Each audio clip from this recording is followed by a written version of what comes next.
4-3 decision over Struckmeyer from Holyoke. So Schindel is headed to state either way if Vasquez beats Struckmeyer. Vasquez and Satterley, if Schindel wins, would be our potential wrestleback here at 285. Mat 2 is where that match featuring Schindel and Satterley is. Two big guys that, well, I know Schindel was a member of the offensive line for the Merino Rams this year, and I believe he was the kicker as well, was he not? You know, the 285-pound kicker. Why not? And he was not a bad kicker either. He can put the leg into the ball, and it's obviously shown today to me he's been very impressive in what he's done. Collar and elbow with Satterley, and neither can gain an advantage here in the first. So after these matches, there's only a total of 17 matches to go, the 14 championship matches and the 3 wrestlebacks, all involving area wrestlers. And one area wrestler has been talked about, is on the mat right now, and that is Drew Schindel of Merino.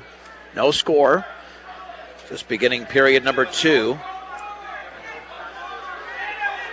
Taking on John Satterley of Burlington. Finals will start just after 5 o'clock. And now we're down to 1 match to go in this round as Sidney Struckmeyer of Holyoke has picked up a victory. So there is no opportunity for a wrestleback now. Satterley and Schindel are both headed to the Pepsi Center next week, and now this is about finishing for 3rd. Schindel chose down here in the second, and they went out of bounds in just 13 seconds. Schindel trying to work the escape on Satterley, and Satterley, and he'll stand up and will get that escape. In spite of the fact that Satterley had both the left ankle and the left wrist, he could not maintain control. So 1-0 Schindel with 1:20 to go here in the second. Schindel clubbing at the forehead of Satterley. They will try to jockey for position in this 3rd place match at 285 pounds.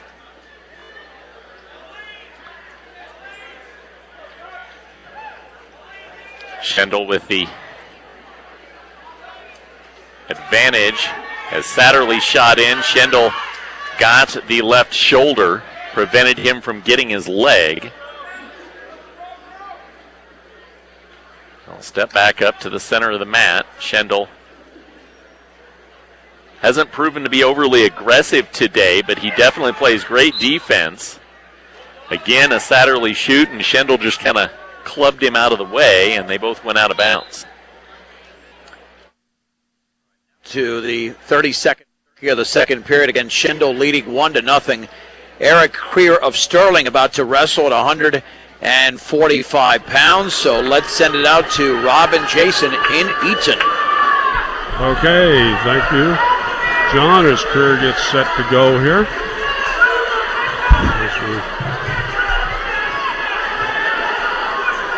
Working over on mat 2.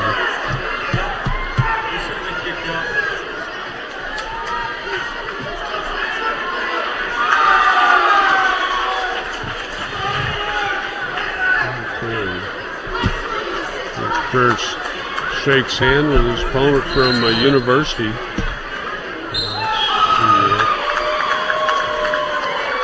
Let's get my computer to work, so we'll have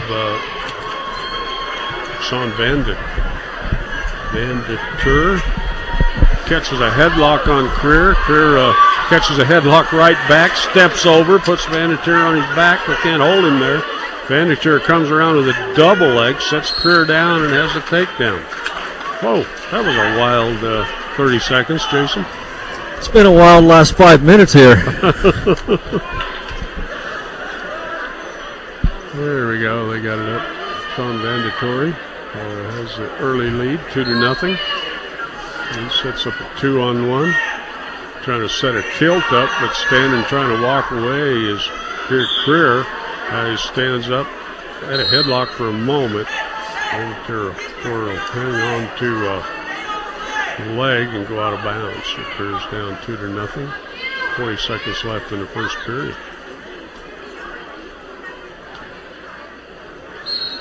Quick stand-up attempt by Creer, and he's going to peel the wrists and walk away.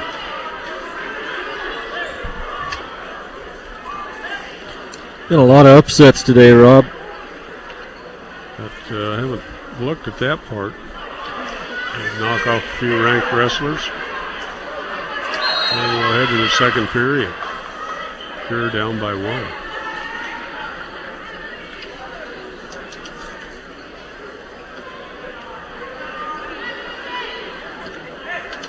Just at 145 pounds, Tobias Campbell ranked second by Tim Yount. He takes 4th here in the tournament. Eric Creer ranked 5th, and he's not 5th in the state, and he's not going to have a chance to go to state. Well, he's wrestling in a 5th place match. Caleb Mendez from Meade ranked 11th, and he takes 3rd. Creer's going to tie it up with the escape. He started in down position here in the second period. Here comes a headlock attempt by Creer. Vandertour tries to headlock him back, and he'll go out of bounds.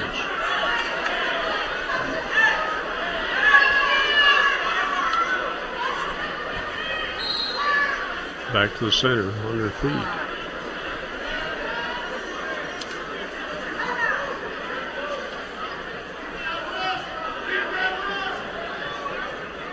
Tie up, ear to ear. Creer drops down to the knee. Vandertour fights off a shot. Creer shoots in, but Vandertour was way out of bounds. Fixing his head here. They'll restart.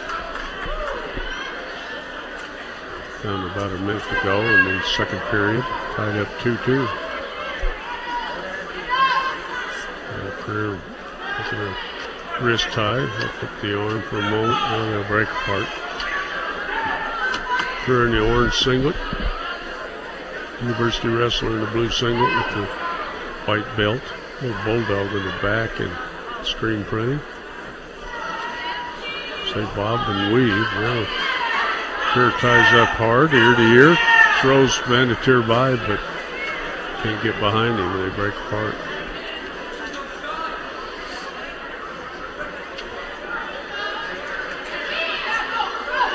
20 seconds in the period.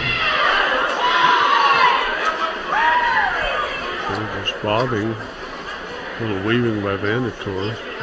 Slap the top of their heads and cheeks, and now they go in a tie up with 7 seconds on the clock. A little duck under attempt by Creer. And there comes Vandertour in on a single leg, and they go out of bounds with almost a second on the clock.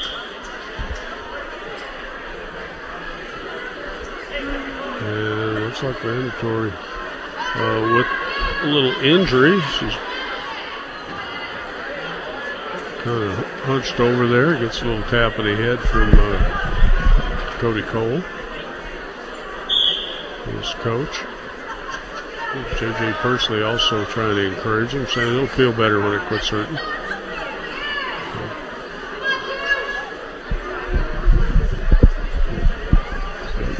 Only 9/10 of a second left here in the second period. That's one ref that might not understand the situation. Could be. Put the lady ref out there. Okay. We're going to the third period, tied up 2-2. And they'll be on their feet.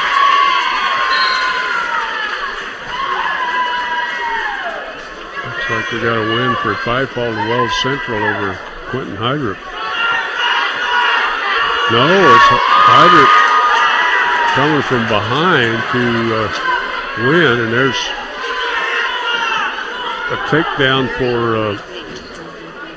Eric Creer. He's got a cradle lock up on Vandertour, puts him to his back, can't hold him there. Still got the cradle on. He's right at the edge, he's trying to keep Vandertour in, but they're going to be, well, right at the edge, and they'll be out of bounds. That'll put Eric up 6-2. Got a couple back points out of that cradle. Venator very slow to get up. Toby McDonald's pacing his sidelines. He's getting ready to go. 160-pounders up over to our left. The University's Corbin Wilcox going against John Steele from Strasburg for 5th place. That's at 160 pounds. Okay, Creer trying to throw a grapevine in. Gets it in on the left side. Gets the arm out. Oh, and rolling through is Vandatory. And he's going to come up on top. That'll make it 8-4 for Eric Creer. Vandatory's got a grapevine in there. Cranking a power half off of that. And he's got the arm up there. Creer fights that off. Vandatory comes back with a cross face.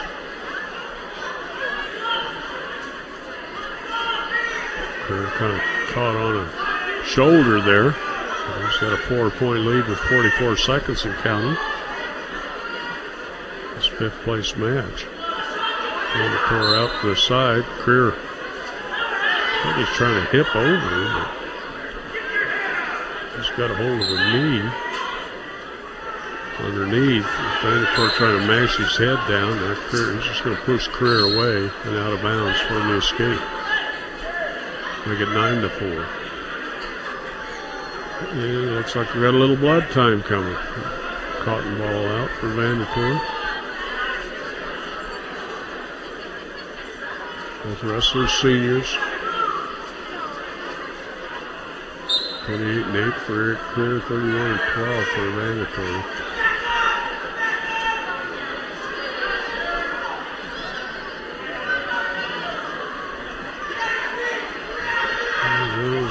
He'll get his headgear on here in a moment. Don't forget Expert Electric in Sterling, a local family-owned business specializing in the agricultural, commercial, and residential service.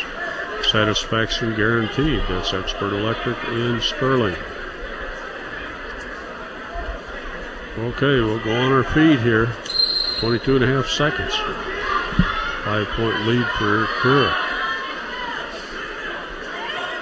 Headlock attempt by Vandatory. Creer pushes that off, shoots in on a single leg, in there deep with it, goes to a double.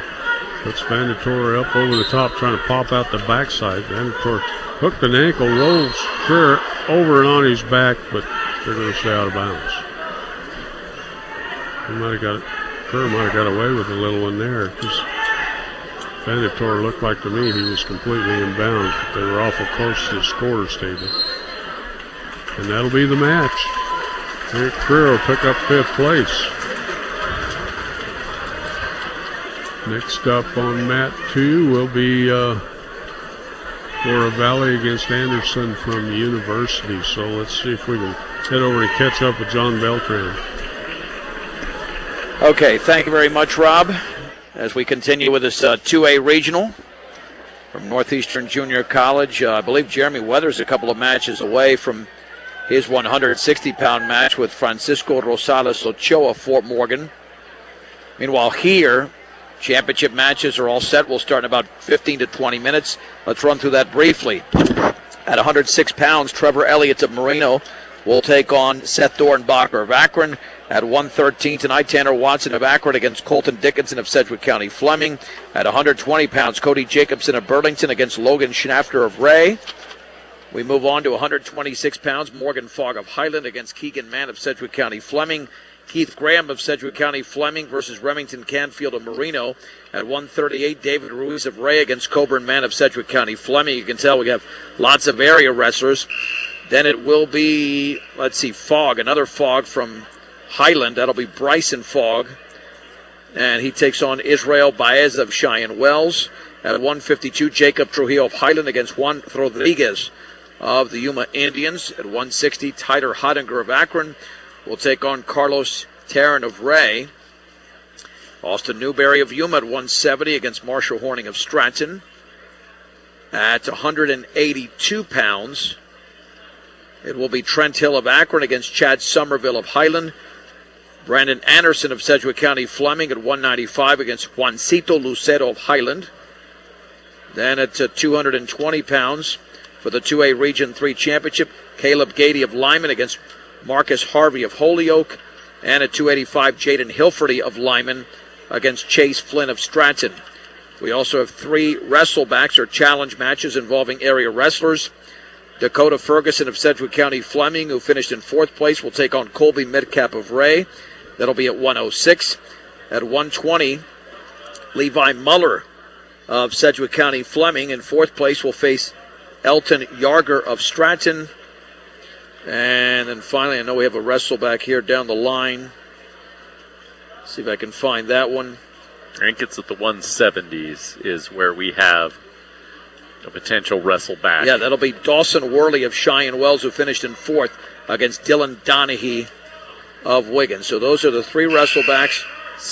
Team scores real quick. Sedgwick County Fleming remains in first at 183.5. Akron is in second now. They've hopped Highland there at 146.5. Highland is at third, 141.5. Burlington in fourth at 121. Ray in fifth at 111. Those are the top 5 here at Northeastern Junior College. Do want to give a pat on the back to the Schindel kid from Marino, who went to overtime, and both he and Satterley from Burlington, who qualified to go to state, got warned and then penalized for stalling at the same time in the first overtime. And then in the second overtime, Schindel shot in and took down on a double leg Satterley and pinned him all in as maybe the quickest move we've ever seen at 285 pounds, and pinned Satterley to take third in this one. It was a pretty interesting match to watch. No doubt about that, and that closed out the previous round. All right, we got a couple of brush bead diggers that are coming up for 3rd and 5th place. Those matches are right on the brink of taking place, so let's send it back to Rob Hastings and Jason Holdren in Eaton.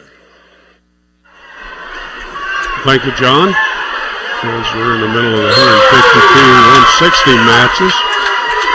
And we got an excited mother in front of us. I thought she was a bead digger fan.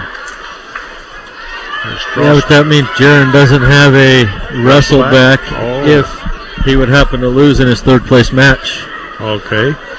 And that'll should be up here shortly.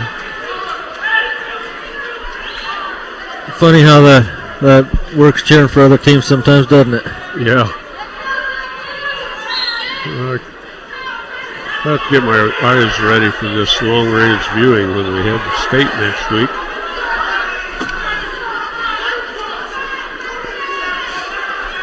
As we're about set to go here. Toby McDonald's still trying to stay warm. There he is. He's going to step out here at 170 pounds.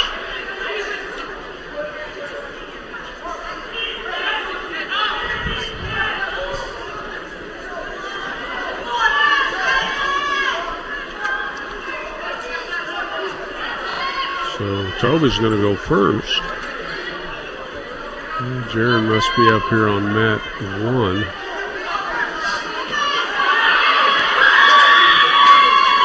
I just can't see it out there, but Toby McDonald gets set to go for 5th place. As Toby's going against Zachary Roper, junior out of Erie. Roper with a shot in. Toby a good sprawl, had a whizzer in there. Threw Roper by, and that kind of drives him towards the edge, and he'll be out of bounds. Oh, I didn't see. Didn't look out of bounds to me. No, it didn't to me either, but they blew the whistle.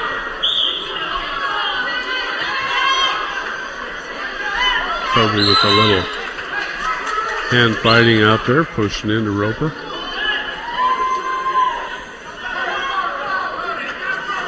Go back up. Tie up. Roper with a shot. Toby sprawls away, gets the whizzer in there, and he'll get driven out of bounds. Still no score. 23 seconds left here in the first period. Toby tries to get a front headlock on Roper. Roper drops down, does a nice little takedown, puts Toby down. He's got the leg scissors with his arm now. He'll work up the bottom. Toby's trying to stand up. Roper bust him forward. 2-0 for the Erie wrestler. And that'll be the first period is over. Well, a lot of overtime matches today, Rob. Got another one over here on mat 2 between Anderson of University and Gore from Valley.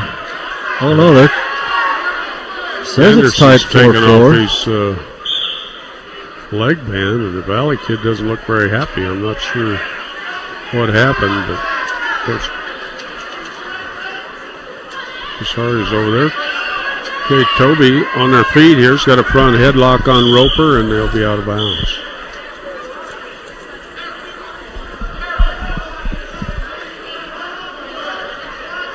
And I didn't see what happened because they talk it over. Well, Cody Cole's trying to come over here and see what was going on. And they're going to award it to Anderson from University, 5-4. Cody McDonald has got a whip over on Roper, trying to follow him around. Roper gets up to his feet. Little scramble. Roper had to take down in the first period. He's up 2-0. Now Roper with a double leg tackle puts Toby down. He'll go up 4-0. This is for 5th place. Roper trying to work the arms back. Stand parallel. Here comes a 2-on-1. Toby stands up trying to run away. He'll get the escape as Roper pushes him out of bounds. And should have been called for a penalty point as we give Toby a shot almost under where the basketball net should be. Okay, they go back forehead to forehead. Roper with a little ankle pick. Got a rematch on mat number 2 between Jaron Peterson of Brush and Brayson Lewis of Eaton. That ended in the quarterfinals with Peterson winning in sudden victory overtime 9-7. There's a takedown for Toby. And it'll be 4-3 on the scoreboard. Toby working from the top with 20 seconds left here in this second period. Toby going for a cradle, but they'll be out of bounds.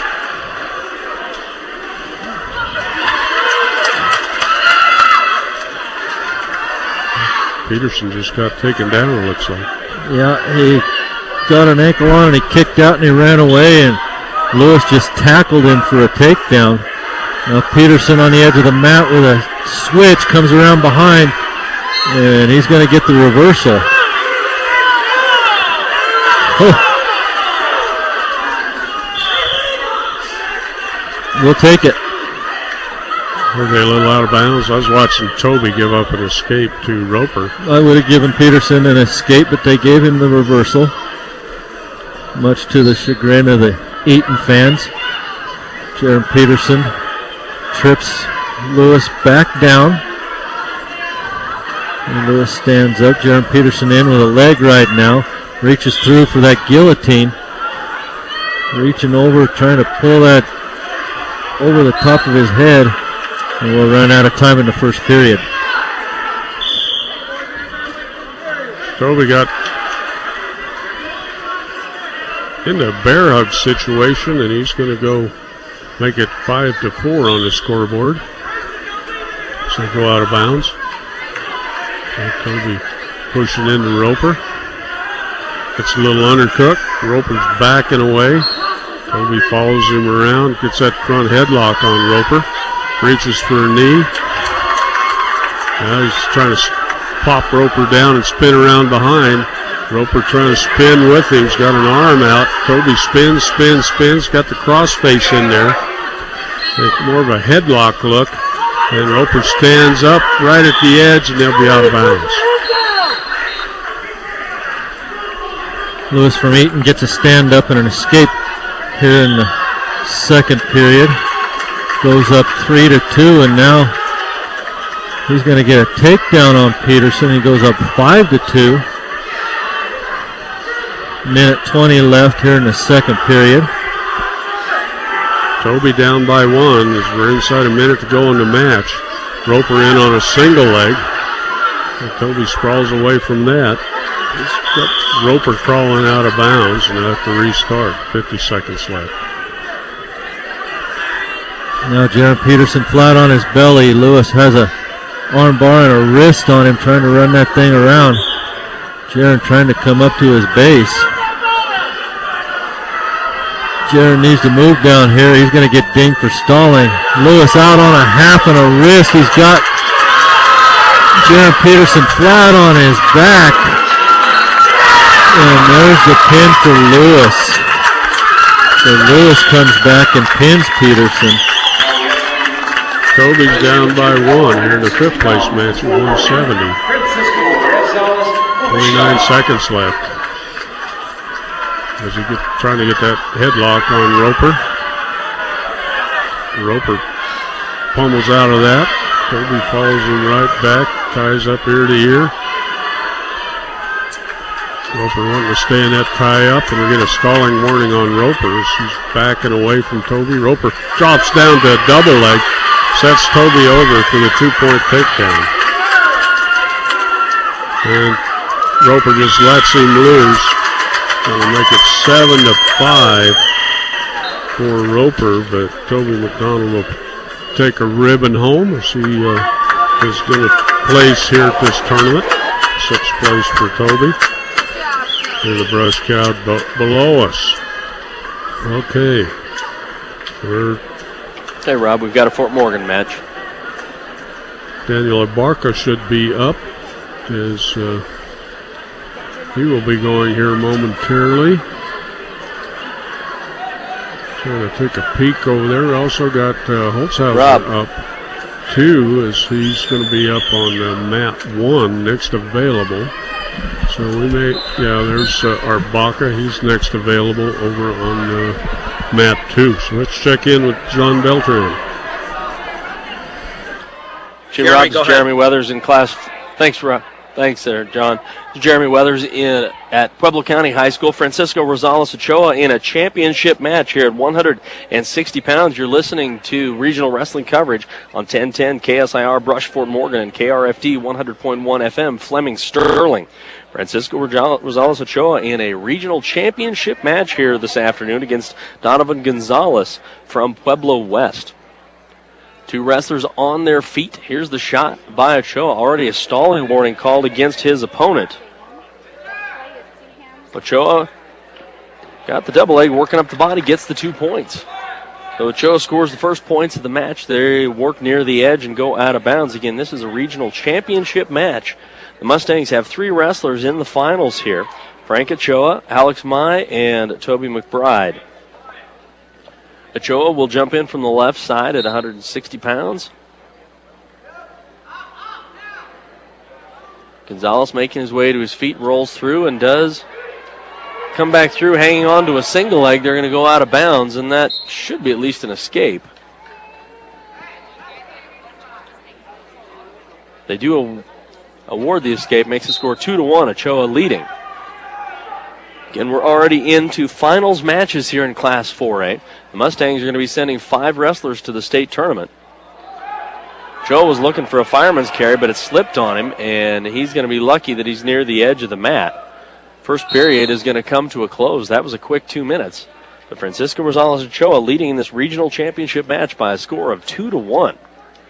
Don't forget, all regional and state wrestling updates can be found on our new Twitter handle at KSIR Wrestling and on our new KSIR Wrestling Facebook page. Got a few pictures from the various tournaments on there as well. We'll try and snap a few pictures during these championship matches as well. Ochoa is going to ride here in the second period. He gives up the escape, just cuts Gonzalez loose, so they're on their feet. Minute 40 to go here in the second period. The score is tied 2-2.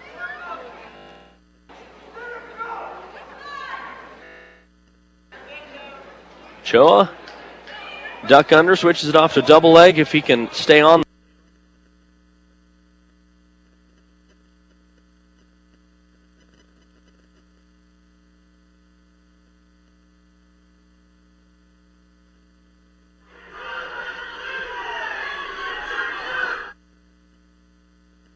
is going to go talk to the primary official, and we'll see how they sort that out.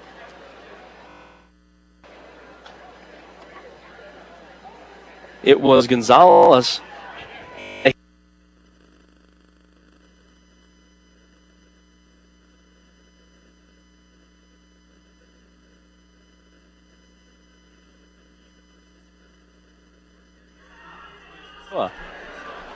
Is now trailing by a score of 4-2 with 1:23 to go here in the second period of this regional championship match.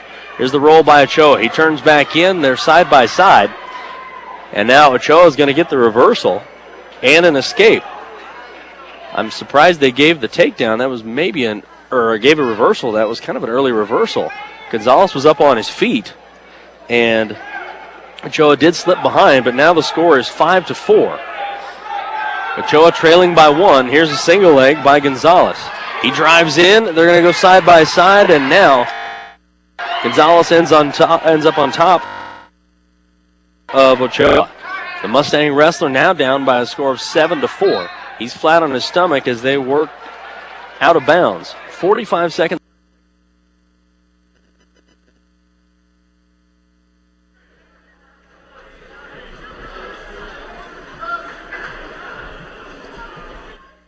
Jeremy's faded away for a second. We've got Holthauser up here position. Oh, there he comes back. 35 seconds to go in the second period. We'll get you to a couple of other medal matches in Class 3A and 2A as well, but a regional championship match going on here for Francisco Rosales Ochoa, the Fort Morgan Mustangs. Ochoa going nowhere. Double spike put in by Gonzalez. He's just flattening down Ochoa, trying to crank a power half Nelson. Now there's a caution for stalling against Ochoa. He really has not done much this final 40 seconds of the second period. So that'll be the end of the second period. We'll go to the final 2 minutes of this regional championship match at 160 pounds. Francisco Rosales Ochoa trailing by a score of 7-4. They're going to start on their feet. See if Ochoa has the energy to get a takedown here. Kind of coasted through that second period. Both wrestlers have been cautioned for stalling here in this match. Donovan Gonzalez from Pueblo West and Fort Morgan's Francisco Rosales Ochoa. They're forehead to forehead. Ochoa being pushed backwards. Now he sprints back to the center. Minute and a half to go in the match. Ochoa trailing by 3, 7-4 the score. Each latched onto the scruff of the neck. Now they break apart.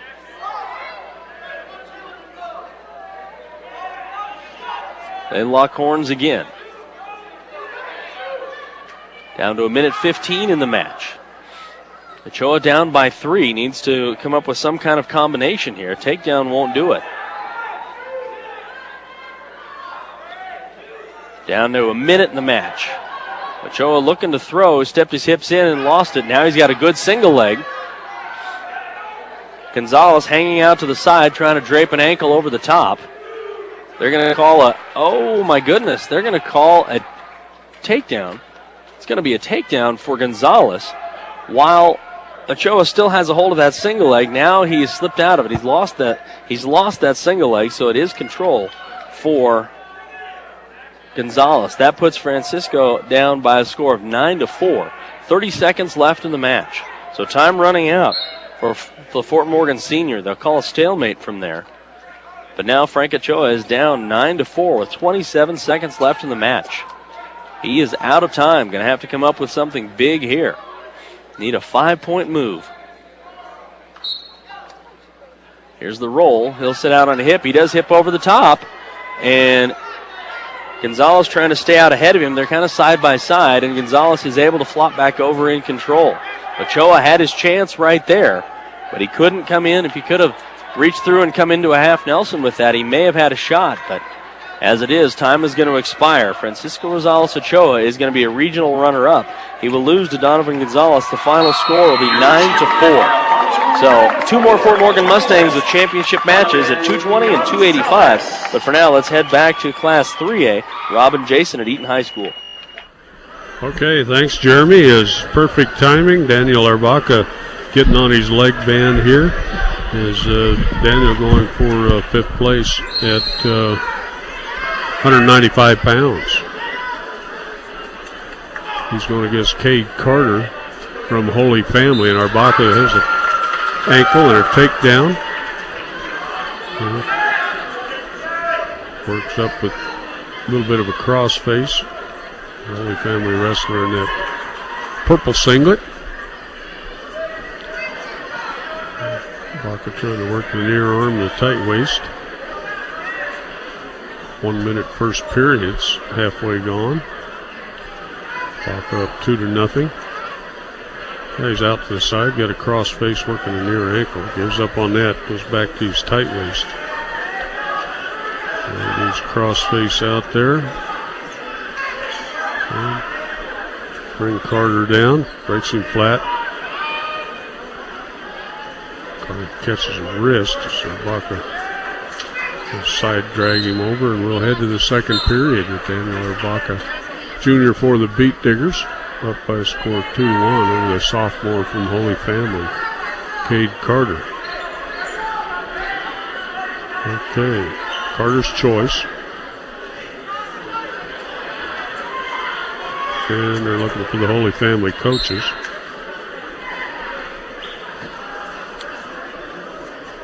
Not sure what this is all about. Seems like he's huffing and puffing a little bit. Got a little Band-Aid up on his forehead that he's playing with. Or is that part of the headgear? I can't tell, Jason. Can't either. They're just discussing it down there. Okay, well, got it all the discussion over. Cade Carter's going to take the down position.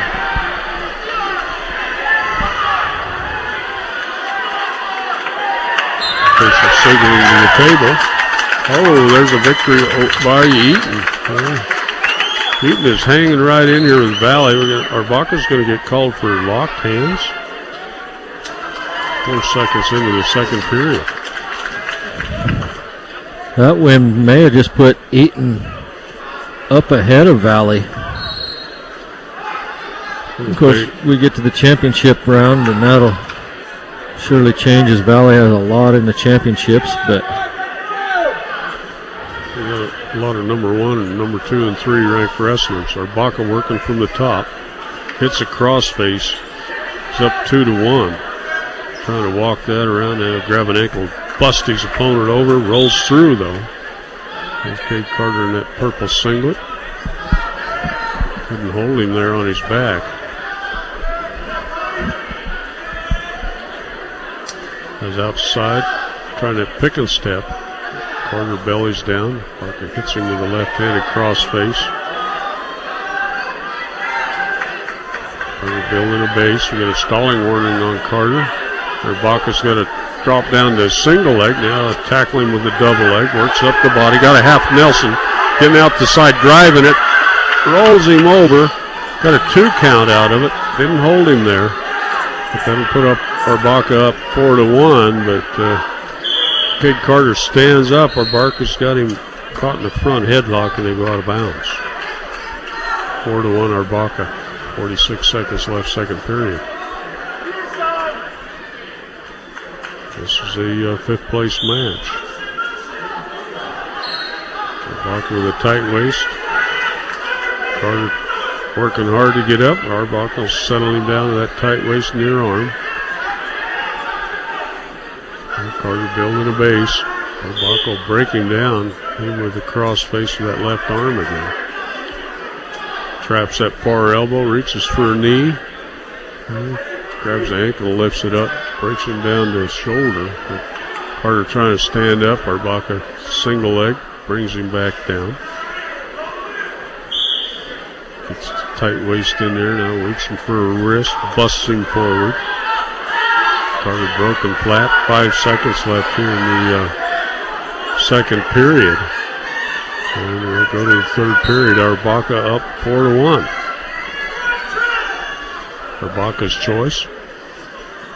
Looks over at Coach Loosenhop. And he takes a down position. Another Valley wrestler up there. He'll be Tristan Stoos of Valley at heavyweight, going against Derek Allen from Meade.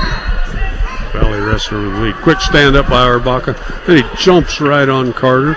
It's a 3-point move, and that should put him up 7-1. I think they awarded that. Well, there they get it up there on the clock. Walk out with a crossface. Trying to bust Carter forward. Stacks him up, rolls him over. Can't quite hold him there. Got a front headlock on Carter. So he work out of that. Work around. Try that pick and step again. Didn't work. He goes right back to it. Throws Carter over on a hip. A little overhook on Carter. Just get that half Nelson. Oh, he's got an arm through. Now he's got the reverse half sunk in there, going for the pin, and there it is. That's another couple team points for the Beat Diggers, as they're in third place with 149. That ought to add a few. Okay, they're going to clear the gym after the next match. We'll have Andrew Guzman stepping off on mat 1. Jason, he's going against the Fort Lupton wrestler. Gotta find that. And who won that last one? Was that a Valley win? A ham sandwich with something else was turned in. Murano from Eaton beat Rodriguez of Valley.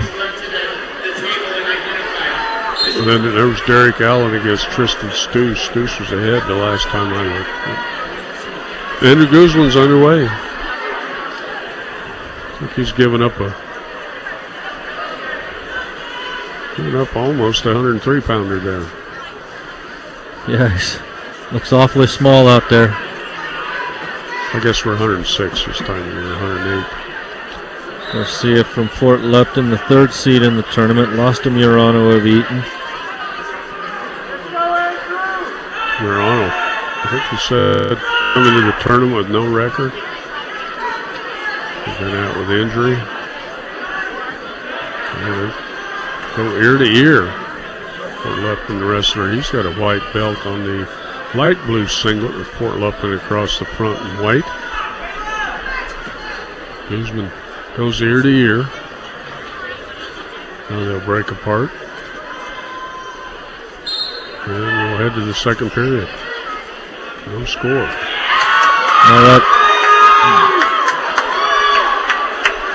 That was Lucas Halferty from Eaton.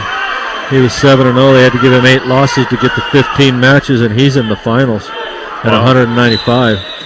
Okay, Devin Garcia is Andrew Guzman's opponent from Fort Lupton. He's working from the top. Guzman stands up, can't quite get away. Here comes a crossface. He's trapped that wrist. Guzman gets his arm free. Here comes a power half by Garcia.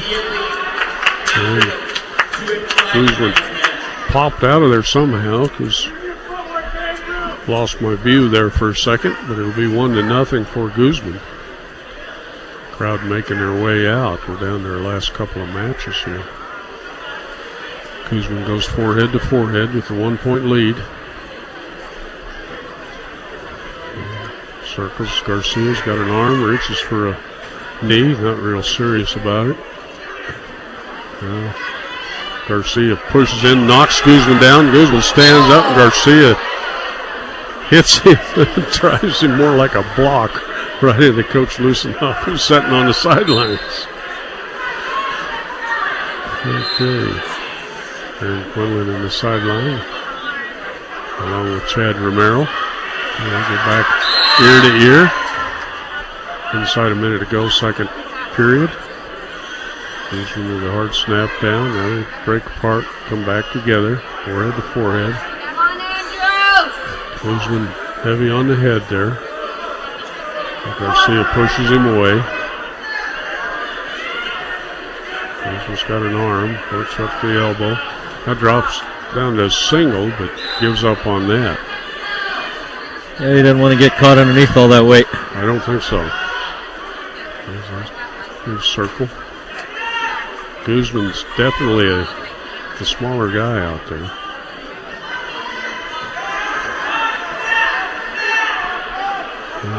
Working to tie up with 10 seconds. Guzman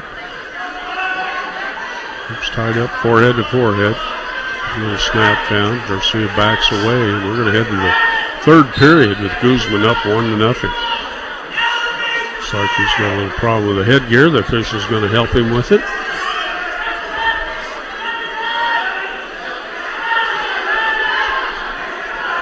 And Garcia wants a down position.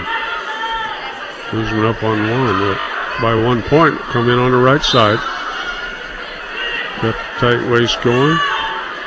And now he drops down to a single leg, and Garcia's just going to push him away from the escape. A pin there by Caleb Mesmer, Skyle Ames of Strasburg was ahead 6-0, and I think Caleb Mesmer come back and got the pin win, and he did. Skyle Ames, the number 1 seed in the tournament, ends up taking 4th, and he's going to get a wrestle back against Abarca. So not the wrestle back we're really looking for, but we'll take any of them. We'll take it. And get it. Okay, we get a stalling warning on Guzman. As Garcia pummels into him. It's Devin Garcia against Andrew Guzman. And Guzman tried a shot. Garcia just threw it. Guzman took about 3 steps as he's a little off balance. Garcia tries a little throw by and throws Guzman down. Trying to put Garcia up 3-1. Garcia staying parallel, steps out to the side, cranking a power half, now just a half Nelson. He's got Guzman on his back, and Guzman's pinned. So he'll walk away from the tournament. With the 4th place finish, we'll have to check wrestlebacks on that for Andrew Guzman as he gets pinned by Fort Lupton wrestler. So that finishes out this round, so let's head back and check in with Jeremy. All right, I'll take it. It's Ted Robb along with Ben Blecka, John Beltran. Jeremy Weather still has some time to go here. He's got a 220-pounder in Alex Mayan, Toby McBride at 285. So we'll get to that. Those 4A regional finals coming up momentarily. At 106 pounds, Trevor Elliott of Marino, a 518 pin over Seth Dornbacher of Akron.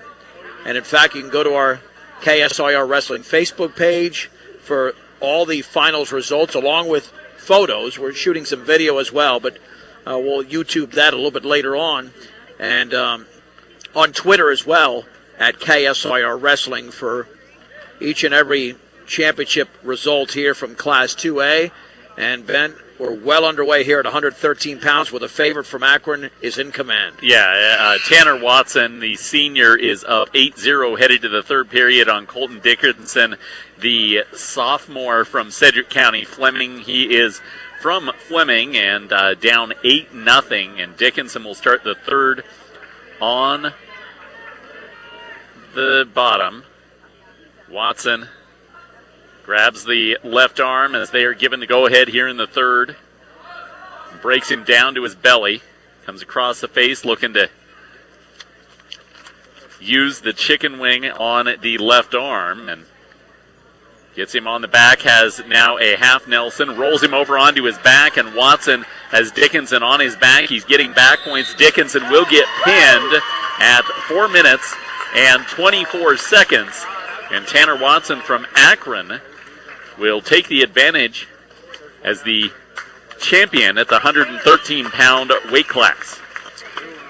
J&H Auto in Akron wishes all the wrestlers good luck at the tournament. That's regional and state. J&H Auto, your local CarQuest dealer, 301 East 1st Street in Akron.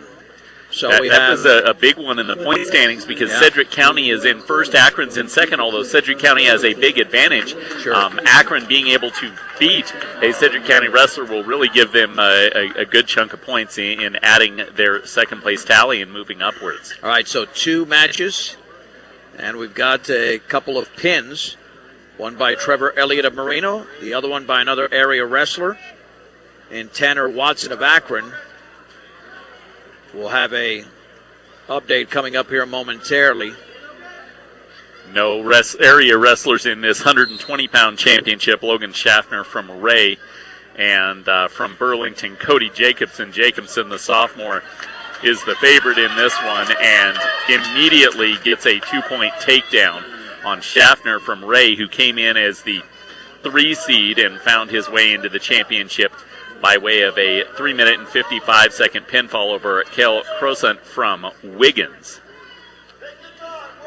And, yeah, Crosant finished in 6th place in this tournament. So he medals but does not qualify for the state tournament, unfortunately for him.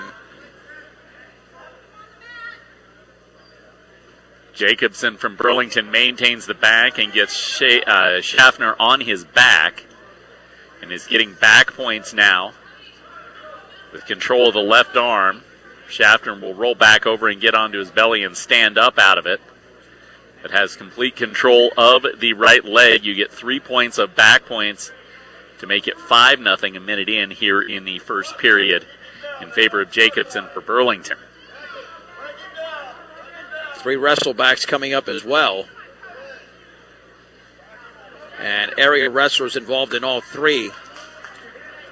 So we'll be here until the end, which is 12 more championship matches, including this one and the 3 wrestlebacks. So 15 matches to go here from Northeastern Junior College in Sterling. That's a big takedown, Ben. Yeah, it was. Schaffner tried to get a reversal, got on the back, but Jacobson caught his left arm and rolled him back over and is getting more back points. So what looked like it was going to be 5-2 is now going to be 8-0. And now looking at the pin, Jacobson is awfully close with 9 seconds to go here in the first. Jacobson will get Schaffner 1 minute and 56 seconds on the pinfall to take the 120-pound crown. What you're seeing here is extremely rare at any level. Championship matches at the lower weights with 3 pins to begin. I've never seen that. Never seen that. Our 126-pound championship match, which is up now, should be pretty good. Morgan Fogg from Highland, 37-1 coming into this tournament, so he is now 39-1, the senior, against Keegan Mann from Sedgwick County Fleming. He is a junior, and he is 27-5. Yeah, that one should go a little bit longer than what we've seen here over the first 3 matches. So far, amongst area wrestlers at 106 pounds, qualifying for the state tournament are 3 of them. Trevor Elliott of Marino, the champion. Seth Dornbacher of Akron, who finished in 2nd. Mark Bardole of Wiggins in 3rd. Actually, 4 of them. Dakota Ferguson of Sedgwick County Fleming in 4th. So 4 qualify here at 106 pounds. At 113, of course, we just had the 1 and 2, Tanner Watson and Colton Dickinson. Those are the only 2 area wrestlers at 113. At 120, Cale Crosant of Wiggins did medal, finishing in 6th. Levi Muller of Sedgwick County Fleming will have to participate in a wrestleback against Elton Yarger of Stratton. Muller in 4th. Justin Traxler of Akron is in at number 3. And at 126 pounds, Elvis Guy was eliminated. Woody Aguilar of Lyman in 4th. Cameron Holm of Wiggins in 3rd. And now, as we just alluded to, Keegan Mann of Sedgwick County Fleming will take on Morgan Fogg of Highland. And now is when they begin the process of, they've already begun it actually a while back, acknowledging the medal winners before we get to the succeeding matches. But we're flying along already with 3 of the 14 matches complete. We absolutely are here at Northeastern Junior College, and I believe that was the 106-pound that they honored, and now they will have the 126-pound championship. Man with a majority decision over Hogan from Miami Yoder, and then a 1-0 decision over Holm from Wiggins to get into this championship. Fogg has won by pinfall both ways. Keegan Mann is a member of the Fleming portion of Sedgwick County Fleming. As the championship match is underway, he shoots in for a single leg. He fails, and Fogg gets his back. and will get the 2-point takedown and lead 2-0. 20 seconds into the first. Fogg has the chicken wing on the right arm. He's working control on the left as well, trying to crank Man over the back. He's got a half and gets him up. He's got the arm bar now on the right arm to the back and trying to roll Man over. Gets the half and gets the back. So now he's getting back points counted. Already a 2-0 lead. This will be 3-0 as we're not even a minute into this championship. It will be 5-0 now with the back points, and now the official is watching very closely the pin because Keegan Mann is inches off the mat, and there it is. He got popped down, and it took just 1 minute and 12 seconds for the top seed in Morgan Fogg to win the 126-pound championship here at the Class 2A Region 3. I'm telling you, Ben, what I'm witnessing here, what we're witnessing is unprecedented. 4 lower weights, and we've had 2 quick pins in a row. The next one we've got is very, very interesting, as you'll have another Sedgwick County Fleming wrestler in senior Keith Graham, who is 40-4 on the season, and Remington Canfield, a sophomore, who is 26-6. Canfield defeated Spencer Holtor from Yuma in the semifinals 4-0 to get here. Meanwhile, Graham defeated Joseph Tarrant from Ray by majority decision 16-2 to get into this championship. Yeah, I can barely keep up here on the social media because these matches are going by so quickly, and normally they take a while, but we're almost 1/3 of the way through the championship matches, and we've only been wrestling here for less than 30 minutes. I'm a huge fan of names, John, and I don't think you can get a better wrestling name than Remington Canfield. It's a good one. That is a Definitely very a good one. name. It's a great one. Keith Graham has put together not only a good season this year, but quite the career as a wrestler. He's from the Sedgwick County portion.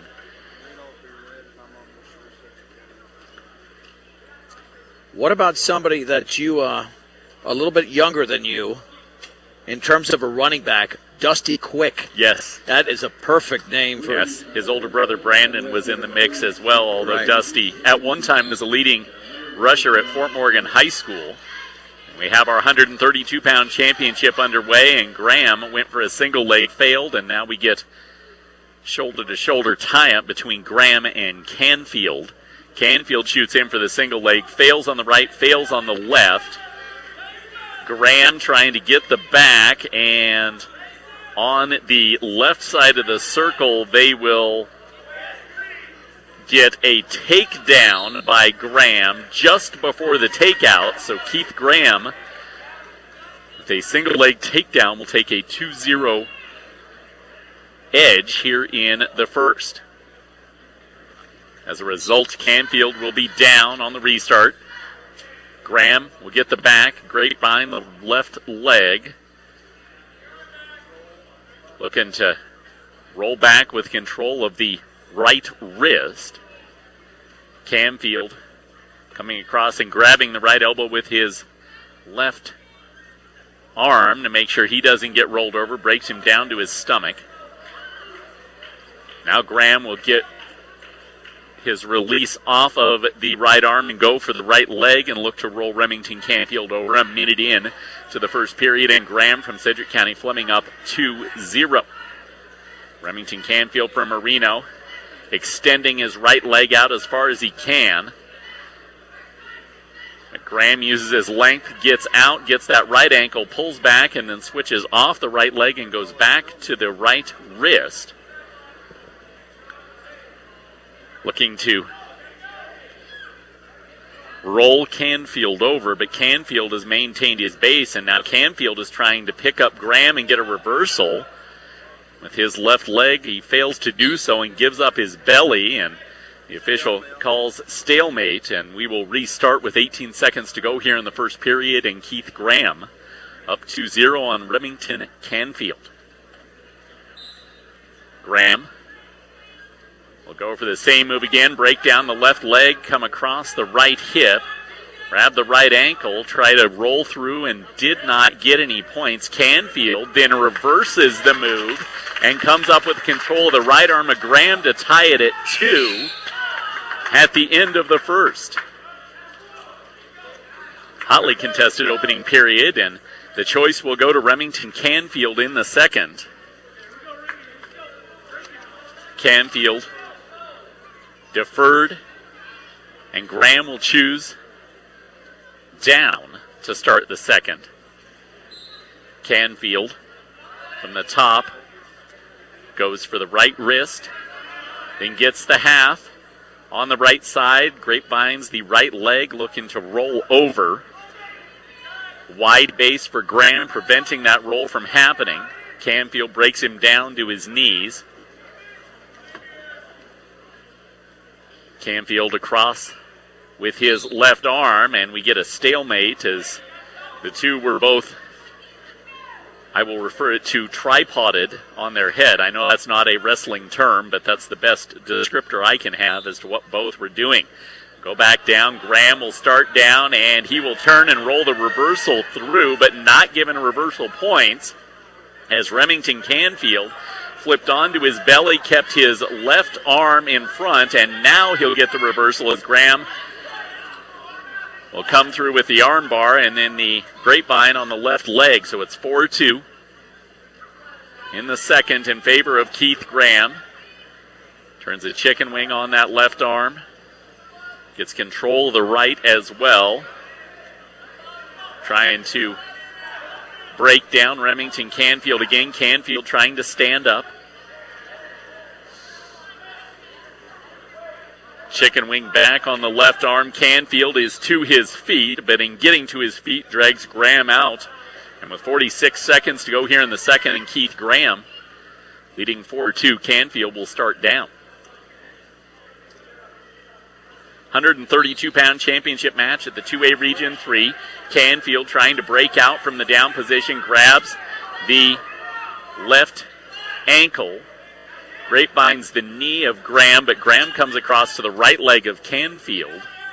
And the two sides both trying to control the legs of the opponent, Graham. Looking to avoid the reversal points, Canfield trying to reach through. And in the reach-through attempt, got broken down to his belly. Graham on top. Gets control of the right leg once again. Has control of the left leg with his left leg. Breaks down Canfield to his belly near the center of the mat. And the second will expire with Keith Graham leading 4-2 over Remington Canfield. Canfield, who deferred to the third, will take down in an attempt to win this 132-pound championship. Graham immediately given the go-ahead and will go for the right leg. He's looking to roll and get back points on Remington Canfield. Canfield will stand up. Sitting down and pulling Canfield with him is Graham. Gets the attempted half, not quite got it locked in on the left arm. Now he'll get it locked in. Roll Canfield over, but not break him down. He takes getting his right ankle to break him down to his belly. Canfield and Graham will get a whistle as you got a warning stall on Keith Graham. So with 1:29 to go here in the third, and Graham leading 4-2, he gets whistled again for a stall. He'll give up a point. Canfield looks to stand up, and Graham immediately gets control of the left wrist and then rolls Canfield onto his back. Canfield will give up, I believe, just 2 back points, so he'll trail 6-2, get to his belly. They did give him 3 on the count, so it's now 7-2, a minute into the third period. Keith Graham looking to roll Canfield back over, this time utilizing the half Nelson on the right arm. He's got control of the left leg. Working on the arm bar on the left arm, but Canfield has locked that in across his belly. He'll switch the half to the left side. Grapevine the right leg. Roll Canfield over, but Canfield sits up out of it. Graham makes that short-lived and hooks the left arm, pulls him back toward the mat, and Canfield wisely rolls back onto his stomach with 20 seconds to go. Keith Graham from Sedgwick County Fleming looking to get our first non-pinfall win. You've got the Grapevine with the right leg locked in, the left arm pulled back behind the head of Graham, and we get a potentially dangerous whistle from the official. So with 7 seconds to go here in the third. Canfield down, will look to stand up. Graham locks in the left arm and breaks Canfield down, and your 132-pound champion here in Class 2A's Region 3 is Keith Graham from Sedgwick County Fleming with a 7-2 win. And now we've got another Sedgwick County Fleming wrestler coming up at 138 pounds. And this is the big surprise. David Ruiz from Ray took out the number 1 seed Braden Capel from Lyman to get into the championship with a 5-2 win. And it will be Corbin Mann from Sedgwick County Fleming, a sophomore at 40-7, who advanced over Skylar Score from Highland 8-0 on a majority decision to this 140-pound championship. Momentarily, we will send it out to Jeremy Weathers. Alex Mai of the Fort Morgan Mustangs will be in action at 220 pounds.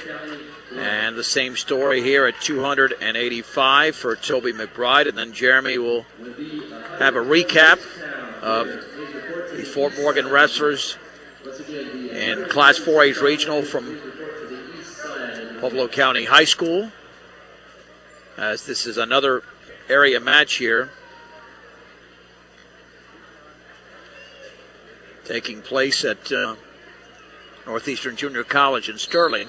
138-pound championship, and Corbin Mann will shoot in on the right leg of Ruiz. Failed on the right leg, shot back in on the left and got the single leg. Pancaking down on top of him was Ruiz. Ruiz preventing the takedown, grabs the right ankle, pulling back, and they will tumble out of bounds. 25 seconds into this championship.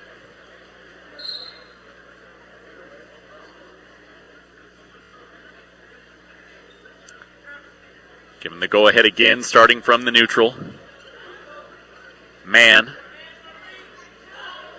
shoots in, fails on the left leg, then gives up the left leg to Ruiz. Ruiz and Mann will tumble out of bounds near the top of the circle.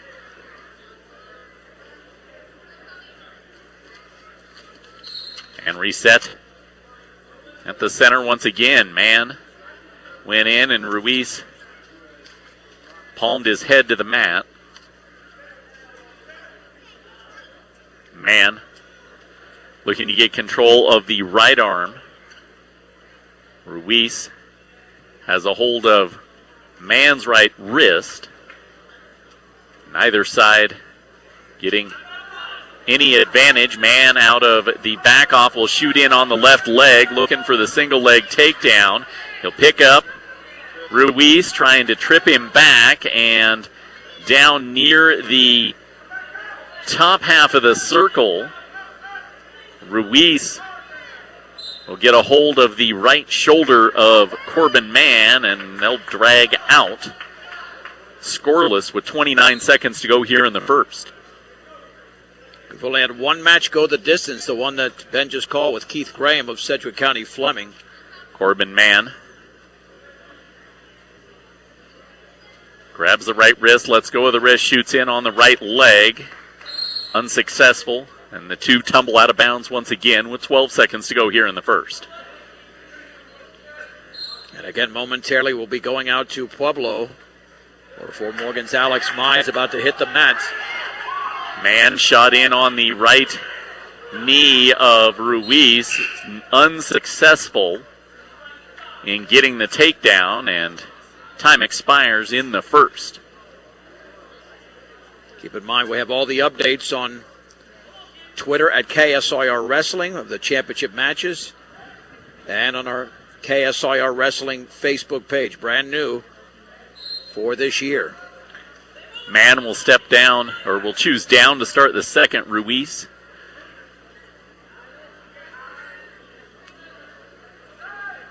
Working on the chicken wing on the left arm, gets his left leg across, trying to get control of that leg, unsuccessful.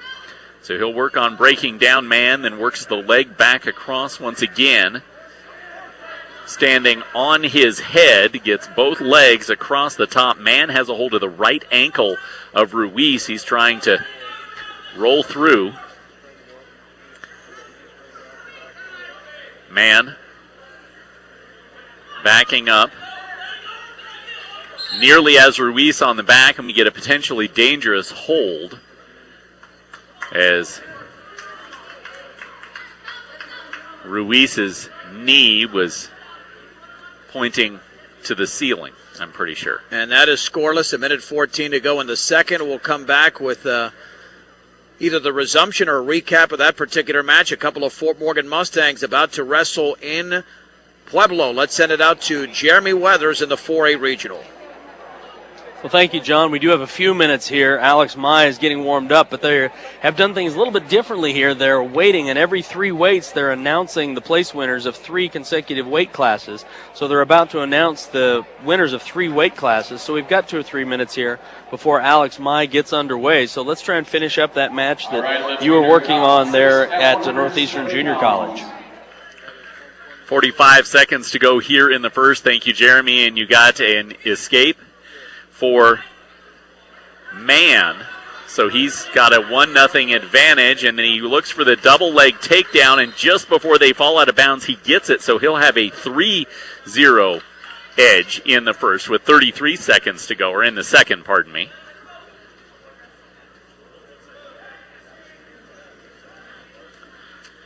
Man will start on top, get a hold of the left ankle, looking to break Ruiz down.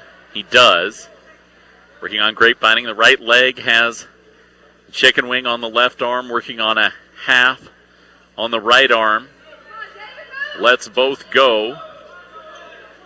Establishes control of the left wrist and working on the arm bar for the left arm. Loses control of Ruiz's leg. And the second will come to a close with Corbin Mann leading 3-0 here at Northeastern Junior College in our 138-pound championship match. And we do not have an area wrestler at 145 after this. In fact, it won't be until 160 pounds. Tyler Heidegger of Akron against Carlos Terran of Ray. They issue a caution on Ruiz at the start of the third period.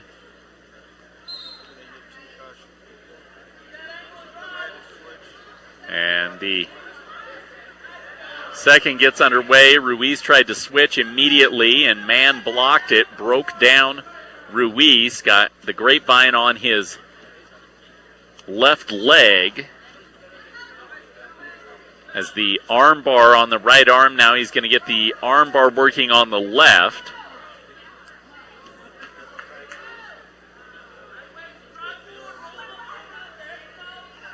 Tied across the waist with his right arm, working that arm bar on the left side, trying to roll Ruiz over is Corbin Mann from Sedgwick County Fleming. Mann has a pinfall and 2 majority decisions in this 2A Region 3 tournament. Mann will contain the wrist of Ruiz and working on getting control of the right leg, trying to cradle him over. Ruiz keeps the center of gravity and now has the chicken wing on the left arm. Gives that up.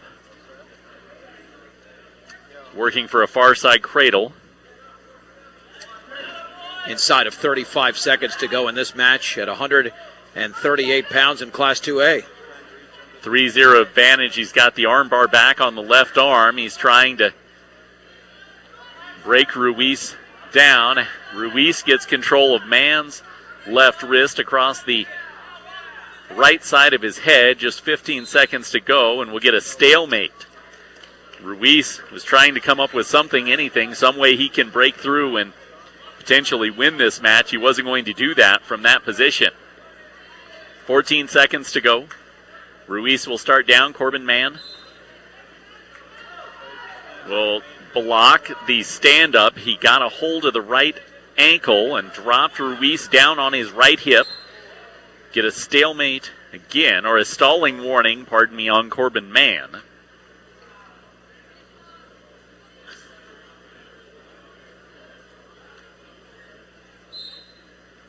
Mann blocked the switch of Ruiz, and that will give him a 3-0 victory in the 138-pound championship. All right, everybody get clear the floor. Topping Ruiz, that is David Ruiz from Ray. So far, so good for a lot of these area wrestlers. But again, we don't have an area wrestler here coming up for about 3 weights, so I think that's our cue. Here is Jeremy Weathers out in Pueblo. Jeremy, take it away. Thank you very much, John. Your timing is perfect. Alex Mai just underway. His opponent is Chris Davis from Widefield. This should be a fantastic regional championship match. You look at the on-the-mat rankings. Mai is ranked number 1 in the state. Chris Davis is ranked number 3. These two out and forehead to shoulder quickly, and we're already 30 seconds in. Both wrestlers still working for position. Neither one terribly aggressive right off the whistle.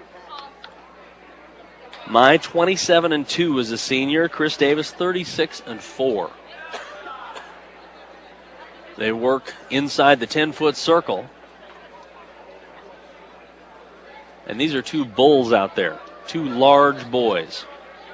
They'll slip out of bounds with 63 seconds left in the first period. They'll come back to the center and try it again. Down under a minute. Here's a shot by Davis. He puts Mai down on a hip and gets the takedown. Alex Mai is taken down. Davis trying to work that arm bar. He's got the arm, was trying to step around the head, but Mai gains control again. Alex Mai down 2-0. Stands up, turns back in, had a cow catcher kind of position, but his hips weren't in a good spot, and great work by Davis to just keep his hips bouncing all the way around. Eventually, Mai does end up on top, so it is a 2-point reversal. But Alex Mai could have put Davis straight to his back. We're going to get a blood stop here. 20 seconds left in the first period. I guess no blood. They checked it. But Fort Morgan's Alex Mai riding from the left side. 20 seconds to go in the first. We're all tied up 2-2. Final 2 matches of the tournament here in Class 4A. Mai has the arm bar, trying to walk around the head. He's got 10 seconds to get there. Got to be careful not to lift that shoulder up too high. 8 seconds. I don't think he's going to be able to turn it. He looked back at the clock, saw it wasn't going to happen, so he'll have to ride out the first period. The score remains tied 2-2. Colorado Plains Medical Center is where excellence, expertise, and experience matters. Good luck, Fort Morgan Mustangs and all wrestlers this year from Colorado Plains Medical Center. Another one of our great sponsors bringing you coverage this weekend and next weekend at our state tournament. Mai will work from the bottom in the second period. Again, these two are two of the top 3 wrestlers in the state according to On the Mat. Here's Mai up onto his feet. He earns the escape. He leads it now 3-2. Just 10 seconds gone in the second period.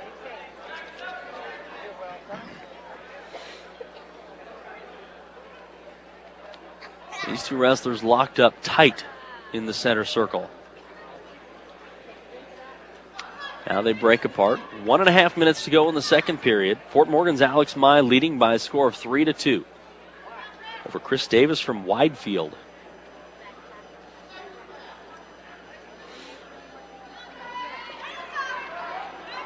Not a very good shot by Davis, and Mai just uses his strength to drive him straight down to the mat, spin around for the 2-point takedown. Alex Mai leads at 5-2. Got that right arm barred up again.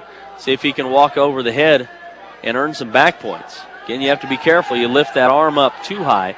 If you lift that shoulder past a 90-degree angle, then they stop it. Mai gives up on it, just cuts Davis loose. Score is 5-3. Alex Mai leads. 45 seconds to go in the second period. They're on their feet working for wrist control. Each wrestler with a hold of the other's wrist. Another shot by Davis. He's definitely taken more shots, but he hasn't been successful, and great counters by Alex Mai. Mai sprawled out on top of Davis. Davis is out on the edge of the mat, driving back towards the center. Now they spin side by side, and they'll slip out of bounds with 19 seconds to go in the second period of this regional championship match. Earlier in the finals, Francisco Rosales Ochoa, tough loss, and he finishes second in the region. Mustangs still looking for 2 regional winners here, Alex Mai and then Toby McBride, of course, coming up to finish out the evening. Wrestlers on their feet. Mai slips behind. Does he get the takedown at the whistle? Nope, he does not. Not quite in time. He leads at 5-3 as we head to the final 2 minutes of this match. Chris Davis will work from the bottom of the referee's position. And Mai is going to give the free escape. He'll allow Davis to be on his feet. So for the final 2 minutes, they'll start on their feet. The score will be 5-4. Alex Mai leads it by 1. Again, they're back forehead to forehead in the center.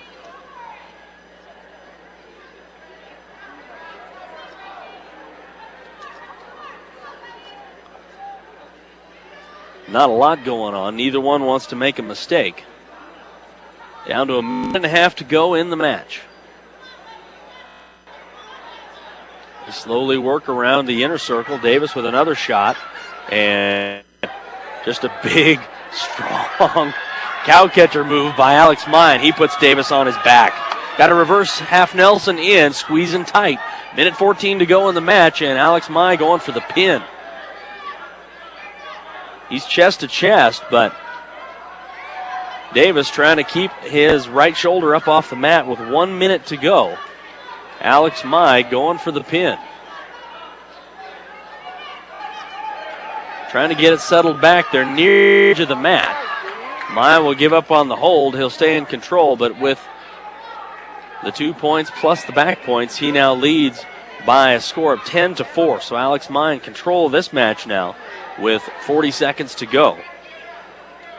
Mai trying to improve his record to 28-2. Get himself a regional championship heading into the state tournament. He was a state runner-up last year. Trying to finish this region well. 20 seconds to go in the match. Alex Mai leads at 10-4. Toby McBride will be coming up just immediately after this match. There's a caution for stalling on Mai. They call it with 12 seconds to go in the match. Fort Morgan's Alex Mai leading by a score of 10-4. At the conclusion of Toby McBride's match, we'll give you a summary of how the Fort Morgan Mustangs finished out this tournament. They are going to be sending 5 wrestlers to the state tournament next weekend. Mai's going to ride out this period, 3 seconds, and there it winds off. Alex Mai wins the regional title here. Final score 10-4. Mai will move on to the state tournament next weekend. Ingmeyer Phillips Insurance, one of our sponsors here this weekend for all your home, health, auto, and farm insurance coverage. Stop by one of their offices in Brush or Fort Morgan today. That's Ingmeyer Phillips Insurance. Get this marked down.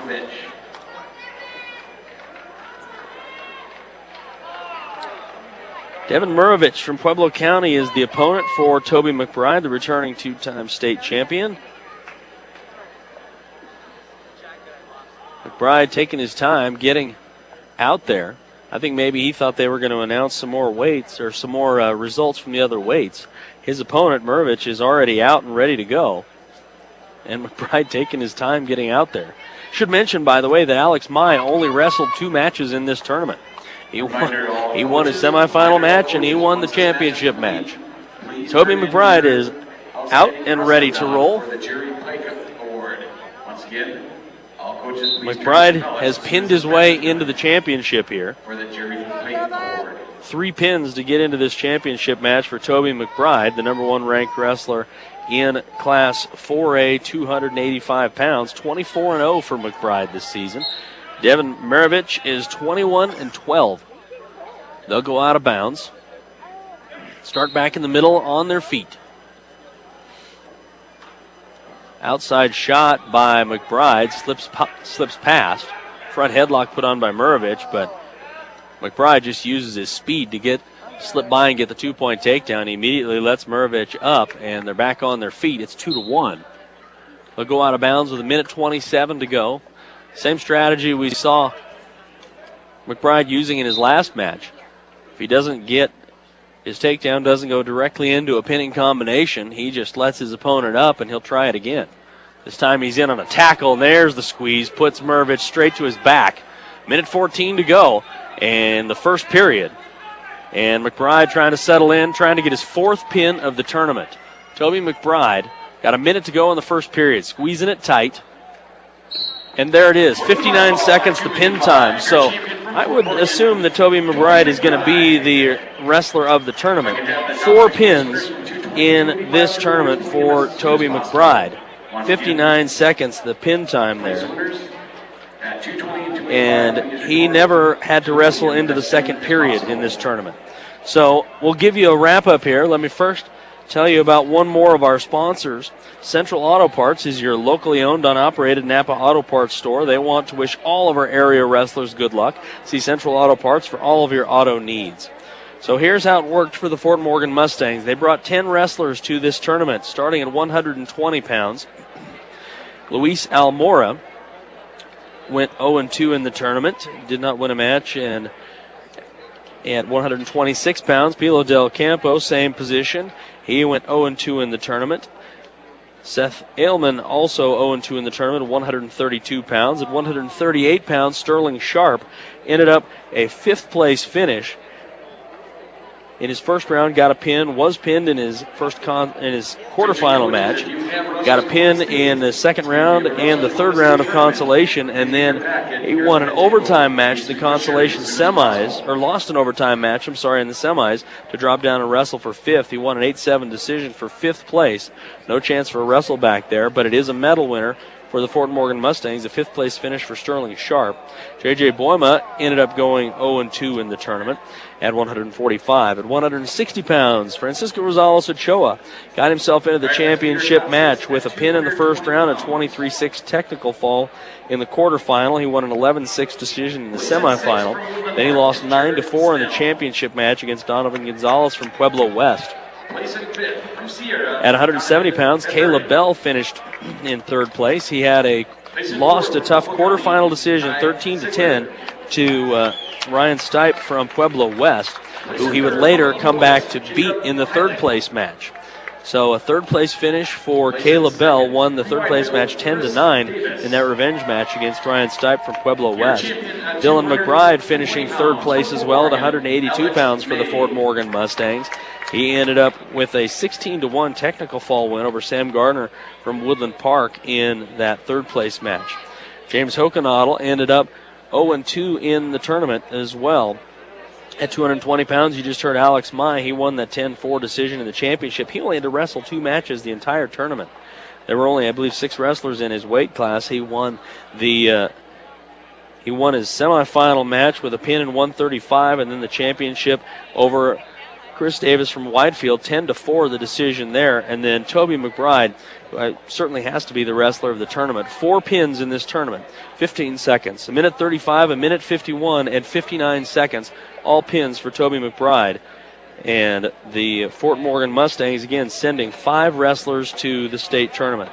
That will be at 160 pounds, Francisco Rosales Ochoa at 170 pounds, Caleb Bell. 182, Dylan McBride. 220, Alex Mai. And 285, Toby McBride. So those are your will be your state participants for the Fort Morgan Mustangs. Excuse me, let me see if I can pull up a team score. Maybe I won't be able to. Looks like Fort Morgan, excuse me, this did not update, so I'm not able to give you a final team score. Let's see if I can get that final score. Maybe not. Fort Morgan was in 4th place. Looks like they'll finish in 4th place. So congratulations to the Fort Morgan Mustangs. That's going to wrap up coverage here from Pueblo County High School in the Hornets' Nest. I've been Jeremy Weathers on 1010 KSIR and on 100.1 KRFD. Jeremy, thank you very much. John Beltran with Ben Blecka. And, of course, this is 1010 KSIR Brush, Fort Morgan, Fort Collins, and KRFD 100.1 FM Fleming Sterling, as well as on the World Wide Web at KSIR.com. Let's recap, since we have 2 non-area wrestlers on the mat right now. At 106 pounds, we had Trevor Elliott of Marino, a 518 pin over Seth Dornbacher of Akron. At 113, Tanner Watson of Akron, a 424 pin over Colton Dickinson of Sedgwick County Fleming. Championship at 120, Cody Jacobson of Burlington, a 156 fall over Logan Schaffner of Ray. 126 pounds, Morgan Fogg of Highland. In 72 seconds, pinned Keegan Mann of Sedgwick County Fleming. Keith Graham of Sedgwick County Fleming with a 7-2 win over Remington Canfield of Marino. At 138, a 3-0 victory for Coburn Mann of Sedgwick County Fleming over David Ruiz of Ray. Bryson Fogg of Highland, 331 pin over Israel Baeza of Cheyenne Wells. And right now, with 1:03 to go in the match, it is Juan Rodriguez of Yuma with a 2-0 lead over Jacob Trujillo of Highland. And Ben, that's under a minute to go, and it's a pitcher's duel. It is. It's one reversal early in the second for Rodriguez that is the difference in this match right now. Rodriguez has pretty much controlled this one. He has not let the Highland wrestler get any sort of momentum whatsoever, put himself in a position to win. He's been warned for stalling here in the 3rd period, but he has got currently the control of the waist and the right shoulder, and they tumble out of bounds once again. The Rodriguez is one of the higher-rated wrestlers in this region across the weight classes, as he came in to this, I believe, with just, where are we? Rodriguez was 25-3 coming in, and he has had 2 pinfall victories so far in the championship side. You get a 1-point escape for Trujillo from Highland with 15 seconds to go, and they tie up. Rodriguez has control of the situation with his head. Shooting in was Trujillo for Highland. Did they give him a takedown? They did not. Rodriguez immediately stood back up there near the out-of-bounds line, and 2-1 will be the final for Rodriguez. Gave the escape and then stayed neutral the remainder of the way in spite of 3 different shoot attempts for Trujillo for Highland. Yeah, he certainly earned that victory, because that went down to the final second. That's the closest match we've had so far. The Highland coaches were arguing for stalling they near the end, where Trujillo wasn't making any moves whatsoever, but I can tell you he definitely earned that one. That was a hard-fought 3rd period. Neither side could really give themselves any sort of edge. All right, now we're going to be up to 160 pounds. But before we do that, we've got a brush bead digger there at 106 pounds. He will wrestle for the title. Jeremy Weathers is all done. 5 Fort Morgan Mustangs qualified for the state tournament. And we have a couple of brush bead diggers. I know we have a Sterling Tiger also in the regional final. Rob and Jason, let's send it out to you. Caleb Cox about to hit the mat for the brush bead diggers at 106 pounds. Well, thank you, John. As we get close to Caleb's Cox match as we're getting the introductions right now, as we've only got 2 more weights to go. Caleb's over warming up, and he'll take on Hayden DeVette from Eaton. So it'll be Brush against Eaton. Eaton Reds leading this tournament, 224.5 points over Valley with 222. Brush beat Diggers in third with 155, followed by Wells Central with 131.5. And they just got Ladies and gentlemen, our 2016 all the introductions contestants. and clear the match. And they'll be ready to go with Caleb Cox's match. Caleb picked to win the region, but Tim Younts kind of got blown up today. He picked A.J. Cerna, Grand Valley second, and he's not even at this region, but Corey Bean of Valley was on the list, and Zach Loft ended up third, I think, for the Tigers. Yes, he did, and at 103, and then Hayden DeVette was picked fifth, but we're just about ready to go there, Jason. Yeah, have Gavette out there putting his leg band on. Caleb Cox making his way out to the center circle. Gavette beat Torrey Bean from Valley in the semifinals in overtime 3-2. And we're underway. Caleb Cox down on one knee, as is Gavette. Both of them look like they're lined up across the line from each other. Caleb Cox in on that single leg right away, lifting it high. Trying to drop Gavette down. Gavette in on a whizzer. Right around Caleb Cox. Caleb Cox double legs Gavette, puts him down, and there's 2 points for Cox for the takedown. Caleb Cox rolls a wrist under. Trying to get a 2-on-1. Gavette rolls his wrist out. Cox with a spiral right. Gavette stands up, peels the wrist, and he gets away. Scores a point for the escape. He's up. Caleb Cox is up 2-1.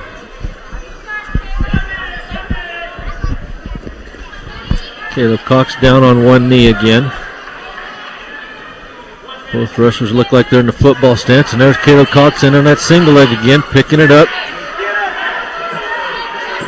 Gavette in with a good whizzer again, locks up a hand, and Caleb Cox just shirks Gavette down. He's going to get the takedown. It goes up 4-1, making his way up the body.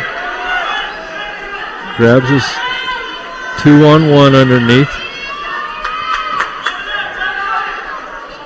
Settling in on top, just using his weight to keep Gavette down.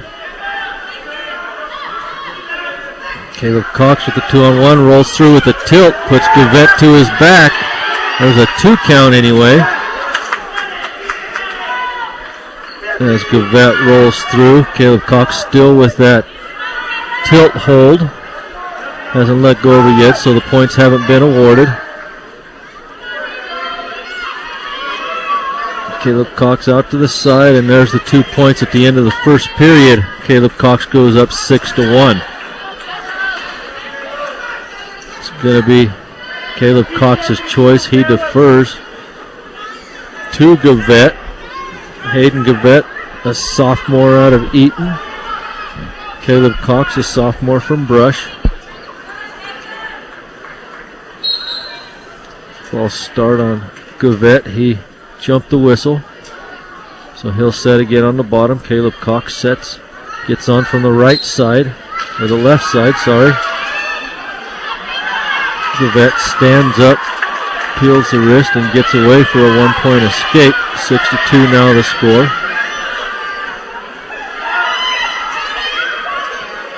Both wrestlers down in that 3-point football stance. That's about the first one I've seen mimic that. Yeah. Caleb Cox in on that single leg. Changes to a double. Comes out the back door, trying to get around the hip of Gavette. He steps through the leg, trying to get his arm over the hip of Gavette. Cox about to put him on his back. We're gonna get a stalemate out of it. There used to be a UNC wrestler that would pin everybody from that position. He just waited to get him in that position and hit back on him and pin them. So wrestlers in the neutral position. 1 minute left in the second period. Nice single leg by Caleb Cox. He's trying to pick it up, but a good sprawl back by Gavette. And Caleb Cox caught underneath. Still hanging on to that single leg. We'll probably get a... Oh, Caleb Cox lifts it high. Trying to come out the back door again. Puts Gavette over on his hip. Trying to get around the corner and step through the leg. He steps through trying to pull his head out. Gavette staying tight. Caleb Cox still working down there. Trying to come out.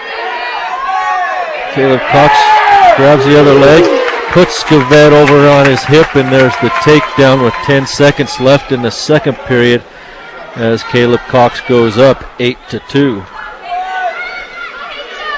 Gavette stands up, and we'll run out of time here in the second period. It's Caleb Cox's choice. He's going to choose neutral. He's gotten 4 takedowns in the match.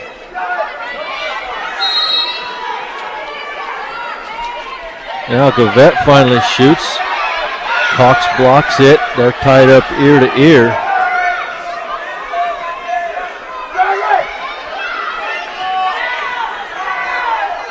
Still ear to ear. No, not a whole lot of movement. Gavette trying to get Cox in a front headlock. Cox backs away, comes forehead to forehead now.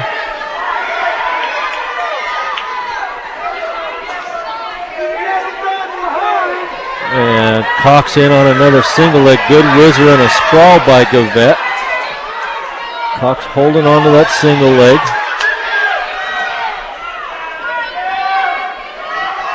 Cox caught one. And we'll get a stalemate out of it. Go back to the center circle with 1:11 on the clock here in the third period. Caleb Cox leading 8-2. Caleb Cox reaches up, goes ear to ear with Gavette. Goes in on a... Oh no, Caleb Cox gets thrown to his back. He had a head and heel and just gets thrown to his back. Caleb Cox fighting for his life, and he's going to get out of it. But that's going to put Cox at 8-6. Cox leading the match with 35 seconds left. Cox reaches around and grabs a leg. We'll get a stalemate.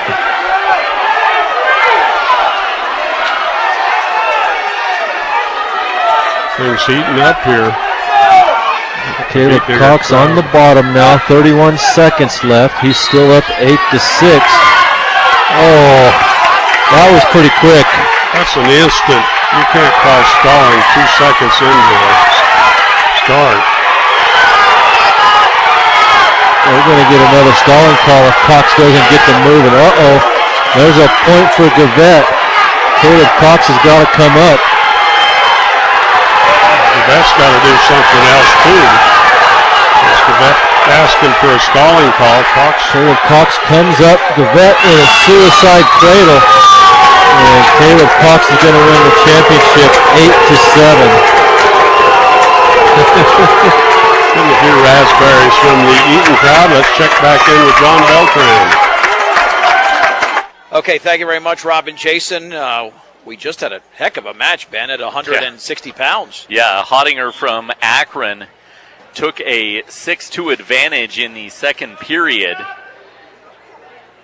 But as he took that 6-2 advantage, he gave up a reversal. There was some thought that maybe Taryn from Ray got back points on that reversal, but it wasn't awarded. Taryn from Ray did get a reversal with about 15 seconds to go, but could not tie it at 6, so it was 6-5. Yep, for Tyler Hottinger. For Tyler Hottinger, and he is your 160-pound champion. Currently on the mat, we have Newberry from Yuma, who we actually have not seen wrestle today because he advanced to the championship final on a forfeit by way of injury, and he is currently wrestling the Stratton wrestler Marshall Horning. And it's a 2-0 advantage for Newberry, nearly a minute into the first period. Yeah, keep in mind that we've got all the updates on our Facebook page, our KSIR Wrestling Facebook page. We just put a Fort Morgan update on there, not on Twitter at KSIR Wrestling, only because the update is longer. We're restricted, obviously, by characters on Twitter, but Facebook, no restrictions in terms of characters there. As we continue here, Colby Duncan is coming up here at 120 pounds for the Sterling Tigers. That'll be the next match after the one that's ongoing in Eaton. But for now, Newberry has control. And we've had 2 consecutive matches that were decided by 1 point. Yeah, We've had a bunch of pins here. I think 4 pins here. Yeah, we had 4 pins to start, and then we've had a bunch of close matches, and we're about ready for area wrestlers following 172. We will have championship wrestlers in 182, or we're at 170. I just created a new weight class. 182, 195, 220, and 285. Plus, we have 3 wrestlebacks after that. We're qualifying to state all that involve area wrestlers either challenging or being challenged for their spot at state. Yeah, and it's do or die for those wrestlers. And in fact, while we have a little break here, because I don't think it was blood time. I'm not sure exactly what it was. I believe it was, it was blood time because they're working on the mat here. I believe that Horning from Stratton had to get half a wad of gauze stuffed up his nose because the cross from Newberry earlier in the round busted him open. 106, a wrestleback. It'll be Dakota Ferguson of Sedgwick County Fleming in a challenge match against Colby Midcap of Ray. This is after the conclusion of this and 4 other matches. At 170, Dawson Worley of Cheyenne Wells against Dylan Donahue of Wiggins. And prior to that, at 119 pounds, it will be Levi Muller of Sedgwick County Fleming against Elton Yarger of Stratton. And they're back underway with just a few seconds to go as we'll get to the second period of that particular match. And Newberry gave up his momentum, and Hornig got a reversal as time was expiring. So we will head to the second tied at 2, and Newberry will be down to start the second. All right, so far we can tell you, with the weights that have been completed, 4 area wrestlers have qualified for the state at 106 pounds, and later on we'll give it to you by school. 2 at 113. We've got at least 1, if not 2, at 120 pounds. We'll see what Levi Muller does. 3 at 126, 2 more at 132, 2 more at 138 pounds. At 145, we have a total of 2 wrestlers qualifying for the state tournament. None at 152. At 160, Tyler Hottinger, John Raby, and Cade Rober. So that's 3 of them at 160 pounds. And here we are at 170. No area wrestler in the final. And no area wrestler at 170 going on into the state tournament. We only had 2, and neither one of them finished in the top 4. We had a potentially dangerous whistle here. This has been a whale of a match, John. Newberry got a fireman's carry takedown, and we have blood time here again as Horning gave up the Horning, got the reversal, and then Newberry got the escape. 5-4 with 107 to go here in the second. Buildings by Design wishes all local area wrestlers the best of luck at regionals and state wrestling this year. Customer service, experience, quality, and diversity is what sets Buildings by Design apart from all their other building companies. Building today's business, Buildings by Design. And Northeastern Junior College has added wrestling to its athletic department. for the 2016-2017 school year. The Plainsmen will begin competition immediately in the NJCAA and have high hopes for this new program. If you're a wrestler who wants to be part of the program, an individual interested in coaching, or a fan interested in more information, go to NJC. That's GoNJC.com. And one more reminder here, Ehrlich Toyota East has several sweetheart deals for 72 hours. That continues today and Monday. Stop by and see what they have for you. Ehrlich Toyota East, 1209 Main Street in Fort Morgan. And that score's gotten a lot bigger now. Yeah, Hornig went for the cradle, down 5-4. Gave up the escape, then they got back in, went for the takedown, and Newberry came across and turned him onto his back. So it's 10-4 now, and Newberry's back on his back as Hornig drug him down.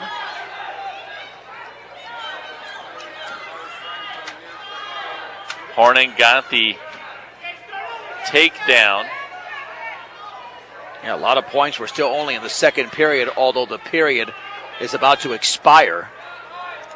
Hornig has control of the left leg. He's trying to get across the chest and cannot get control of the shoulders, so it will be Newberry up 10-6 on Hornig from Stratton. That's Newberry from Yuma as we go to the third. And they're about to complete a match in Eaton, and as soon as they do that, Colby Duncan of Sterling will be on the mat. And then we will certainly send it over there to Rob and Jason as this match continues. Our next area wrestlers are coming up at 182. In fact, there are 7 more matches to go after this, and they all involve area wrestlers. 4 in the championship finals and 3 wrestlebacks. So coming up here, we told you about the wrestlebacks. At 182 pounds, Trent Hill of Akron and Chad Somerville of Highland at 195. Brandon Anderson of Sedgwick County Fleming against Juancito Lucero of Highland. At 220, Caleb Gady of Lyman and Marcus Harvey of Holyoke. And finally at 285, Jaden Hilferty of Lyman against Chase Flynn of Stratton. That gets you up to date. We have a Sterling Tiger about to take the mat shortly, so let's send it back to Rob and Jason in Eaton. Okay, thanks a lot, John, as we're getting set for Colby's match. First of all, we got to award our 106-pound champions. And, let's see, 6th place went to Martinez of, let's see, Anderson of University. 5th to Martinez of Fort Lupton. 4th to Loft of Sterling. Bean of Valley picks up 3rd, but we'll have a wrestleback at 106 as Loft is going to have to fight off Martinez from Fort Lupton in a wrestle-off. But as we go to the championship side, it was Hayden to get back 2nd, and the champion, Caleb Cox from Brush. Okay, so that sets us up as Colby Duncan is going to step out here momentarily. Get the pictures out of the way. And Colby, ranked number 2 in the state, number 2 in the region. So he's got to go up against number 1 ranked Jody Sandoval from Fort Lupton. Sandoval 37-2 on the year. Colby 35-2. So they get their leg bands on. Fort Lupton wrestler with that light blue singlet with the Penn State belt, and Colby in the silver singlet. Yes, and orange on the thigh, and we're underway. Colby bobbing and weaving. Jody Sandoval kind of backed away from a little bit of a shot. Give a couple of head taps. Colby Duncan reaches down, touches the mat, reaches out, taps the forehead a couple times. Sandoval, now they tie up ear to ear. Sandoval snaps Colby down, tries to spin around behind. And Sandoval around behind, has the wrist. Colby trying to peel the wrist, gets dumped, lifted high, dumped down. Sandoval tried to throw a half in, but Sandoval will pick up the takedown. Duncan trying to block the grapevine. Reaches back, hooks an ankle, steps over, and gets the reversal. Just grabbed the toe of Sandoval, lifted it up. Reached back, and now he's on top.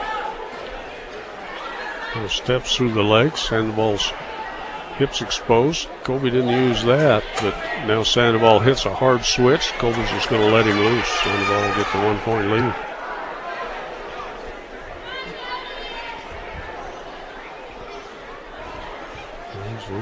Giving each other the evil eye, I guess. There's Duncan going back and forth in a 10-foot circle. Sandoval just waiting for Colby to do something. Colby reaches out, taps his forehead, touches fingers to the mat. Now they lose tie-up. Colby pops down to his knees, but no change. Giving each other a few head taps from long range. Colby grabs the wrist. Sandoval with a front headlock snaps Colby down. And snaps him down again, and we run out of time in the first period. 3-2 for Sandoval from Fort Lupton. Sandoval will win the toss, defer it, and Colby wants to take down position. Colby Duncan's been second twice at state when he's been ranked number 1 all year. Yep. Had a tough time at states, done great throughout the year. He was undefeated last year going into the finals. I'm trying to work off the bottom here against Sandoval. Sandoval's thin. Got a half Nelson from the far side, cranking it on Duncan. Gets his head down. He's got an arm bar. Not really an arm bar. Set up. Boy, Sandoval is strong. Yeah, he's just throwing him around. Sandoval a junior. Colby Duncan a senior. And Sandoval working on that left arm. Reaching half Nelson on the right side. A little arm bar in there. On the left side, walking it around. Get the half from the far side. Cranking the arm bar and then the half. And it just gives up on the arm bar. Keeps the half Nelson in there. Colby trying to pop out of there. Can't get wrist control. And now, thrown out of bounds. As Sandoval throws Colby Duncan clear out onto the gym floor. 48.5 seconds left here. Duncan gets set on the bottom, down by 1. Quick stand up by Duncan, hard switch. But Sandoval falls around, now re-switch on the stand up by Duncan, and he'll tie it up with the escape. First point of the second period.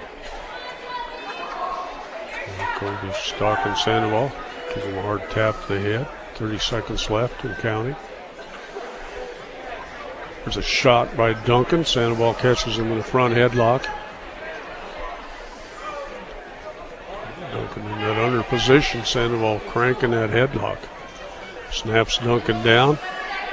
Looks like he's trying to set up a roll out of that. Duncan gets in on a bear hug. Drives Sandoval backwards. Sandoval gives an extra throw at the end. Actually, he could have done without that. Cranked on the head of Duncan. They're tied up 3-3 with 7.5 seconds left. And restart. And we'll go to this third period, tied up 3-3. Sandoval will take the down position here in the third period.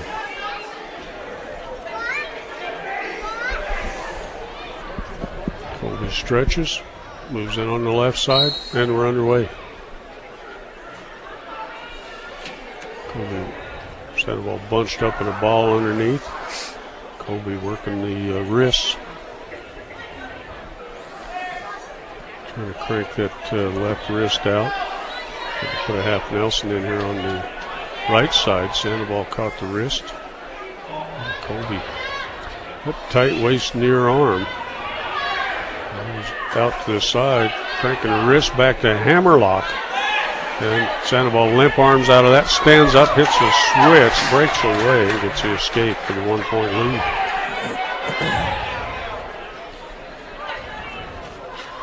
They go on their feet. Colby Duncan circling. Tap Sandoval on the head. Goes back and forth. Sandoval just waiting for Duncan to do something. Duncan gets that three-point stance. Gets out of that, comes up. Now they tie up ear to ear. Duncan tries to throw Sandoval by. Sandoval looks at the clock. And Duncan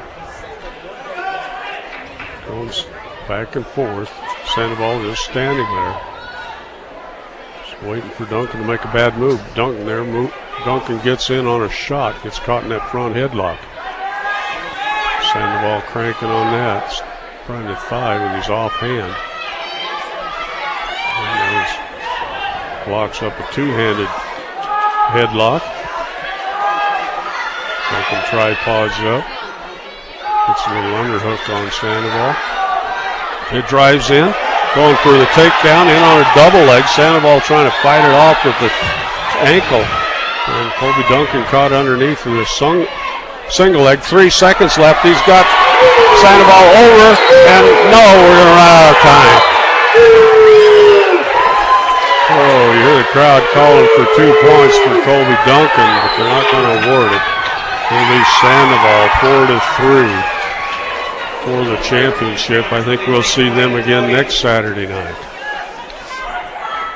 2 top wrestlers here at 120 pounds out of Region 3. Let's see who we got up next. Will be Austin Meade, Torres of Fort Lupton, and at 132, but Damien of Valley and Cooksey of Weld Central.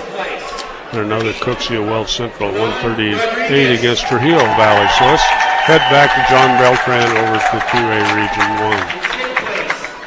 1. Rob, thank you very much. Along with Ben Blecka, we're up to 182 pounds. Trent Hill of Akron in another close match here against Chad Somerville of Highland, Ben. Yeah, and the only difference in this match right now, 40 seconds to go in the second, is an escape by Somerville early in this second. Hill has control, head-to-head tie-up, looking to push Somerville back in this 182-pound championship. Hill shoots in on the right leg, doesn't get anything. They'll back out and reset. 15 seconds to go in the second. 1-0 Somerville from Highland. Head-to-head tie-up. Trying to get underneath the right arm. Somerville will get control of the left wrist, and we will go to the third with Hill from Akron trailing 1-0, and he will start down in this third period. Hill at 26-5, a senior going into today. He's already guaranteed a spot in the state tournament. Hill with a stand-up immediately, and he gets the 1-point escape, pulling away and tying this one at 15 seconds into the third period. Head-to-head tie-up between Somerville and Hill. Hill shoots in on the right leg, doesn't get anything, gets back up to his feet. They stay tied up, head-to-head. Minute and a half to go in the third, tied at 1. Hill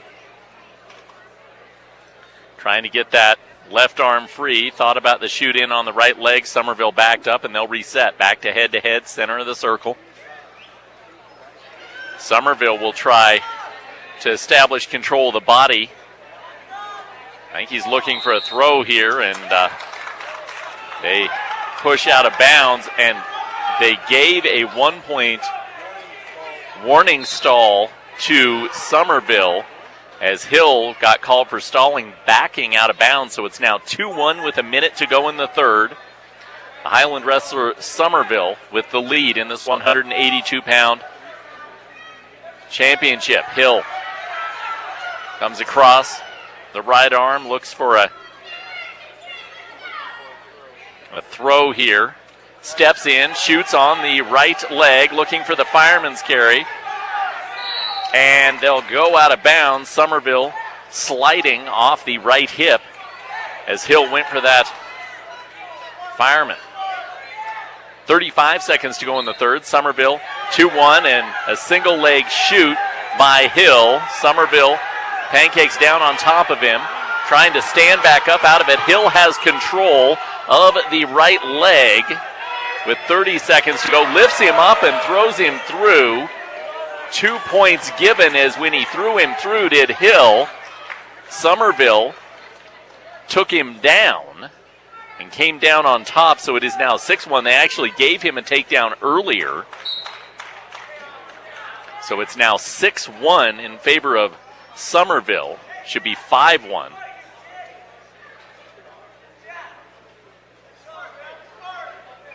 Just had an escape earlier, correct? Yeah, they're going to make that. Now they're running the clock. They've got the wrong thing going. You're not supposed to run the clock. You're supposed to change the score. Now they've run an extra 4 seconds for no reason. Well, it says 6-1, and now that time is run off. Somerville will give the escape to make it 6-2, and then they go out of bounds as Somerville didn't want to have opportunity to give up any more points, and they'll be head-to-head. Hill steps in, tries to take down Somerville, and our final will be 6-2. Oh, they gave Somerville a takedown on that final shoot from Hill, so 8-2 in the 182-pound championship. This is one of 4 straight championship matches and 7 straight we have here at Northeastern Junior College at the 2A Region 3 tournament. Up next in the 195-pound weight class will be Brandon Anderson from Sedgwick County Fleming against Juancito Lucero from Highland. I can't roll my R's like you, John. Well, it's not a double R, so you don't have to roll it too much. If it's a double R, like burrito, then you got to roll it. So it was just soft roll. You did that perfectly. I earned my Cuban card, correct? You did. Thank you very much. Oh, you're big time. Lord knows I've eaten enough pulled pork today to qualify as a Cuban. Oh, no doubt. So 8-2 for Chad Somerville of Highland over Trent Hill of Akron. And in this weight classification, 2 area wrestlers, along with Zach Hamer of Sedgwick County Fleming, qualified for the state tournament. They will announce the, I believe it is 160-pound winners as this match is going on. Yep, that's right. They just announced him. So Anderson will take to the mat. He got here by tech fall. 15-0 over Poss from Akron in the semifinals. Lucero from Highland, an 8-4 decision over Cozart from Cheyenne Wells. They begin the 195-pound championship match, head-to-head tie-up, and they push out the top half of the circle. Anderson and Lucero back to the middle. Anderson and Lucero jockeying head-to-head again. Lucero aggressively looking for the throw. Shooting in on the hip as Anderson tries the control of the right leg, blocked by Lucero. They'll stand back up. Lucero, and now trying to get behind to get control of the hip, and they'll go out of bounds. For the upper weight classes, sometimes you see them being stagnant in terms of action. That's not the case in this one. These two are going directly after one another. Lucero for Highland and Anderson for Sedgwick County Fleming, scoreless with 1:15 to go in the first. Anderson trying the trip takedown on Lucero, but they fall out of bounds. So they'll come back to the center and reset. Head-to-head, Anderson and Lucero tied up. Anderson throwing the arms free of Lucero. Lucero immediately back to the head-to-head tie-up. Anderson shoots in on the left leg. Lucero over the top of him. Neither side gets an advantage or a point there with 45 seconds to go in the first. We stay scoreless. Anderson has control of the hip, looking for the left leg trip takedown, and they give Anderson the takedown near the bottom of the circle. He will lead 2-0 with 30 seconds to go here in the first. He went across the left leg, and a takedown will now force Lucero to be down on the restart. Anderson took advantage of Lucero's attempt at a headlock to get that takedown. Anderson now breaking Lucero down to his belly. Has control of the right leg. Looking to get control of the right arm.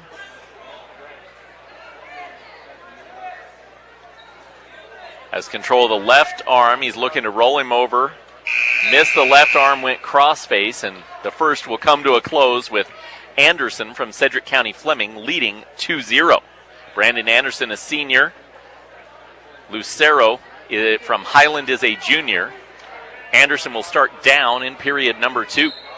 Anderson switch and gets out with a 1-point escape, so it will be 3-0 just 6 seconds in, and Anderson is bleeding on the switch, I believe. Oh, it's Lucero that will head over toward the trash can. He got popped in the face on the switch from Anderson. Also coming up, we got a couple of lineman wrestlers here at 220 and 285. Caleb Gady at 220 and Jaden Hilferty at 285. And that'll close this out before we get to the 3 wrestlebacks involving area wrestlers. In between then, we will have a 152-pound 3A match featuring Brush's Baby Maltos Garcia. But that is still a few matches away in Eaton, and then we'll have quick recaps. And a lot of times we're not done till 8:30, 9 o'clock with all the regionals. Jeremy Weathers already done with 5 Fort Morgan Mustangs moving on to the state tournament, including Caleb Bell at 170 pounds. Francisco Rosadas Ochoa at 160. He's a regional runner-up. Dylan McBride at 182. And regional champions Alex Mai at 220. And Toby McBride at 285 pounds. A lengthy delay. And keep in mind, there's always blood time, so you can't bleed forever, so to speak. They do have blood time, and they start counting it immediately. And they, I believe, have one of the officials over keeping close eye on that, and they will get him taken care of. So Brandon Anderson with a 3-0 advantage, 1:53 to go here in the second. He's the number 1 ranked wrestler in the state. Brandon Anderson, head-to-head tie-up with Lucero from Highland. Lucero looking for control of the right leg and a possible throw. Anderson will return back and go for Lucero's right leg, and they go out of bounds. And again, we're going to have blood time. And they start counting it off again. 1:37 to go here in the second. Anderson mentioned the tech fall to get to the championship, had a 57-second pin over Sam Ghaffari from Gilpin County. In the other match he has wrestled in this tournament, Lucero from Highland had a 1-minute fall over Trent Graham from Burlington, and then an 8-4 decision over Jeremiah Cozart from Cheyenne Wells to get into the championship. Superior Irrigation and Electric in Wiggins is your local Zamatic dealer. See how the Lindsay Advantage can enhance your daily operation. Wishing wrestlers the best at state. Superior Irrigation and Electric. And drivers, start your engines. Time for NASCAR. Tune in to 94.5 The Ranch Saturday. Make it Sunday, February 21st. That's the Daytona 500, 94.5 The Ranch, the radio home of NASCAR in Northeast Colorado. They've got the blood stopped here once again, so Lucero and Anderson will reset with 1:37 to go in the second. Anderson up 3-0, steps in for the single leg on the right. The shoot will get the takedown for Anderson, and he's got the back control with a 5-0 lead on Lucero now. Tight waist on Lucero. Breaks that, and a blood timeout again. Anderson throws his hands up in disgust with 1:19 to go here in the second. I think it's a total, we can ask Chuck, but I think it's a total of 5 minutes of blood time, and so then they're counting down here. Yeah, we're nearing that. They're going to clean the mat off here.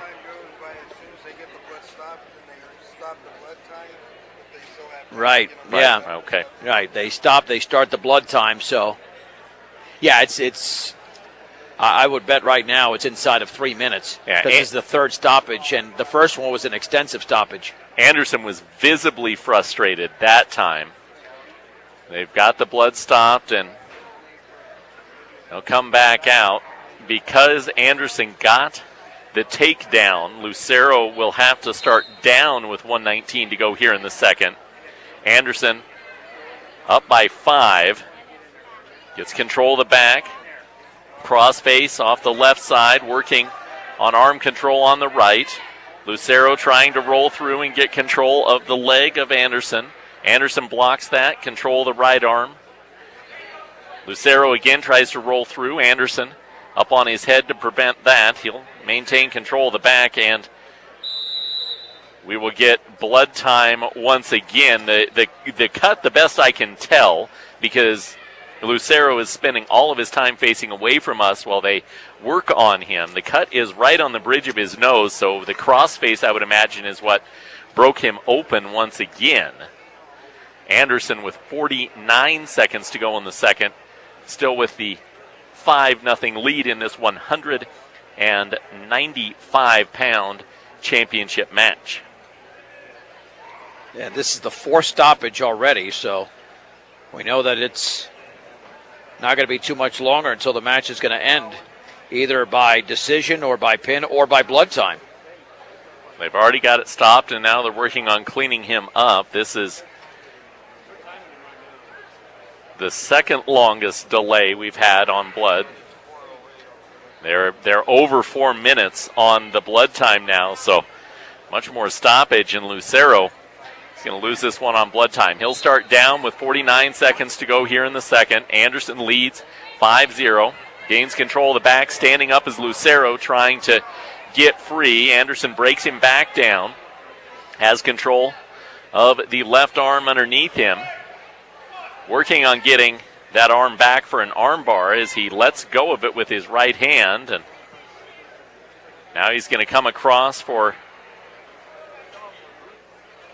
a crossface across the left side. Anderson blocking it with his right hand. That allows Lucero to gain control of Anderson's right arm. 9 seconds to go in the second. Lucero trying to break out of Anderson's hold. Anderson will get a hold of the left ankle, and the second will expire with Brandon Anderson from Sedgwick County Fleming leading 5-0. The officials take a look at Lucero, and he will choose neutral to start period number 3. Brandon Anderson in this 2A 195-pound Region 3 championship match. Steps in. Lucero looking for a throw off the step in. Shoots at the left leg and doesn't get it. Anderson will be drug out of bounds by Lucero in that opportunity. Blood time again, so over 4 minutes already with the blood time that we have started. And once they get it stopped here, this is about the final time. How about a different number, Ben? We've had continuous regional wrestling coverage from 3 different sites for 9 hours and 23 minutes straight.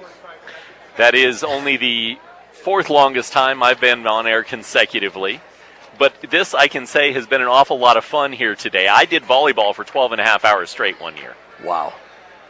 By myself. That's Thankfully, insane. Yeah. We've had help at 3 sites today. Yeah. The blood time is done. 1:40 to go here in the third. Anderson up 5-0. Lucero and Anderson tied up head-to-head. Anderson shoots in on the right leg. Lucero gains control of Anderson's right shoulder. Anderson then looking for the takedown, and he gets it. Lucero went for the throw, and Anderson wrapped the leg and got the takedown to take a 7-0 lead with 1:15 to go here in the third.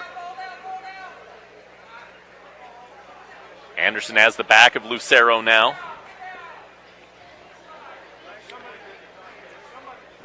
We're at a minute to go in the third. Working on gaining control of the arms. Has control of the left arm, and as he came across for a crossface, we get another blood time. No, we called stalling on Anderson. No point awarded. That's the first warning. So Lucero will start down. Anderson breaks him down to his belly again. Thought about the crossface. Looked at the cradle. Blocked by Lucero. Half Nelson locked in. A roll attempt by Anderson. Nothing there. Back crossface. Anderson looking for the near side cradle with 20 seconds to go here in the third. 7-0 his lead. Anderson has been warned for stalling, is not stalling here. He is actively trying to roll Lucero over with 5 seconds to go. Lucero up to his knees. Anderson breaks him down, and that'll do it. Your 195-pound Region 3 champion is Brandon Anderson from Sedgwick County Fleming. 7-0 his win. And once again, all the updates on our new Twitter handle at KSIR Wrestling and our new Facebook page, KSIR Wrestling as well. Another area wrestler moving on. And only 5 matches remain, but 3 wrestlebacks that we'll be covering as well. And we haven't forgotten about the 3A regional. We're still awaiting the match with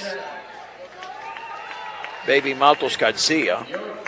That's at 152 pounds. They're not there yet. They're not that far away. A couple of matches away. And we'll have 2 wrestlers coming up for the Lyman Badgers. Caleb Gady here at 220, who's the overwhelming favorite, 18-0. And Jaden Hilferty at 285 pounds. Gade got a bye to the semifinals. Won in 1 minute and 15 seconds over Dakota Jackson from Highland. And Marquise Harvey won in a fall in 4 minutes and 42 seconds over Wiggins' David Nance, who finished third in this 220-pound weight class. With only 1 win in the tournament, but it was good enough to get him to state.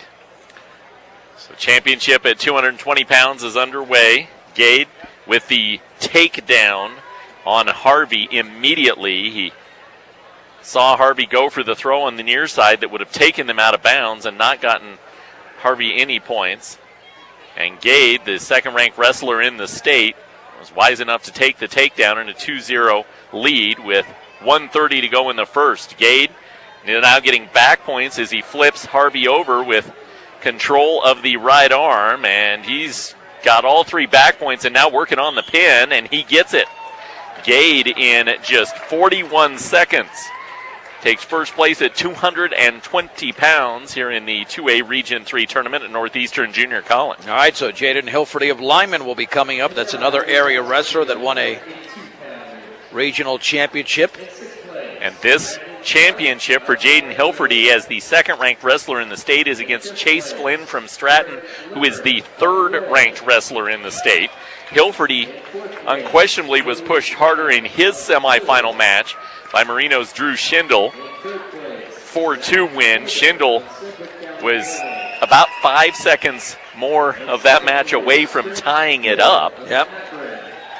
And Flynn had control and gave up 2 points late to John Satterley from Burlington. Yeah, sometimes you just gotta hang on, but you can't be called for stalling either. Flynn is 2 and Hilferty is third. Want to make sure we credit the right wrestler for their right ranking. Right. This is a matchup of 2 kids who unquestionably were offensive linemen for their football teams. Oh, you would think so. And maybe kickers. Oh, possibly, because Drew Schindel was the kicker for Marino, yeah. So you never know. Hilferty is a big boy. Now, they will give out the trophy here for the team winner as well before we get to the wrestlebacks. And that team winner should be Sedgwick County Fleming. Hilferty and Flynn will shake hands, middle circle, and then they'll tie up head-to-head as the 285-pound championship match is underway. Hilferty and Flynn not catching advantage on either side. They back away, and reset the head-to-head tie-up. Wrist control of the opposite hand of the guy in front of them. Both sides trying to establish that head-to-head quickly and then throw away. 30 seconds in, scoreless in this 285-pound championship match. Hilferty will look to establish right shoulder control on Flynn. Doesn't get it. They back away and adjust the headgear again. Head-to-head tie-up with 1:10 to go in the first. Hilferty. We'll see Flynn shoot, block the shoot, got control of the right arm, but lost control of his head, and they will reset at center circle. 50 seconds to go in the first, scoreless. Hilferty.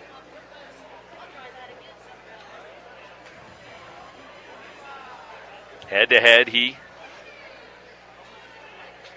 pulls Flynn down, getting control of the right shoulder.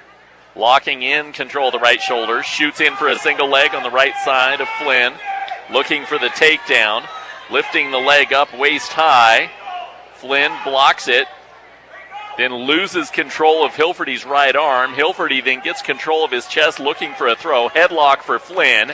And Hilferty, out of that headlock, will break Flynn down and take the 2-point takedown. And with 10 seconds to go in the first, Flynn will have to put his headgear back on, because when 285 or plus pounds falls on top of you, that headgear is going to come loose.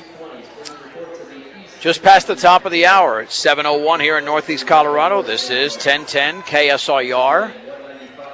Brush, Fort Morgan, Keensburg. KRFD 100.1 FM, Fleming, Sterling, and KSIR.com. I'm John Beltran with Ben Blecka, live from Northeastern Junior College in Sterling. You're listening to the Class 2A Region 3 Championships in the final match here, Ben, at 285 pounds before the awards are handed out, and then the 3 challenge matches. Yeah, and on the restart after Flynn put his headgear back on, he got a switch and a 1-point escape. Time expired, so 2-1. Hilferty from Lyman with the lead heading to the second, and Flynn will start down. Yeah, I have a feeling this one's going to go the distance. Hilferty immediately breaks Flynn down, gets control of his right arm. Working on getting across the hip. Goes cross-face instead. Cranking back on that arm. Has the arm bar. Broken back, gives up control of the arm and goes for the tight waist. Flynn tries to sit out for an escape, and Hilferty chicken wings him and breaks him back down to the mat. 1:30 to go in the second. 2-1 Hilferty from Lyman on top of Flynn from Stratton. Hilferty trying to roll Flynn over. He does, and now he's getting back points. Hilferty trying to bridge out. Flynn high. Hilferty gets down. Still working on back points.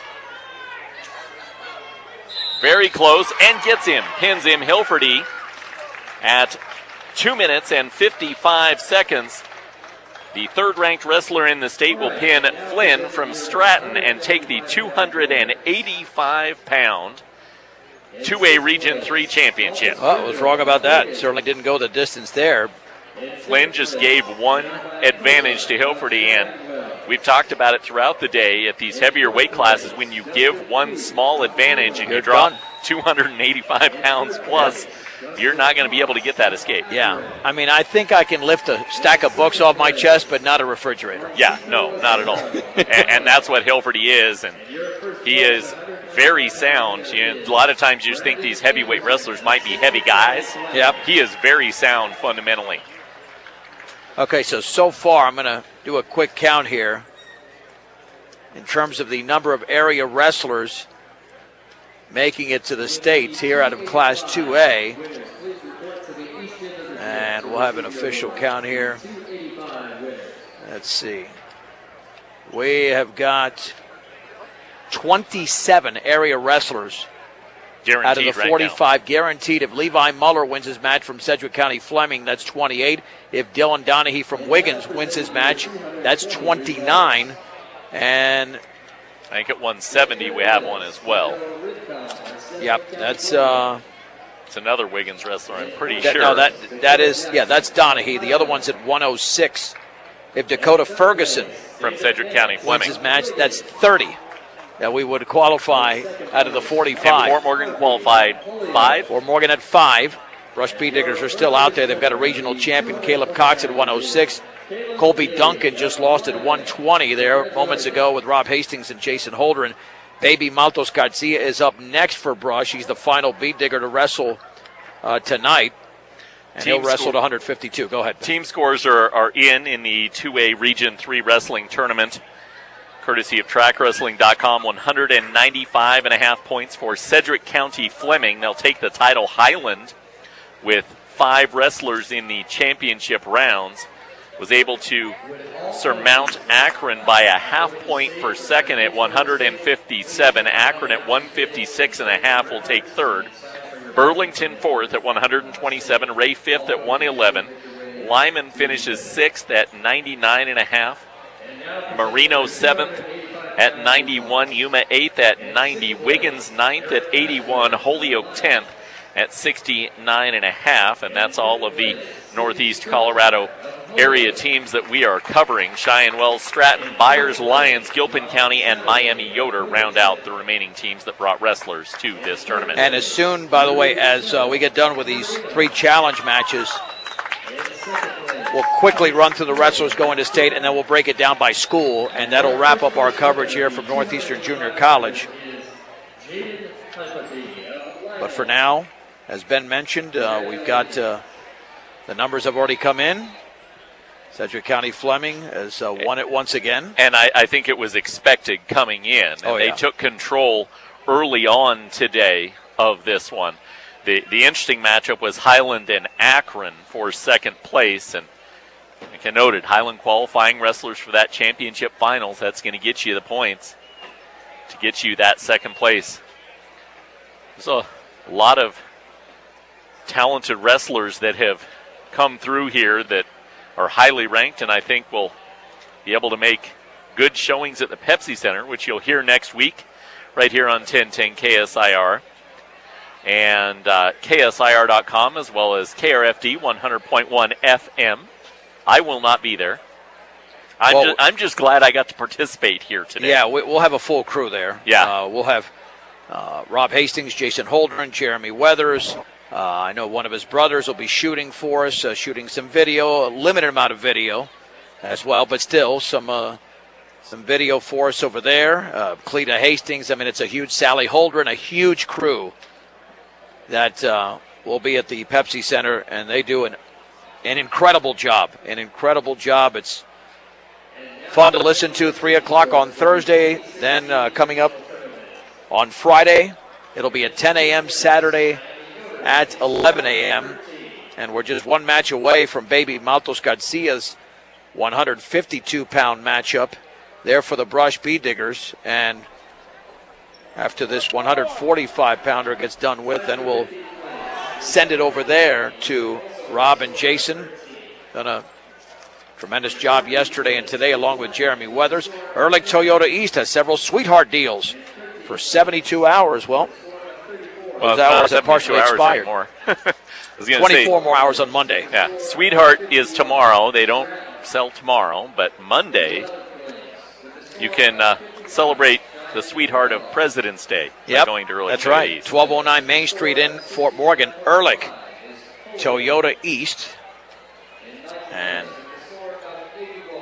we should see the first challenge match coming up here at 106 pounds between Dakota Ferguson of Sedgwick County Fleming and Colby Midcap of Ray. Midcap finished in 5th, but because he and Ferguson did not meet in this tournament, Ferguson's 4th place spot, which qualifies him for state, will be on the line here. Right. Just about finished with the well, they're actually going through the team scores right now. Let's see if we can get that feed there for the PA announcer. And now your regional runner-up with a score of 157, Highland.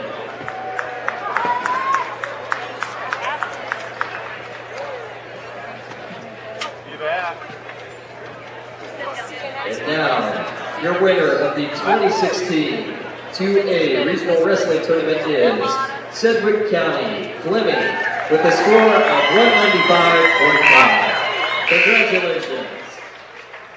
Sedgwick County Fleming, that's 2 years in a row that they've won this tournament? At least 2, yeah, I believe just, yep.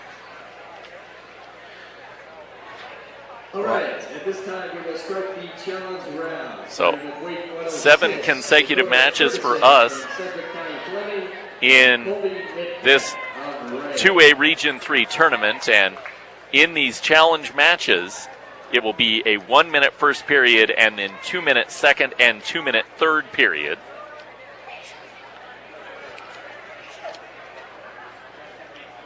And the Sedgwick County Fleming wrestler will be green, and the Ray wrestler will be red, so that's home and road on the scoreboard here. Ferguson from Sedgwick County Fleming lost to Barkdale from Wiggins to finish fourth, and Midcap defeated Mosqueda from Holyoke, and the the challenge match is underway, and immediately getting a takedown is Ferguson on Midcap.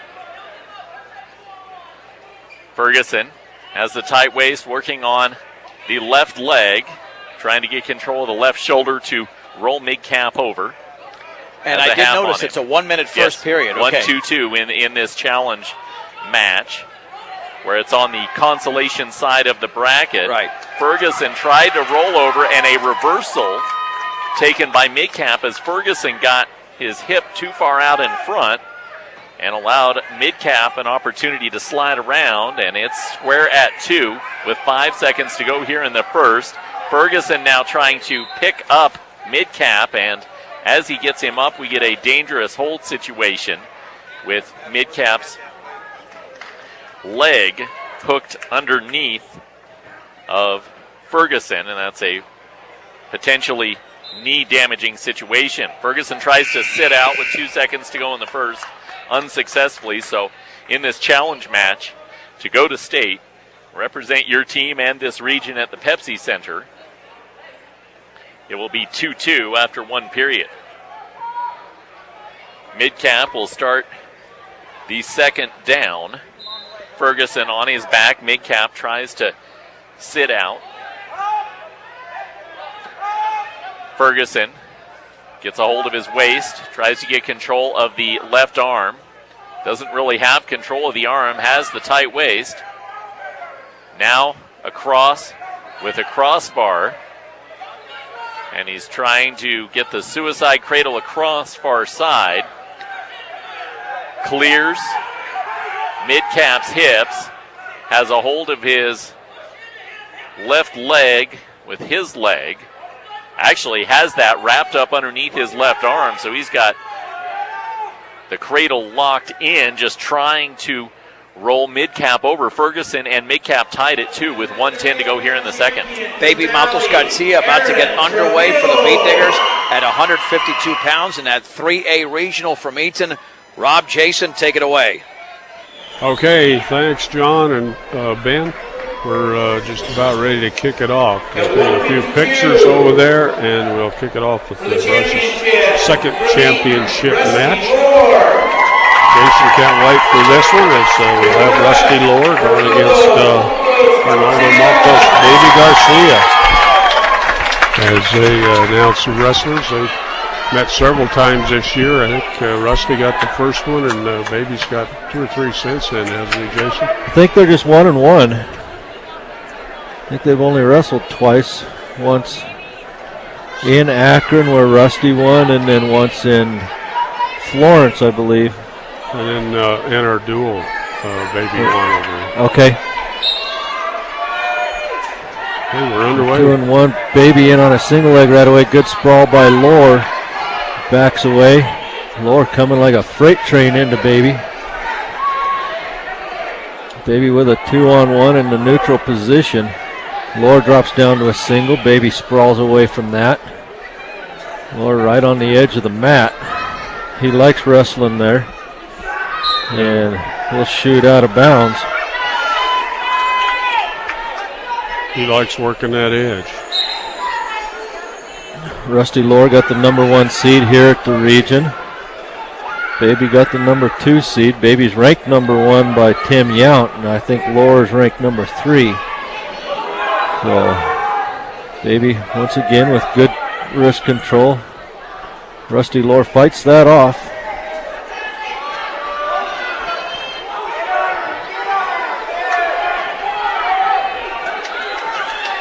They both bounced around quite a bit on those rankings this year. Yeah, both were ranked at 160 pounds earlier in the year, and they both dropped to 152 pounds. I think for the simple fact that Jimmy Fate from Berthoud is at 160 pounds.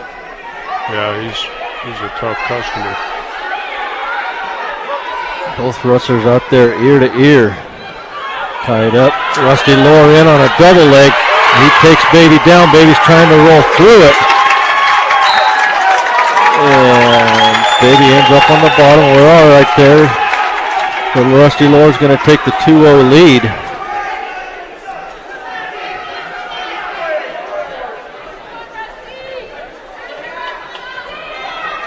Baby sets on the bottom. Rusty jumps on from the right side. Baby stands up, trying to peel the wrist. He'll turn into Rusty Lohr, get the escape. It's a 2-1 match. 20 seconds left in the first period.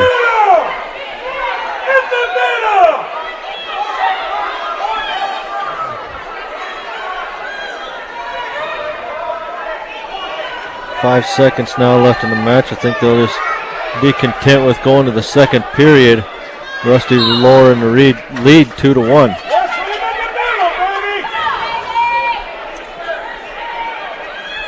Baby's choice on the coin toss. He defers. Rusty Lohr chooses down here in the second period with a 2-1 lead.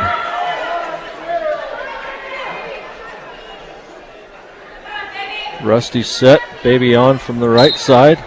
Quick sit out by Rusty Lohr. He comes up, faces Baby. He'll get the escape. It's a 3-1 match.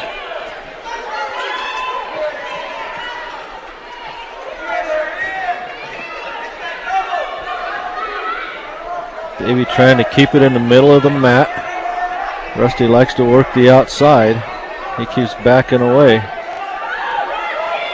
Baby in, ties up forehead to forehead. A little shot by Baby. Rusty pulls away from that.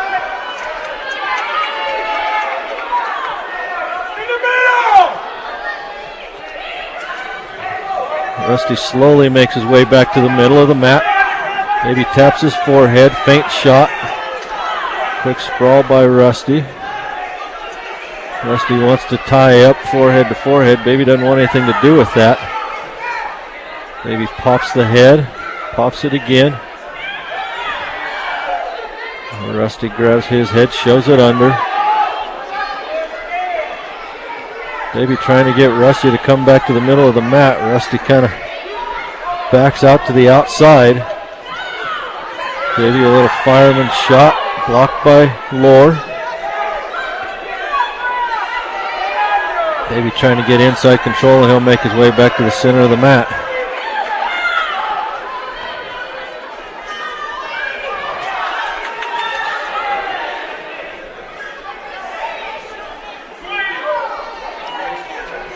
Baby tries a shot.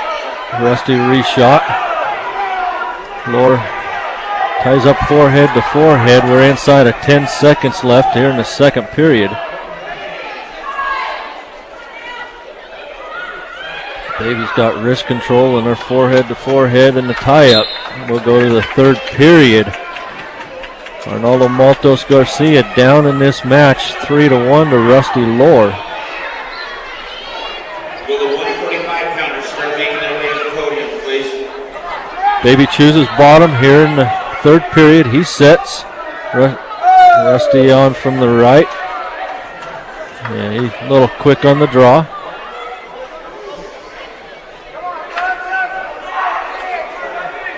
So Baby's going to set again.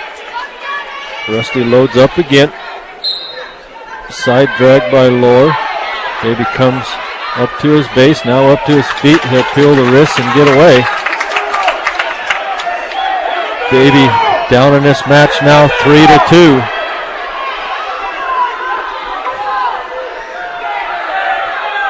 Baby popping the forehead. Rusty keeping his distance from Baby. Rusty in on a double leg, puts Baby right to his back. Baby got hurt on that. I'm not sure what happened. I think he's holding his right knee or ankle. I'm not sure. Baby never gives up, and he's holding on to that ankle. Yeah, the ref missed that one. Supposed to protect the wrestler, ref!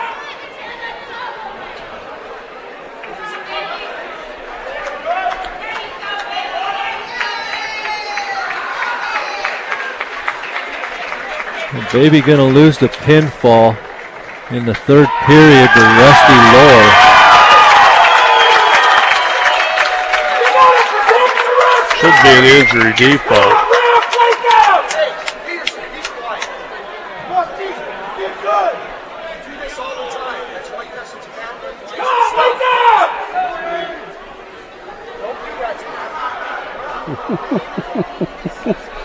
You can hear Mr. Peterson giving the referee a hard time. Now we got a referee that's in civilian clothes giving Bob a hard time. I don't think it's going to get settling down any. Well, we're going to go to 160 pounds after that tough loss. Let's check back with John Beltran over at Akron.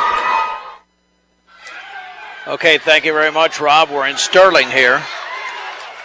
And we have one challenge match left after this. We already had a decision at 106 pounds. Dakota Ferguson of Sedgwick County Fleming, a 258 pin over Colby Midcap of Ray. And almost done here. Sedgwick County Fleming has won the team title. We do know that the Akron Rams are sending 7 wrestlers to the state tournament. Marino with 4, Lyman with 4, Wiggins with 3, perhaps 4, Sedgwick County Fleming with 9, perhaps 10. As this challenge match continues now. This is a whale of a challenge match here. Muller and Jaeger's tied at 7. Yeah.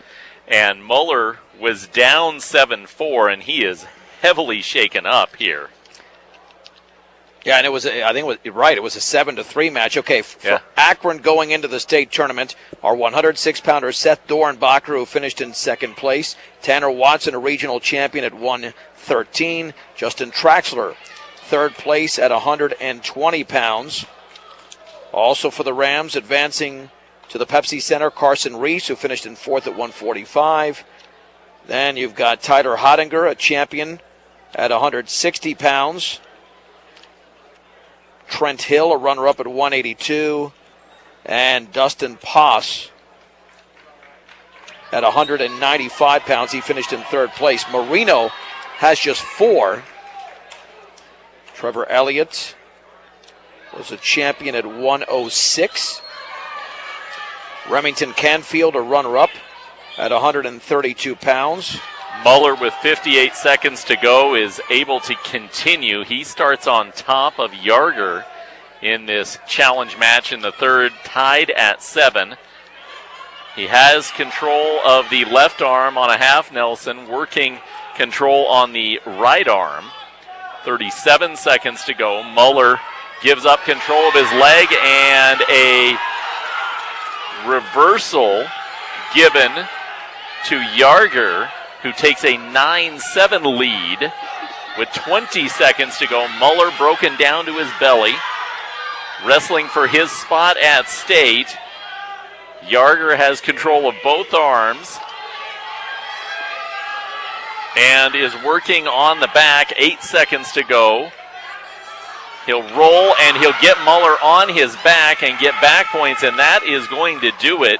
Sedgwick County Fleming's Levi Muller will have his spot taken by Yarger from Stratton to go to state. 2 other Marino Rams, by the way, going to the state. John Ramey, who finished in third place at 160 pounds, and Remington Canfield in third at 285. So we've given you Akron and Marino. The Lyman Badgers have 4. And for Lyman, Woody Aguilar, who finished in 4th place at 126 pounds. Braden Capel in 4th at 138. And regional champions Caleb Gade at 220 pounds and Jaden Hilferty at 285 pounds. One final match to go here at the 2A Region 3 tournament. This challenge match will be for an opportunity for Dylan Donahue to take Dawson Worley's spot at the state tournament. Let's recap also, Ben. Sedgwick County Fleming had a chance to get 10. They're only going to get 9 into state. Dakota Ferguson, 4th place at 106 pounds. Colton Dickinson, a runner-up at 113. Then we had, at 126 pounds, Keegan Mann, a runner-up. Keith Graham, the regional champion at 132. Coburn Mann, regional champion at 138. Also for Sedgwick County Fleming, McCoy Sullivan in 3rd place at 145 pounds, as well as Cade Rober, who finished in 4th at 160 pounds. Zach Hamer, 3rd place finisher at 182. And Brandon Anderson, a regional champion at 195. So that's your recap for Marino, for Akron, for Sedgwick County Fleming. And for senior Dylan Donahue from Wiggins, he is in 5th, trying to take freshman Dawson Worley's spot at the Pepsi Center. 16 seconds to go in the first. They are scoreless. Both sides have largely remained tied head-to-head. Looking for the throw. Shooting in for a double-leg takedown is Donahue. And with 2 seconds to go in the round, he will get that takedown just before the round comes to a close. So after one period, the senior Dylan Donahue wrestling for his literal high school wrestling career. Yep. Also gave you the recap, by the way, for Lyman. So as soon as this match is over, Ben, it's either going to be 27 or 28 area wrestlers. 7 from Akron, 4 from Marino, 4 from Lyman, 9 from Sedgwick County Fleming, and either 3 or 4 from Wiggins. If Donahue wins, it's 4. If he loses, then you only have 3 from Wiggins, and we'll tell you about those in just a second. A stand-up escape for Worley to start the round. So Donahue, the senior, has a 2-1 lead, 1:40 to go in the second. Donahue and Worley head-to-head, looking for control of the wrists. They'll stay head-to-head as we tick under 1:30 to go in the second. 2-1 Donahue. This is our final match of the night from Northeastern Junior College in Sterling. This will complete. We will send it back to Rob and Jason, then they'll wrap up their coverage as those championship matches continue in Eaton. But I believe we're done with the area wrestlers, but they will still have a wrap-up as we are right now about to hit the 10-hour mark of continuous coverage right here on 1010, as well as KRFD 100.1 FM and KSIR.com. Minute to go in the second. Head-to-head tie-up continues between Dylan Donahue, the senior for Wiggins, and Dawson Worley, the freshman for Cheyenne Wells. Donahue wrestled back to finish 5th, and now is trying to take Worley's spot. He's going for a throw off the right shoulder. Worley blocks it. Cranking down on the head of Worley is Donahue. 35 seconds to go in the second. Donahue maintains the 2-1 lead. High Plains Bank of Wiggins is an authentic hometown community bank who takes your finances to a higher plane. Wishing all wrestlers best of luck at regionals and state in 2016. High Plains Bank of Wiggins. Worley and Donahue both were just warned for stalling with 15 seconds to go in the second. Worley goes and gets the takedown with 7 seconds to go on Donahue. Has him on his back and is getting back points, and the senior's career will come to a close, getting pinned in a challenge match to go to state. Yeah, Dylan Donahue was the one. Pardon me. The Cheyenne Wells uniform is similar, but they have the, it's Dylan Donahue with a W. I haven't seen that singlet, the gray one, too much. And none of them had that gray singlet on today. So he changed to that gray singlet, and he will move on. Good match for Did we get a pin Donahue. Time there? I think with it was at a couple of seconds. 2 seconds to go in the second round, so it would have been 2 minutes and 58 seconds there for Dylan Donahue for Wiggins. So 2:58. So he qualifies for the state. So Wiggins has 4 wrestlers going into the state tournament. Mark Bardahl, third at 106 pounds. Cameron Holm, who finished in third at 126. We just mentioned at 170 pounds, Dylan Donahue, who finished in fifth but wins his challenge match in 2 minutes and 58 seconds over Dawson Worley of Cheyenne Wells. And then David Nance at 220 pounds finishes in third place. So once again, 7 go for Akron, 4 for Marino, 4 for Wiggins, 4 for Lyman, and 9 for Sedgwick County Fleming. And you do the math there, 28 area wrestlers out of here, 28 out of 45. We had 36 that did medal, but 28 that advanced to the state tournament, Ben. It was a great day for a lot of area wrestlers, and a great day once again. I was glad to learn wrestling in an event like this with Northeastern Junior College adding wrestling. I think you're going to see an excitement around this sport on this campus starting next fall.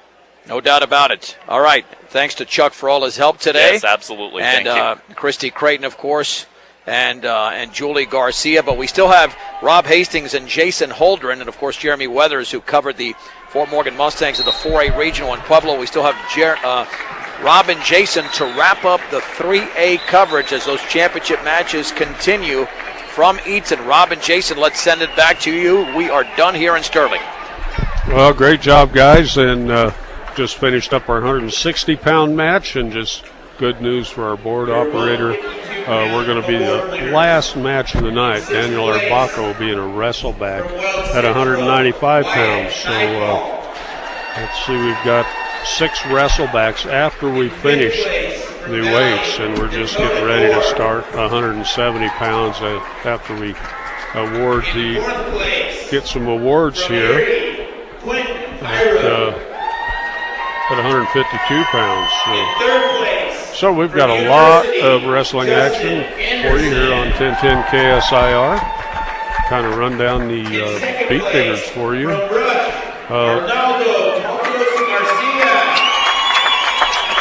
The award, the 52-pound champion, Rusty Lohr, hometown. And Aldo's got his right ankle taped up, iced up, and he made it up on the podium. Okay, Caleb Cox, champion, 8-7. He won a major decision, an 8-7 win for the championship. Of course, he gets a trip to state. Colin Cole ended up in 5th place with no chance of a wrestleback. Oswaldo Nunez is up in 4th place, but he's got a wrestleback challenge from Sean Carell of Erie. Wyatt Fowl ends up in 3rd place, a trip to state for the Beat Diggers. Ricky Mendez scored 3 points for the Beat Diggers, but was knocked out fairly early. And at 138, Jade Queen picks up a 6th place ribbon, but no trip to state for Jade. Isaac Morales at 145 scored 16 points for the Beat Diggers, but then was knocked out one away from going into the medal round. Then, as we talked just a minute ago, Arnoldo Mortos Garcia ends up in second place, either pen or injury default, as he got taken down and twisted that ankle. So he's got a trip to state locked up. Let's hope he can get healed up by next weekend. That shows you how important that 5th place finish can be, because you may get the call.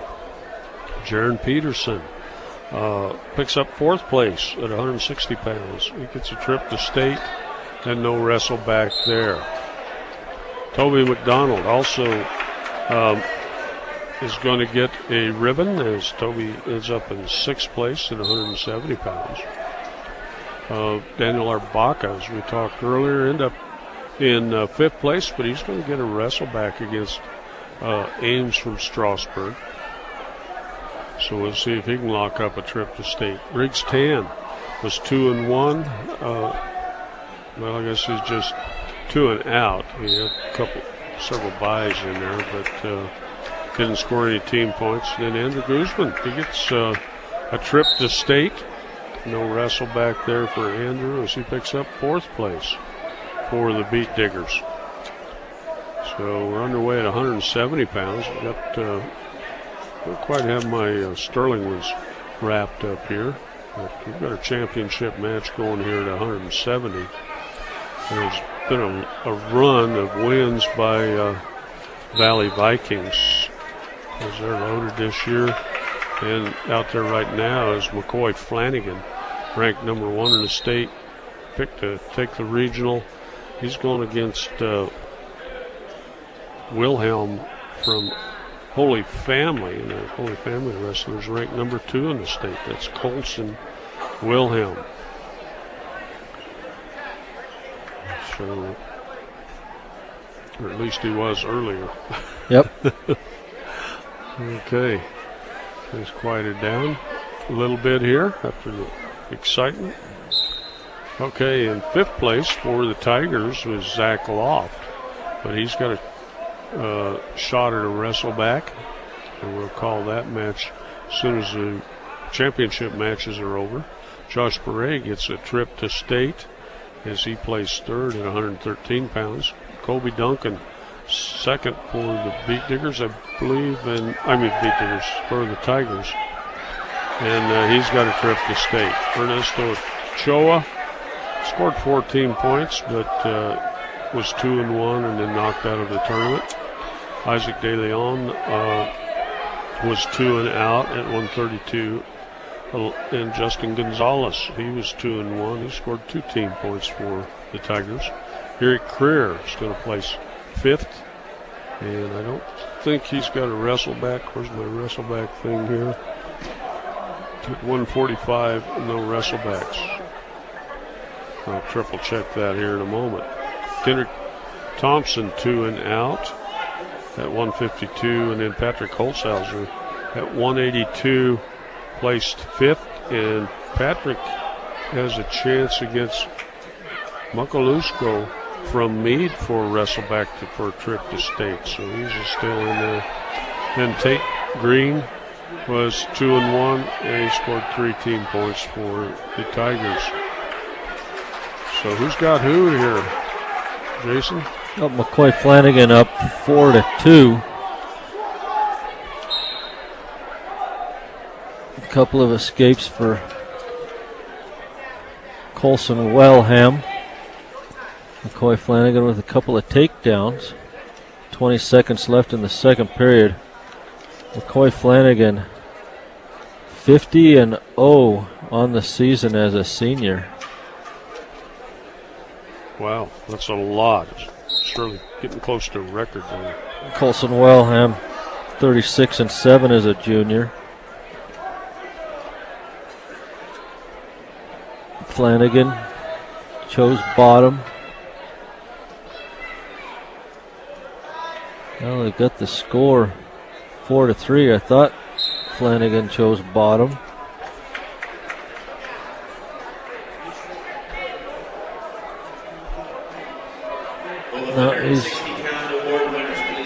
And now it's a 4-3 score in favor of Flanagan going to the third period. Flanagan stands up, peeling the wrists, trying to get his hips down. Wellham holding on tight, and he dumps McCoy Flanagan over. Flanagan dumped out of bounds, so he'll make his way back to the 10-foot circle and set again. Got an awe from the crowd, almost a slam there. Flanagan stands up, peels the wrist, face Wellham. Gets the escape. He'll go up 5-3 now. 20 seconds gone in the third period. So Flanagan stalking Wellham.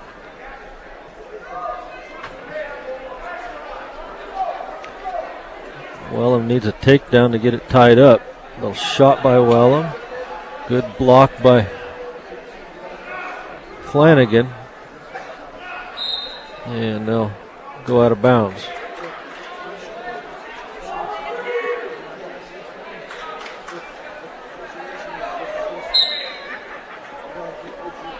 They make their way back to the center circle. Wrestlers on their feet here in the third period with 1 minute 5 seconds left. With the 170-pound champion.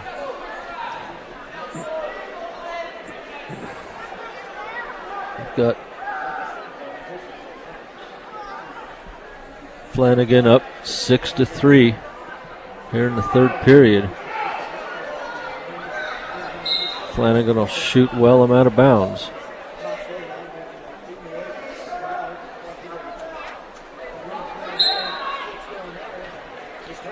A little faint shot by Wellham right on the whistle. Sprawl away by Flanagan. A lot of head tapping by Colson Wellham from Holy Family. Another shot by Wellham. Another shot. Good sprawl by McCoy Flanagan. Gets him in a front headlock. Then goes in on a double leg. Gets rolled through by Wellham. Flanagan still underneath on that single leg now.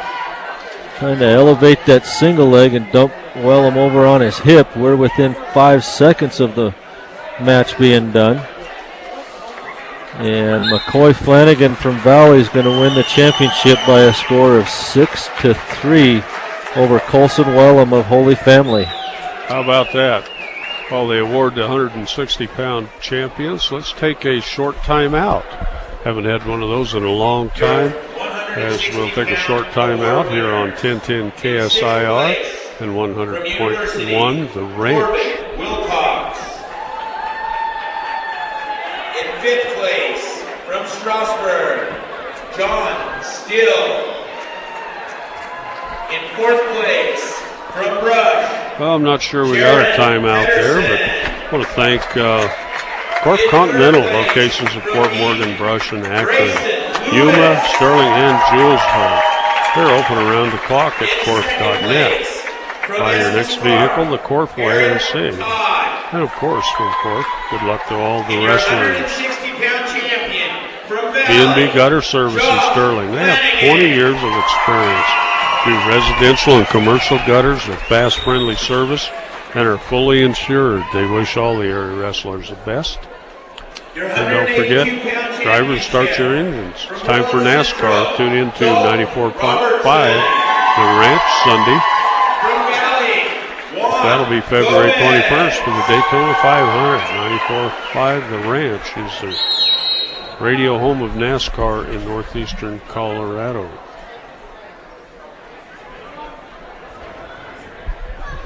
We're underway at 182 pounds in the championship from Weld Central. Dalton Robertson, 43-0 on the season. He's a senior and a two-time state champion already. He's in on a single leg. Good whizzer by Gomez. Comes back out front. They'll break apart. His opponent, Juan Gomez from Valley, also 43 wins on the season, but has 2 losses as a senior.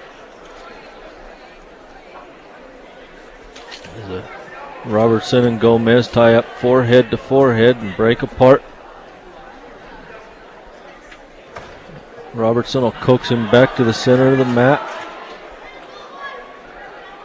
Another back to the outside of the mat.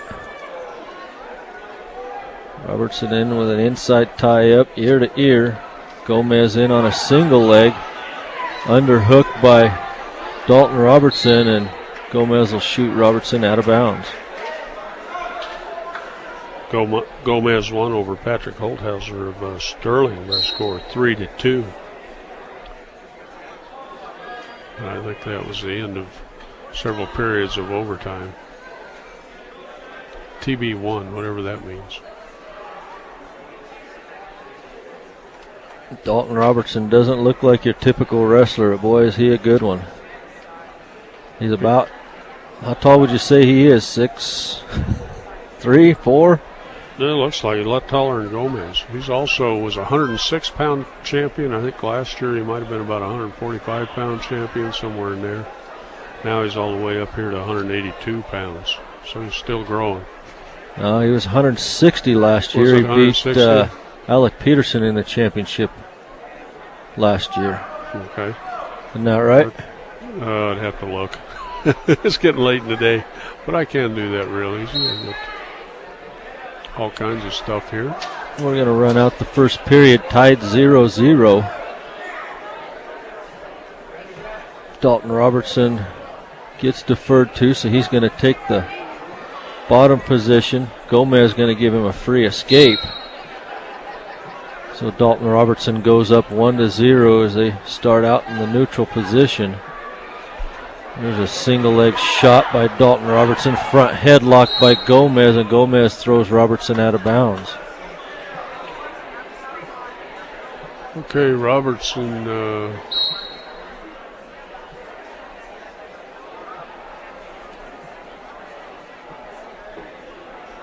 39-9. It's saying he was second as a junior. I'm going to check something else. I could have sworn he was returning state champ and knocked off a Valley guy. That's what I was thinking. But going way back, he was first in middle school, 42-0. As a freshman at 106 pounds, he picked up state championship. Yeah. And trying to read through this, 46-0 as a junior in first place. There's something a little goofy here. Oh, I'm getting into the junior nationals and stuff like that. He's also done. He was 46-0 last year as a junior at 160 pounds. Yeah, that sounds better. And he was fifth in junior nationals, 152. There's all kinds of other qualifications. Going to wrestle for the University of Northern Colorado next year, right? I hadn't heard that, but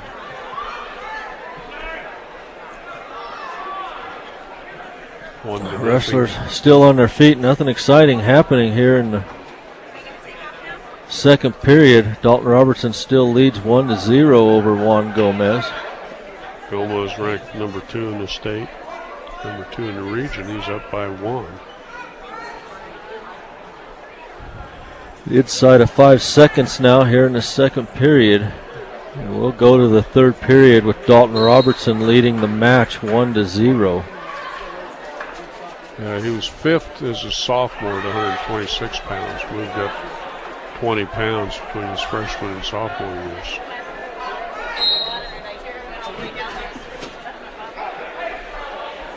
Dalton Robertson tied that Juan Gomez's choice in the third. He chose neutral, so we're underway in the third as they're tied up forehead to forehead. I guess he does have the red leg band, so he's leading it. Robinson is.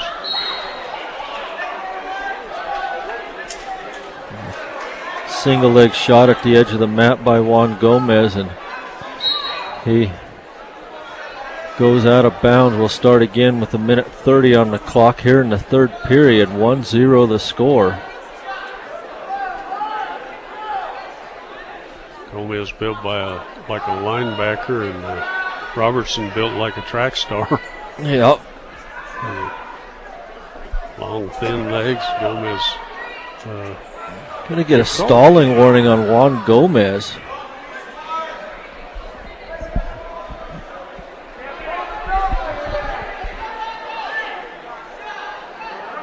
The wrestlers come back forehead to forehead. Now we're going to get a stalling warning on Dalton Robertson.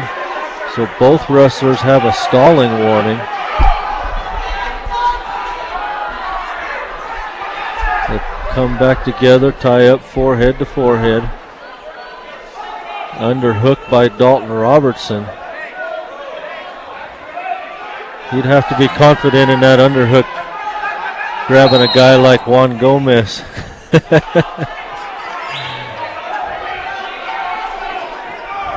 totally different body styles. They come back to the center after they went out of bounds. They tie up ear to ear. Dalton Robertson in on a shot. Juan Gomez shucks Dalton Robertson behind. Dalton Robertson comes around. He's going to come back and get the reversal.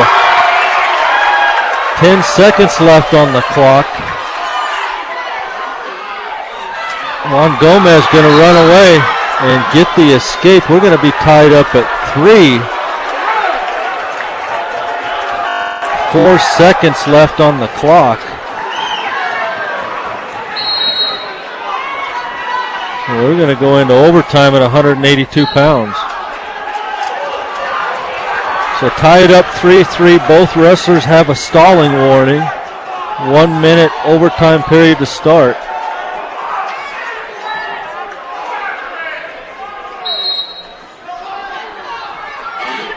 As they tie up forehead to forehead like they've been most of the match. They spent almost 6 minutes on their feet.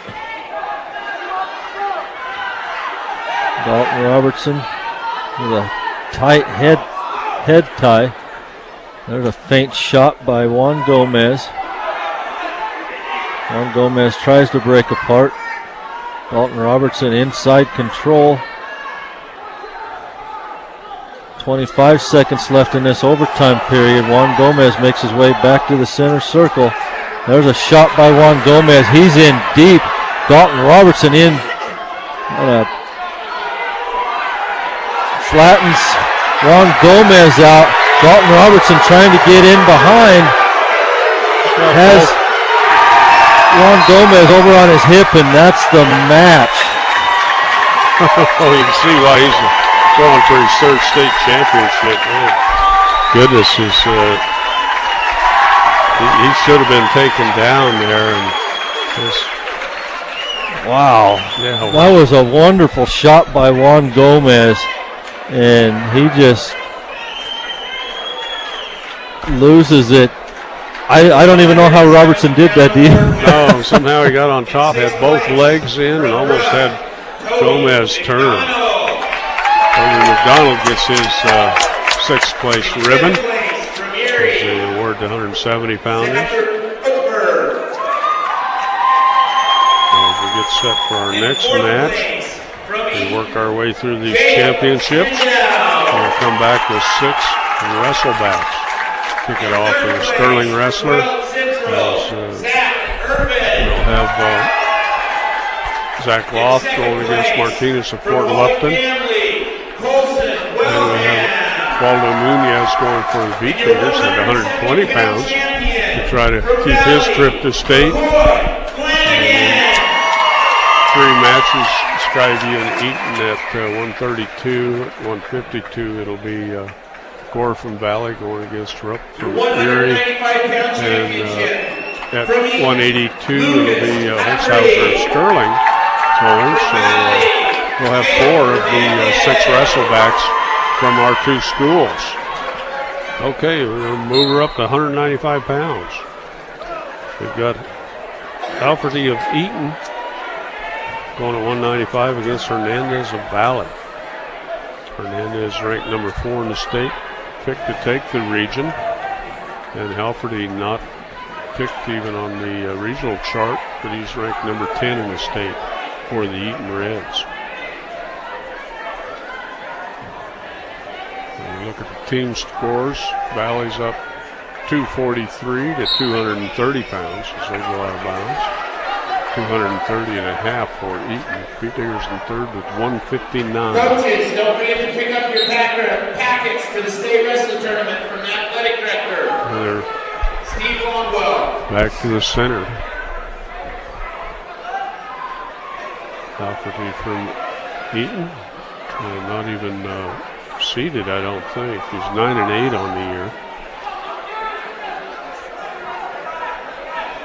Of course, with that seating criteria, you don't know if he was injured or out. Yeah, he was 7-0 coming in. Okay. The real said record. They had to give him. They picked up 2 more here, so it'll be 9-0. They've got him at 9-8. I don't understand that seeding criteria, but coaches told me they had to give him 8 losses to seed him, so that he had 15 matches. Alfred's wrestled really well. They knocked off the number 1 seed here in Skyle Ames from Strasburg, who Daniel Abarca will get to wrestle back.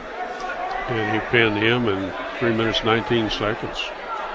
Pinned Ames from Strasburg in 27 seconds. Hernandez from Valley had a bye and then got a fall over Green to take Green to Sterling, and then also picked up a 10-4 win over Mesner from University. Boy, he's stout. But, gets taken down there by Hernandez of Valley. He was trying to set up a throw, and Hernandez tackled him out of bounds. So it'll be Hernandez with the 2-0 lead. Only 1.1 seconds left on the clock. I think the Selfrid's going to have to readjust his headgear. Jake Hernandez moves in on the left side. And it'll be the clock was a little slow to start, so it was about a 3-second. Well, they ran off more time than they should have when they went out of bounds. Oh, is that what they were doing? Yeah. Okay, Halferty's going to take down in the second period. Down by 2. Well, I guess not. Oh, he did. But Hernandez is going to give him the free escape.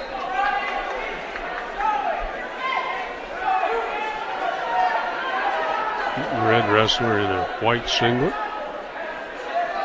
A red trim. Hernandez of Valley in that black with the gold across the front. Valley in black.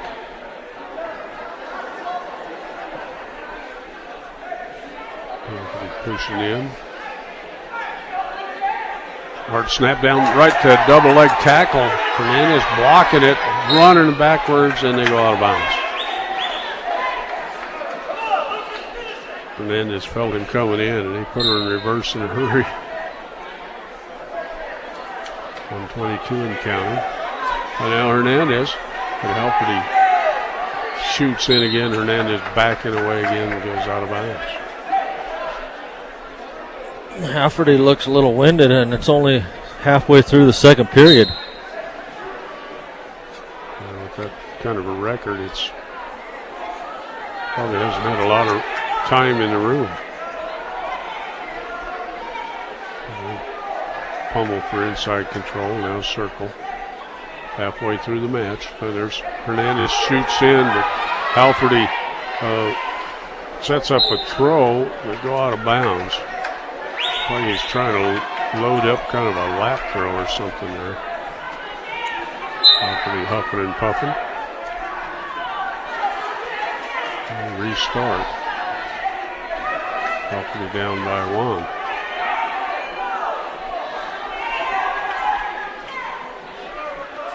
Right in the 10-foot circle. Hernandez grabbing the wrists and blocking. And break apart again.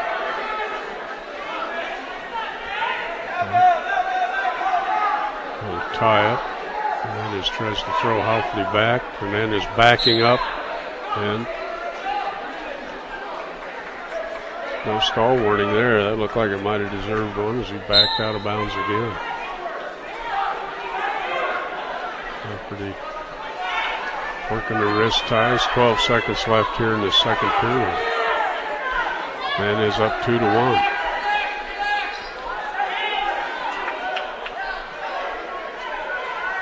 Hernandez, gets almost thrown, but we're going to run out of time in the period.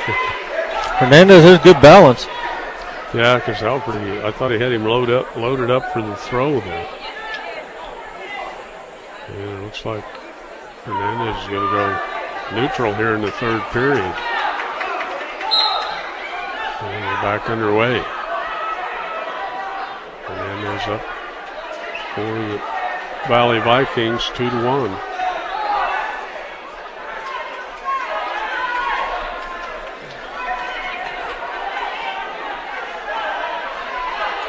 Hernandez feints his shot. Halferty blocked that.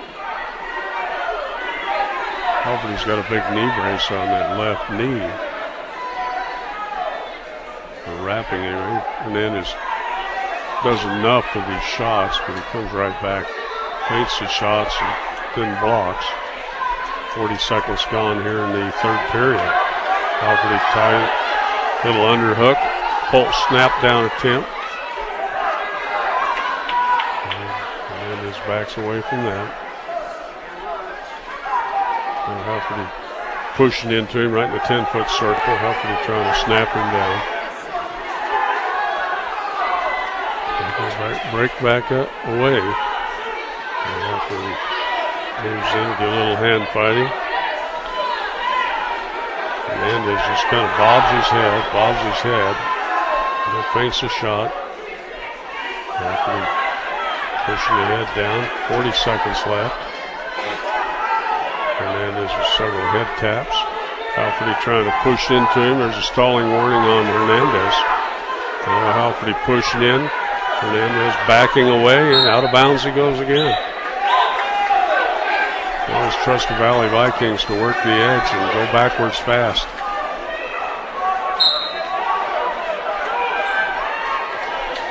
Inside 20 seconds. Hernandez drops down to a single leg and out the side, and he's got a takedown on Halford. 10 seconds left. There's an escape. Halford right in there, right at the edge, makes a bad shot, gets to his feet, and he's going to end up second here. It's going to be a 4-2 win for Jake Hernandez.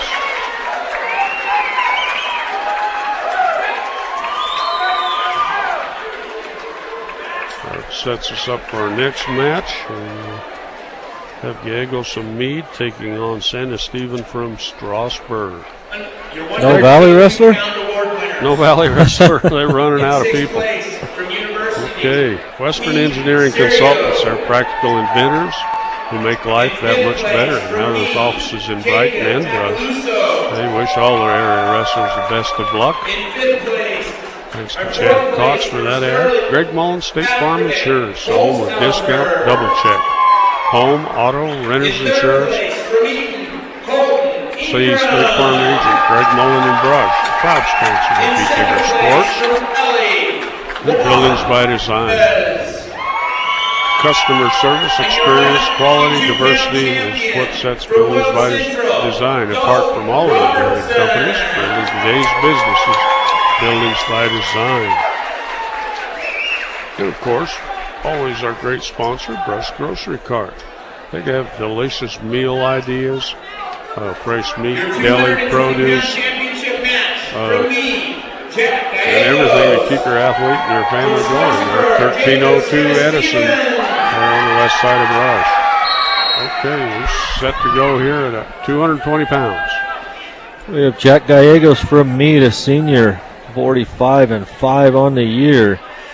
His opponent, Jacob Sanasteva from Strasburg, 31-4, also a senior.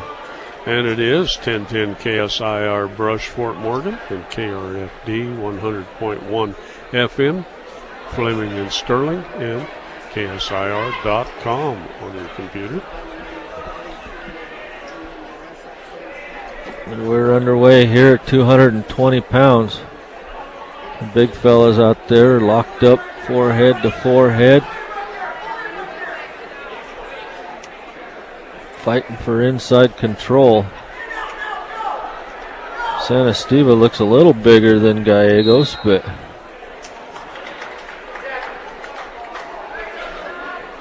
Gallegos a little stockier. And he looks a little small for the weight, at least standing beside his opponent. Sanasteva really puts some head pressure on. Meade ties up that head. Like maybe yanking on the headgear a little bit. Sanasteva tried to get an underhook, and Gallegos going to shove him out of bounds. We've got Sanasteva ranked number 7 in the state. He's picked to take second here. Gallegos of Meade ranked number 5. I was going off of a regional ranking sheet that we got last week from On the Mat, Tim Yount and his crew.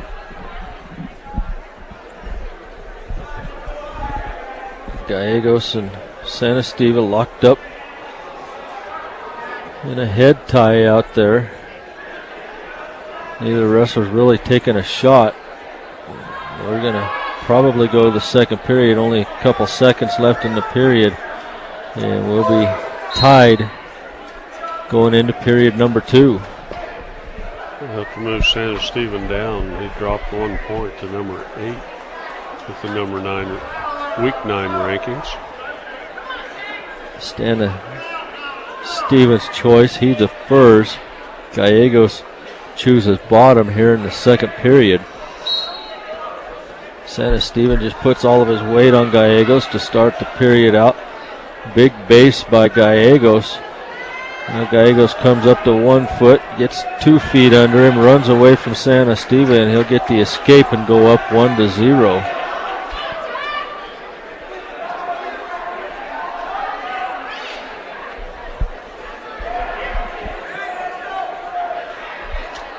On the team side, Valley and Eaton running away with this thing. Valley in the lead right now, 247 points. Eaton in second with 230.5. Eaton doesn't have a chance to catch Valley, but they're going to take second by quite a bit. Brush in third with 159, and Weld Central in fourth with 135.5.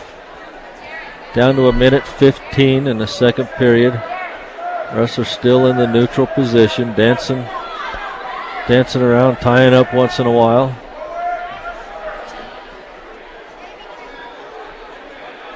The bigger weights get pretty boring sometimes to watch. Yeah. Oh, Santa Stevens with a front headlock, or Gallegos with a front headlock on Santa Stevens, and Santa Stevens will bail out of bounds. I can't believe that Gallegos weighs 220. He looks tiny out there.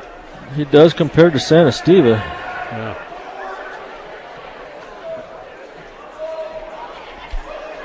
I would actually say, looking at him, Santa Stevens looks heavier than 220. Sure does. Santa Stevens. They don't have it spelled right on her bout sheet or her bracket. Santa Stevens on the other. We get confused easy enough, don't we? Man, Stevens popped Gallegos in the mouth, it looks like. Ty Tatum goes out. Pushes Gallegos back out there.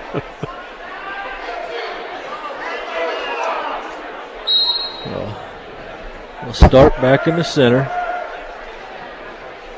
Russ are still on their feet inside of 10 seconds now here in the second period. Not a whole lot of action except for that one front headlock, and that was about it. And we'll go to the third period with Gallegos in the lead 1-0. It's Santa Stevens' choice. He chooses down here in the third period. He sets Gallegos on from the right side. Side drag by Gallegos. Now he hooks a leg. Santa Stevens stands up. Gallegos pulls him back down. Gallegos has an arm bar. Now he side drags Santa Stevens. Strasburg wrestler trying to make his way up to his base. Gallegos now grabs that arm again, trying to put it on Santa Stevens' back. Cross face by Gallegos. Gallegos working down there, but he's just got a cross face and then grabs a wrist, but he's staying right behind Santa Stevens. Santa Stevens comes up, tries to sit out, gets pulled over to his hip again. And we're going to get a stalling on Santa Stevens. You know, Gallegos is doing nothing but staying parallel with him. There's a big crossface by Gallegos, and he crossfaces him out of bounds. Gallegos does a lot of moving, but not really doing anything with it until that mean crossface. Right. Looks like he's got a little blood.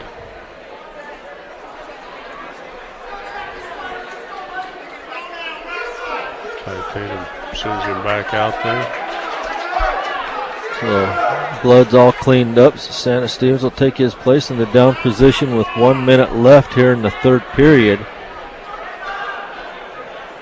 Gallegos will come on. Big tripod right on the whistle by Santa Stevens. Gallegos chops an arm, pulls him back down. I'm going to use a hip pry, a spiral ride. Santa Stevens trying to come up again.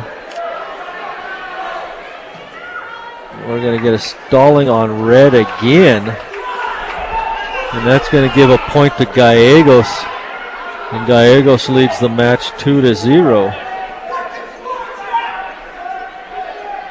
Gallegos bellied, or Santa Stevens bellied down. Gallegos trying to get an armbar in there. Santa Stevens can't do anything against that armbar. But Santa Stevens Gallegos hasn't gotten out to the side and tried to run anything either. Inside of 5 seconds now, and Gallegos is going to win this match by a score of 2-0. Okay, we're down to our last championship match, and only 7 matches to go after we get the heavyweight matches out of the way. We'll have Devin Armbrust from Strasburg going against Jeremy Morano from Eaton for the championship. Armbrust not sure what he's ranked here, so he's the number 1 seed. He's not on any of my on the mat rankings.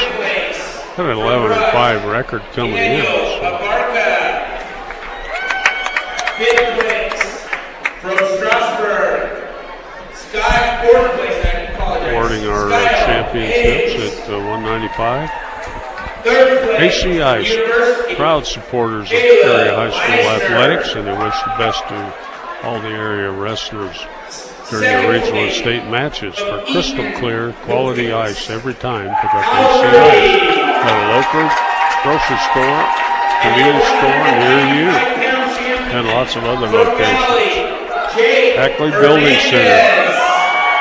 Ackley Building Center is a one-stop center for projects around your home, office, or yard. Complete that honey-do list with Ackley Building Center, 1402 Mill Street in Brush. Mr. D's Ace Home Center, Fort Morgan, Brush, and Sterling. Good luck at the tournament. Spring is right around the corner, so remember, Mr. D says everything you'll need for your garden, your farm, and about anything else your hardware needs. Okay, we're underway. Last championship match, and lateral dropped right out of bounds. Devin Armbrust at 285. Doesn't look like he could go 220, maybe. Brown will leave Eaton. They tie up at the edge, a little heel trip by Armbrust, but they're going to be out of bounds. Yarano's definitely in the heavyweight class. Yeah, he's built a little more like me. Little fluffy. Okay. They tie up. Armbrust pushing into Morano. Morano backs off the mat on the far side. And we get a stalling warning on Morano.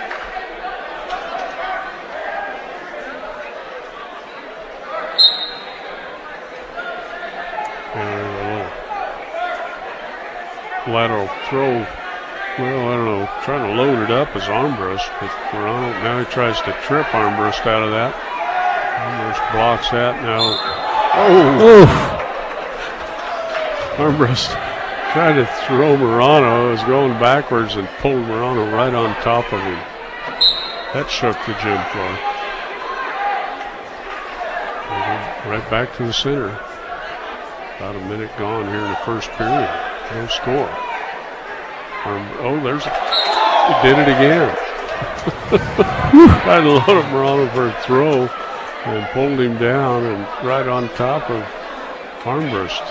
He must be a heck of a football player. He really got crunched that time. But Morano's real slow to get up. He got hurt falling on top of Devin Armbrust. Okay, they go out, hold hands. Armbrust gets in lateral drop position, trying to trip Morano. Now he tries to lateral drop, puts himself right on his back. He's caught in a headlock. He's out of bounds, but Morano trying to bring him back, getting back points here. 38 seconds and counting here, second period. Armbrust got a little greedy with these throws, and somehow Morano ends up on top, going for the pin. Morano cranking that barbed wire, it looks like from here, As armrest right on It could be considered out of bounds. I think his shoulder's out of bounds. The official's down there looking. Yeah, he's going to call the pin. I guess the shoulder blades might have been in there, but Ronald Eaton, ranked number 11 in the state, is going to be the regional champion here at heavyweight. For the Beat Diggers, we have Garcia for Brush, or Guzman for Brush. Lost to Garcia Fort Lupton for 4th place, but there's no wrestle back, as Guzman's going to win that wrestle back. There's no challenge there, as Andrew will make a trip to state for the Beat Diggers at 285. So now we're going to award the two 20-pound champions, and then we'll get to the 285-pound champions. But while we do that, 1010 KSIR is your source for ag information. Join Lori Boyer each weekday morning on 1010 for all things ag. Stream it live at KSIR.com or by using the TuneIn app on your smartphone. And Early Dakota East has several sweetheart deals for their 72-hour Friday, Saturday, and Monday sale. Stop by and see what they have for you at 1209 Main Street in Fort Morgan. In 3rd place from Eaton, James Morano. Okay, and Corf Continental locations in Fort Morgan, Brush, Akron, Yuma, Sterling, and Julesburg. They're open around the clock at Corf.net. Buy your next vehicle the Corf way and save. Good luck to all the area wrestlers. And Ingmar Phillips Insurance. Your local businesses, see them in Fort Morgan and Brush. Be sure your home, health, auto, farm, business, even workman's compensation insurance is in good order. They'll check it out for you at Ingmar Phillips Insurance. Give them a call. Okay, in Bank of Colorado,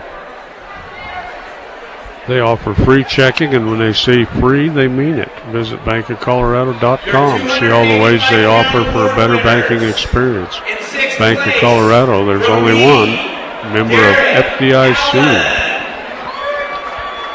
And another thing that we like is Northeastern Junior College. They've added wrestling to its athletics department for the 2016-17 school year.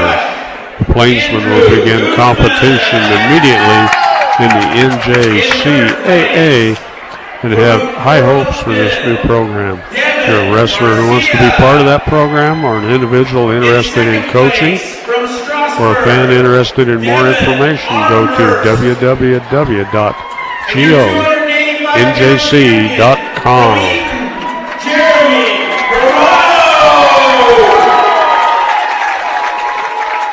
Okay, let's take a look at those team scores. As it's going to be Valley, the winner, 247. Eaton is surprised, 230.5 in second, followed by Brush with 159. And that's what they're going to do right now. Fort Lupton with 134.5. Actually, they tied with Wells Central. No, my bad. Wells Central in 4th place with 135.5. Wells Central, Fort Lupton in 5th with 134.5. Wells Central has 1 point more for 4th place. Brush in 3rd place with 159. And of course, Eaton in 2nd place, 230.5. And Valley picked to take state with 247 team points. And after watching them wrestle, they're going to be hard to beat at state. What do you got there, Jason? Oh, it's just 6 points that Murano got Eaton. That pulled them within 10.5 points of Valley, though. And I don't think anyone saw that coming. No, I don't think so. Where'd you have Eaton ranked by 16th? 16th, yeah, no, he didn't make the top 10. Brush is ranked 11th in the state coming into this week, but Eaton not even on the chart there, so that may take a lot of shuffling there. Sterling is ranked number 10, Brush 11, Sheridan 9th, Alamosa 8th, Delta in 7th, La Junta 6th, Olathe 5, Lamar in 4th, Berthoud in 3rd place, Dolores Herta in 2nd, but Valley will lead the pack in 1st place. But Eaton on 16th has got to move up a bunch. Yeah. Of course, Tim Yount has everything and anything that's ever happened to all the wrestlers in the state, so he puts a lot of research into that, and he's pretty close to right most of the time. Going to take a few lumps here in this tournament, though, as they take the Valley wrestlers' pictures. I think all of the weight jockey in the last 2 weeks with the new weight system has really got, I don't know if it's got him confused, but it's got a lot of people dumbfounded at how many kids changed weights just in the last week or two. Yeah, that's going to give nightmares to Tim Yount and his helpers, as everybody changing things around at the last minute. They're not locked in stone. You're almost certain that they're going to be, before you had to have half your matches after Christmas at the weight you was going to wrestle at, so they're pretty much locked in. Quilts and Creations in Sterling. They're a proud supporter of area wrestlers. Stop in and check them out at 201 Ash Street. That's Quilt and Creations in Sterling. And of course, Kuski Oil Company in Crook for all your bulk delivery, gas, diesel, propane, tires, automotive supplies. They are a proud supporter of all the area wrestlers and wishes the best of luck to them in the tournament. Speaking of best of luck, we've got a Sterling wrestler out there trying to hang on to his trip to state, and it's Loft for Sterling as he squares off against Martinez of Fort Lupton. A little throw-by attempt by Fort Lupton wrestler and a headlock, and he gets a takedown on Loft. Got a reverse grapevine in there and that headlock, and then Loft puts in a Peterson roll, sets him over on his hip. They're going to give Loft the reversal. Up a little too quick. Now, well, let's see, Martinez out in front. The little guys, you got to watch them. They just go back and forth. Now Martinez down on a single leg, sets Loft down, and he's going to have to bail out. And he goes right to his switch. Martinez blocks that. This is Modesto Martinez. Tied up. Well, Martinez up 4-2 now. And there's a 2-on-1. Setting an arm bar, trying to run it on Loft. And they'll run out of time in the first period. Modesto Martinez, a junior, 14-16. Zach Loft for the Tigers, 24-15 on the year. Zach's going to take the down position to start the period. Were you calling this one, or was I, Jason? Doesn't matter. Okay. Loft trying to hit a switch. And quick stand up by Loft. And, oops. Thought he was free, but Martinez reaches down and grabs a single leg, a double leg, and now Loft reaches around, hooking an ankle. And there's a little overhook, a cradle by Martinez. Loft trying to sag out of that. He's got Martinez over with an arm out. Still in the cradle, up and over he goes. And Loft's in trouble here now. That is a tight cradle. Got the inside shoulder way up. He's going to give up 3 back points. Martinez trying to adjust his cradle. Junior against a freshman. A little more muscle tone probably. As Loft gets, well, Martinez is going to give up on that hole, pick up his 3 near fall points to go up 7-2. Well, Martinez gave Caleb Cox a tough match. As he's just kind of throwing Loft around. Loft to his feet. Martinez around the waist. Loft turns, faces him. Gets a power half on Martinez. Trying to crank it around, reaches for a knee. Martinez flattens out underneath. Loft will use that power front half. Nelson throws Martinez over, gets him chest to chest. And Loft will pick up 2-point reversal. Now he's picking up back points. Trying to crank that barbed wire on Martinez. Had him almost chest to chest. Somehow Martinez got out of that. He's got criteria for 2 near fall points. 14 seconds left here in the period. Off trying to crank this barbed wire around on Martinez. Can't quite get it to go. He's going to pick up his 2 near fall points with 4 seconds left. And we'll just hang on. And it's going to be 7-6 for Martinez and his choice as we go to the third period. Martinez will take the neutral position. There's Martinez in the blue singlet with the blue, white tie-dye, and Loft in the silver singlet for the Tigers. A little throw by Martinez, and he's going to just kind of shuck Loft by and slip behind him. He'll go up 9-6. Martinez keeping good shoulder press. Oh, Loft will do good wrist control to stand up and get the escape. Makes it 9-7 as they go on their feet. Loft with a shot. Little fireman's look, and he's got Martinez over on a hip, trying to get his head out, and he'll tie it up with a takedown. He's trying that little pick and step, but Martinez gets his leg back under him. But Loft has that right arm wrapped around the chest, but gives up on that, comes back to a tight waist and near arm. There's Martinez down to his base. They're tied up 9-9. Loft trying to walk an arm bar around. Sunk into him. Just get out to the side with it. 50 seconds and counting. Now he's got it reinforced. Got the other arm. Walking that arm bar. Martinez trying to bridge out of here. High bridge by Martinez. Some back points going Loft's way. Still 38 seconds and counting. And the officials counting off the back points. He's got criteria for a 3-point near fall. Loft's just going to hold him for another 27.5 seconds. And he'll retain his trip to state.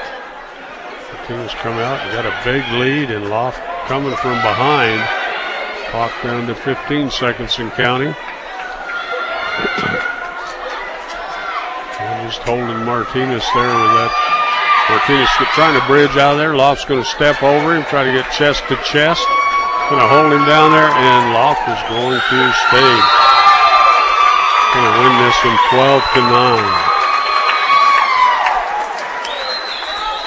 Oh boy, that was an exciting one for a wrestleback. Yeah.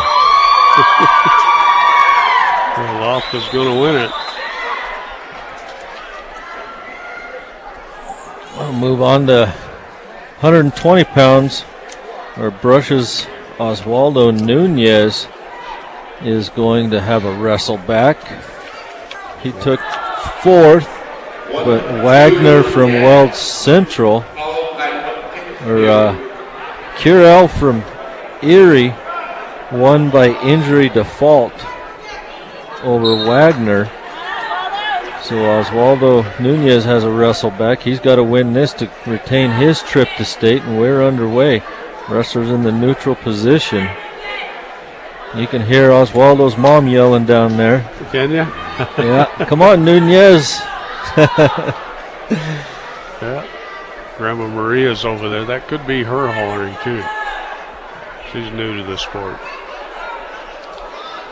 Nunez, forehead to forehead. He reaches in for a single leg, gets blocked by Curell. Curell looks like he could be a 13-pounder. A little stockier than Oswaldo. Oswaldo's tall.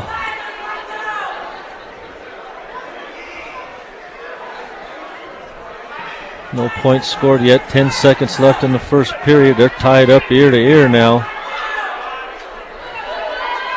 And a faint shot by Curell. Curell's in on a double leg, trying to put Oswaldo over on his hip. And we'll run out of time.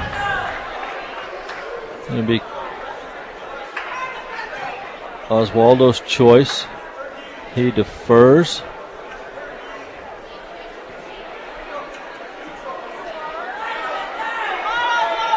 And Curell's going to take the neutral position here in the second period.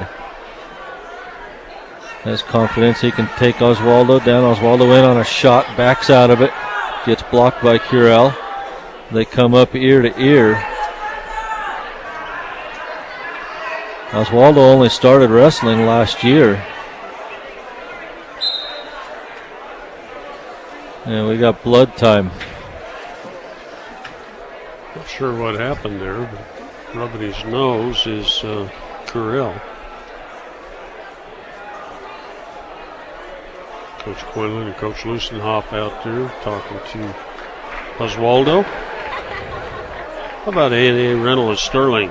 Best of luck to all the wrestlers. A&A Rental has equipment for contractors, homeowners, and including backhoes, trenchers, lawn and garden equipment. Give them a call at 522-2937. That's A&A Rental. In Grainland, your full-service co-op, bringing you the best in grain, agronomy, fuel, feed, car, and truck care. They're a proud supporter of all the area wrestlers. And B&J Plumbing and Heating in Sterling. Here for your complete plumbing and needs on a small or large projects. B&J Plumbing, home of the Big Green Egg. Give them a call at 522-3828. We got the blood cleaned up, back underway. Waldo Nunez really dancing around out there. He's trying for a takedown. He's draped over the top. Now we got more blood. Waldo looks at the cotton ball and then walks away from it. The area coaches grab some more cotton balls and a towel. And they finally get somebody out to clean up the mess. And how about this one? Logan County CSU alumni. They want to wish all the area wrestlers the best of luck. And for high school seniors, be sure and get your applications in for one of their 4 $2,000 CSU scholarships by April 15th. It's a Logan County CSU alumni group. We got Currell cleaned up, but they're still cleaning blood off of the mat. Premier Farm Credit, your local ag lending experts. Wishing all the area wrestlers best of luck. Premier Farm Credit, the gold standard in ag lending. Back underway. Oswaldo Nunez popping the head of Currell. He feints a shot, gets a front headlock, trying to snap Currell down. Has a leg. Currell driving into him. Comes back up to his feet. Oswaldo still hanging on to that front headlock. Grabs a leg. They're right on the edge of the mat. Oswaldo tries to throw him, and they'll go out of bounds. Oswaldo's definitely got the reach on him.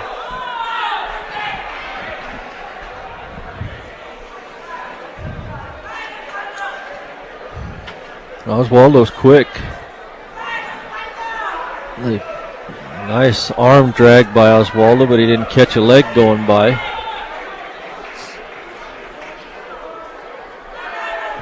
.35 seconds left. In on a double leg is Currell. Good sprawl by Oswaldo.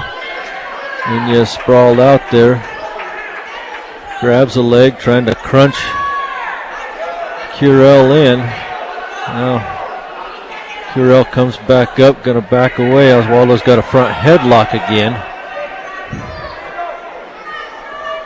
Reaches down, grabs a leg with that arm, going to dump Currell over and will go out of bounds before any points are scored.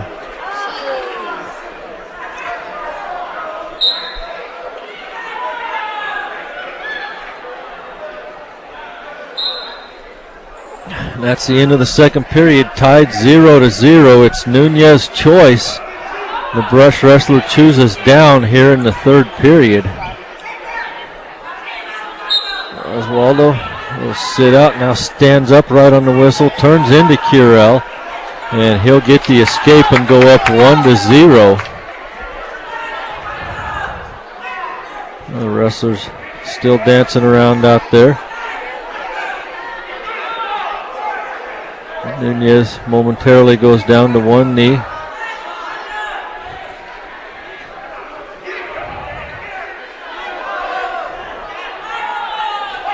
They tie up forehead to forehead.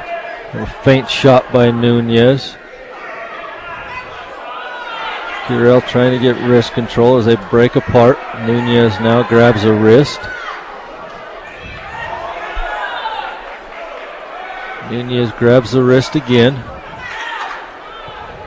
Comes up to the head.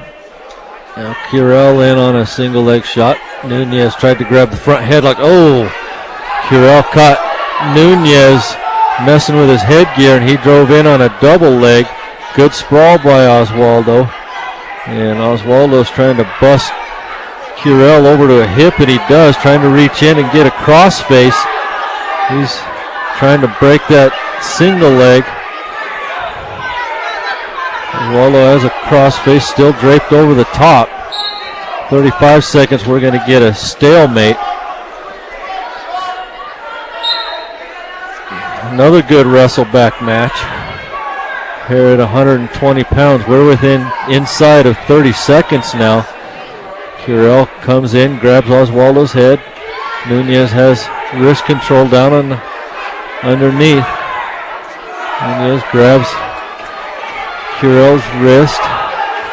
We're at 10 seconds now. Curell in on a double leg. We're going to get a stalling warning on Nunez as Curell comes into Nunez inside of 2 seconds, and Oswaldo's going to win it 1-0. Whoa. Wasn't pretty, but Oswaldo's going to hang on to his trip to state. How about that? Getting a little excitement here from the Brush crowd that's sticking around. Whew. Get your breath back after that one. So, state for Oswaldo. Okay, we're going to jump up to 182 pounds. We'll get Patrick Holzhauser taking on Machado, but we've got to wait for Gerhardt of Eaton, Ramirez of Skyview at 132. At 152, we've got Gora Valley taking on Rump of a Rump. Is that high rep, or how do you say that from Erie? This Gerhardt of Eaton going against Ramirez of Skyview at 132. And Skyview wrestler got a nice little fireman's carry. Just doesn't quite pick up the takedown here as he drags Eaton wrestler back onto the mat. And there's a takedown for Ramirez.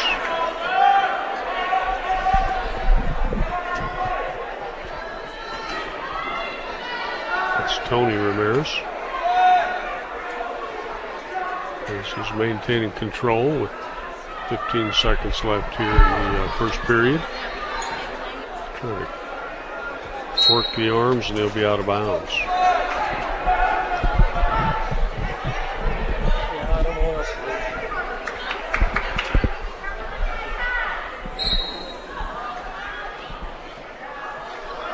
He's trying to put a head lever in there. He's trying to get out and walk it.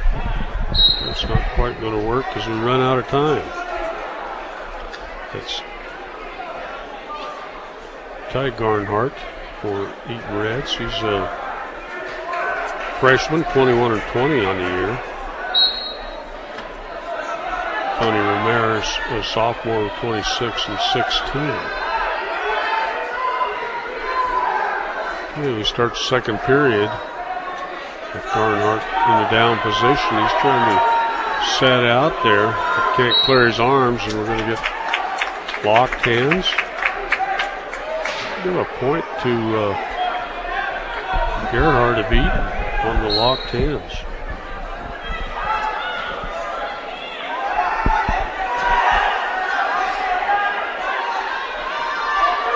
Ramirez working the tight waist, grabs an ankle. Plus Garnhart forward. Garnhart getting in a sit-out switch position. And getting a little high is Ramirez. Garnhart about to pop out of here.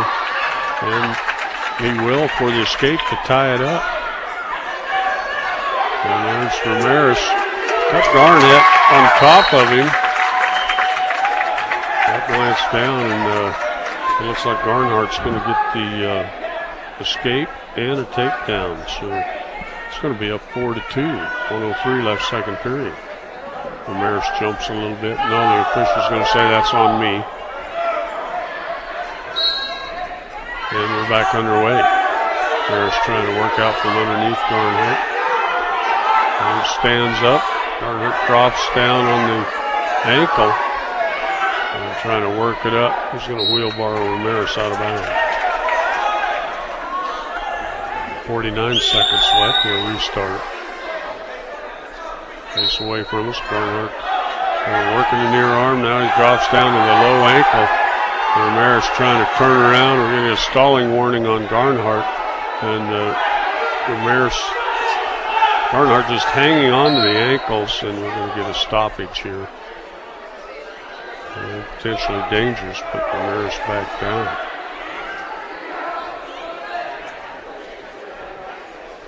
Garnhart in on the left side. He'll grab that right ankle. A little thigh try and break Ramirez down. Inside of 25 seconds left here, second period. Garnhart up by 2. Ramirez tries to stand up. It clears his arms, but he runs straight out of bounds. Didn't circle, and it's down to 17 seconds.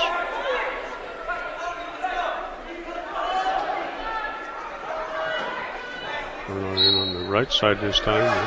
Grab that thigh and the near leg. He's trying to put a head lever there in on Ramirez. And we're going to run out of time here in this second period. So Ramirez stands up, tries to mule kick out of there.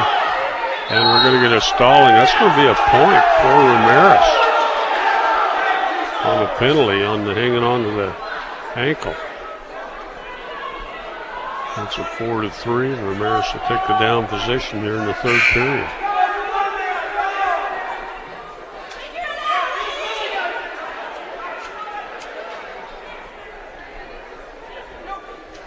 And now we get, I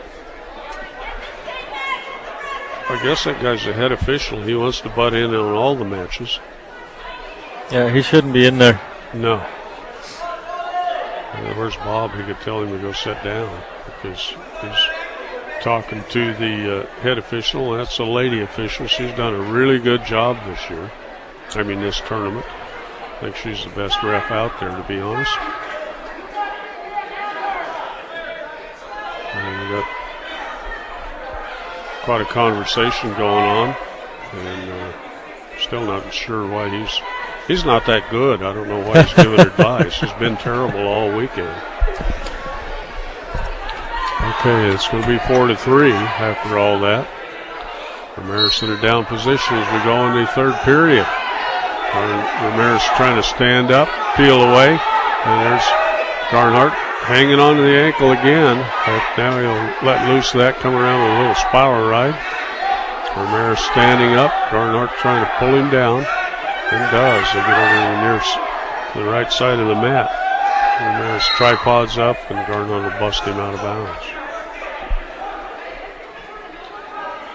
There's looks over his Skyview coaches. Gets set. Looking away from us. Garnhart in on the right side. He grabs that thigh and the far ankle. Now he's trying to get that. Looks like he might have an arm bar set up, trying to walk it around on Ramirez. Got in there deep with it. But Ramirez hits back into him. Garnhart's going to come back around. Grab the arm again. Keeps that deep tight waist in there. Stays parallel. They're trying to work on the arms. We're inside of 1:10 to go in the match. Ramirez down by 1, trying to work off the bottom. Garnhart going to come over and work the left arm there. Ramirez can't get any room underneath. Trying to get some wrist control there. Gets his wrist loose. Garnhart keeps that tight waist on there. Stays parallel. Now he works out with a little cross face. Keeps that tight waist on. Pulls Ramirez into him. Clock winding down to about 30 seconds. Not sure why there's not a stalling call on the bottom. Almost. You know, the official down there talking to him. Now Garnhart's got an arm bar locked up. Trying to walk it, but they'll be out of bounds. They'll have to restart with 16 seconds on the clock.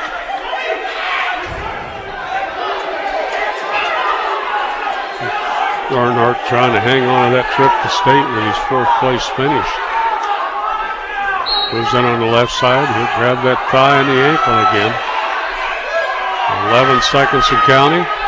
Ramirez trying to switch out from underneath. Barnhart tying him up here.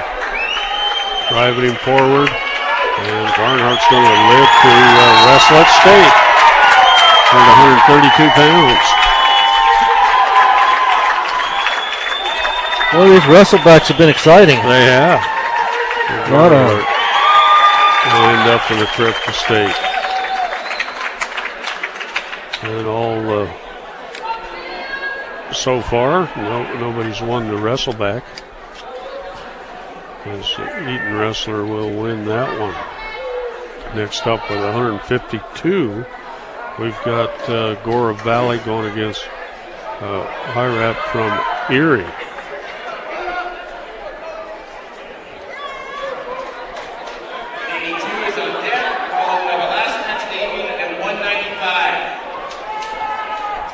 Team scores must be reflected with the wrestlebacks. You're seeing a little movement there? Yeah. Brush gained 2 points. Eaton gained 2 points. Oh, a nice little fireman carry by Gore from Valley. There's still no takedown. Going a headlock by Gore. He's locked up the takedown here at 152 pounds. Gore ended up in fourth place, trying to fight off Rupp from Erie. Now Rupp's on his back as Gore going for the pin. And Rupp works out of there, trying to pop out the side, but Gore hooks up a knee. Trying to get a grapevine in there, but he's way too high. Now Gore's got a near side cradle locked up.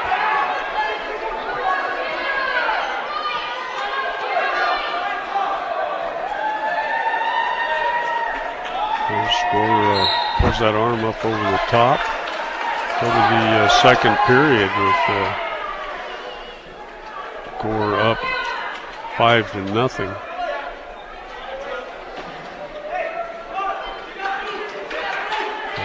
He'll take the down position. And it's a hard side drag from the Erie wrestler.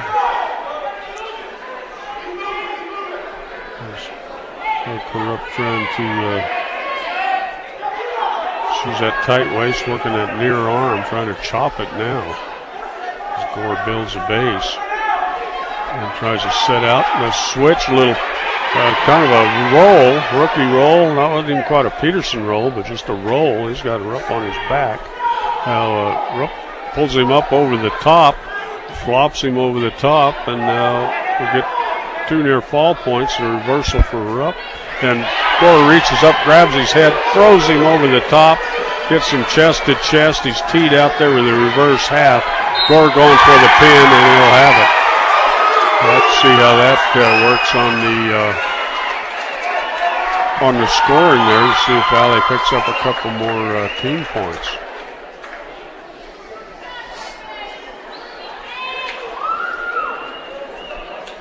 Wow. Now we're up to Patrick Holzhauser's match.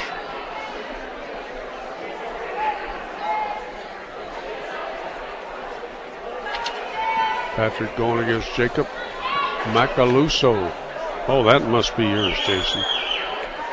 Macaluso? Yeah, Macaluso and Holzhauser. We're underway already here at 182 pounds in the wrestleback match. Macaluso with a front headlock on Holzhauser. Holzhauser going to sag away from that.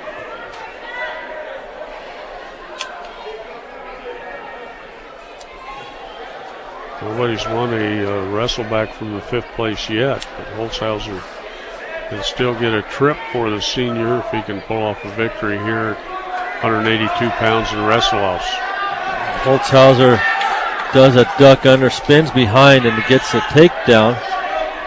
Patrick Holzhauser up 2-0 here. He busts Macaluso down. It's a 2-on-1, just tilting Macaluso over. Has a couple of near fall points. He goes up 4-0 now. And that'll be the end of the first period. Okay, Holzhauser in the lead here. Maculoso, a sophomore from Meade. And he'll choose bottom here in the second period. Holzhauser on top with a spiral ride. Now a side drag gets Maculoso busted down. Reaches under, has both wrists under control now. Maculoso rolls one out. Holzhauser reaches through the legs for that rooster tail tilt. That's going nowhere. Now he's trying to pry an arm out. Maculoso sitting down on it.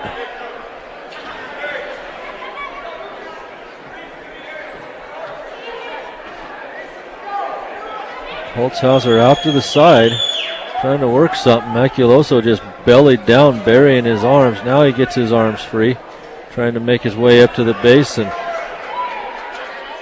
Holzhauser with a barbed wire rolls Maculoso over onto his back. And Maculoso tries to get in better position, now squares off. He's straight out to the side of Maculoso, and there looks like the pin, and there's the pin for Holzhauser. He'll retain his spot. Well, he's coming from 5th place, isn't he? Nope, oh, excuse me, he was in 4th place, I'm sorry. So that goes Sterling's way. We got one more match, folks. And don't forget Expert Electric in Sterling, a local family-owned business specializing in agriculture, commercial, and residential service. Satisfaction is guaranteed. It's Expert Electric in Sterling. And B&B Gutter Service in Sterling has 20 years experience to do residential and commercial gutters with fast, friendly service. They're fully insured. B&B Gutter Service. Well, we've got Daniel Arbaca up here at 195. As he's going to go against Ames from Strasburg. Skyle, number 1 seed down here at place 5th. Going against Russia's Daniel Arbaca. And Ames in on a single leg. Arbaca trying to fight it off with a reverse headlock. Ames is going to get the takedown. They'll be out of bounds. Ames has got a big old brace on her bandage on his left elbow.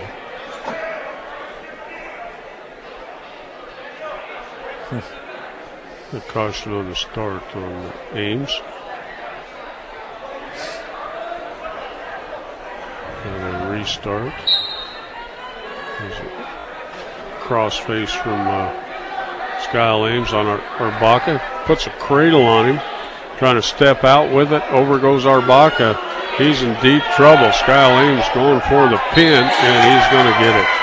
Daniel Arbaca is going to end up with a 4th place ribbon, but no trip to state. Well, pretty much wraps up our coverage here. We've got about 8 minutes till the top of the hour. We'll run back through some of our results real quickly. Let's see, did you do a count on all our state finishers? We'll have Caleb Cox, regional champion, going to state at 106 pounds. Wyatt Fowl, 3rd place at 126, will go to state. And then we jump up to Arnoldo Maltos Garcia, who ends up in 2nd place, but he gets a trip to state. Then Jaron Peterson at 160 wins a trip to state.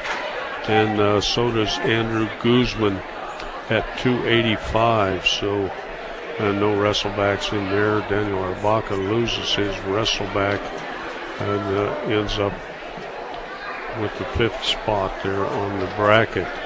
And for the Sterling Tigers, it'll be Zach Loft.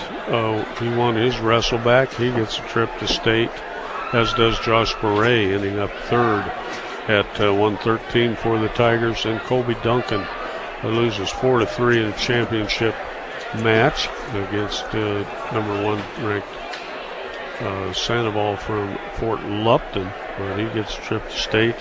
And then Patrick Holzhauser wins the wrestleback against Precious Daniel Arpaca, and he gets a trip to state. And Eric Creer placed 5th, but no wrestleback for him. So that pretty much wraps up our placings.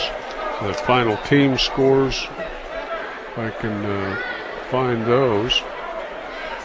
Special coverage gone. We got Valley in the lead, 249. Eaton followed with 238.5. The Beat Diggers is 161. Weld Central with 135.5. One more than Fort Lupton in 5th place. So Erie in 6th with 111. Meade with 9.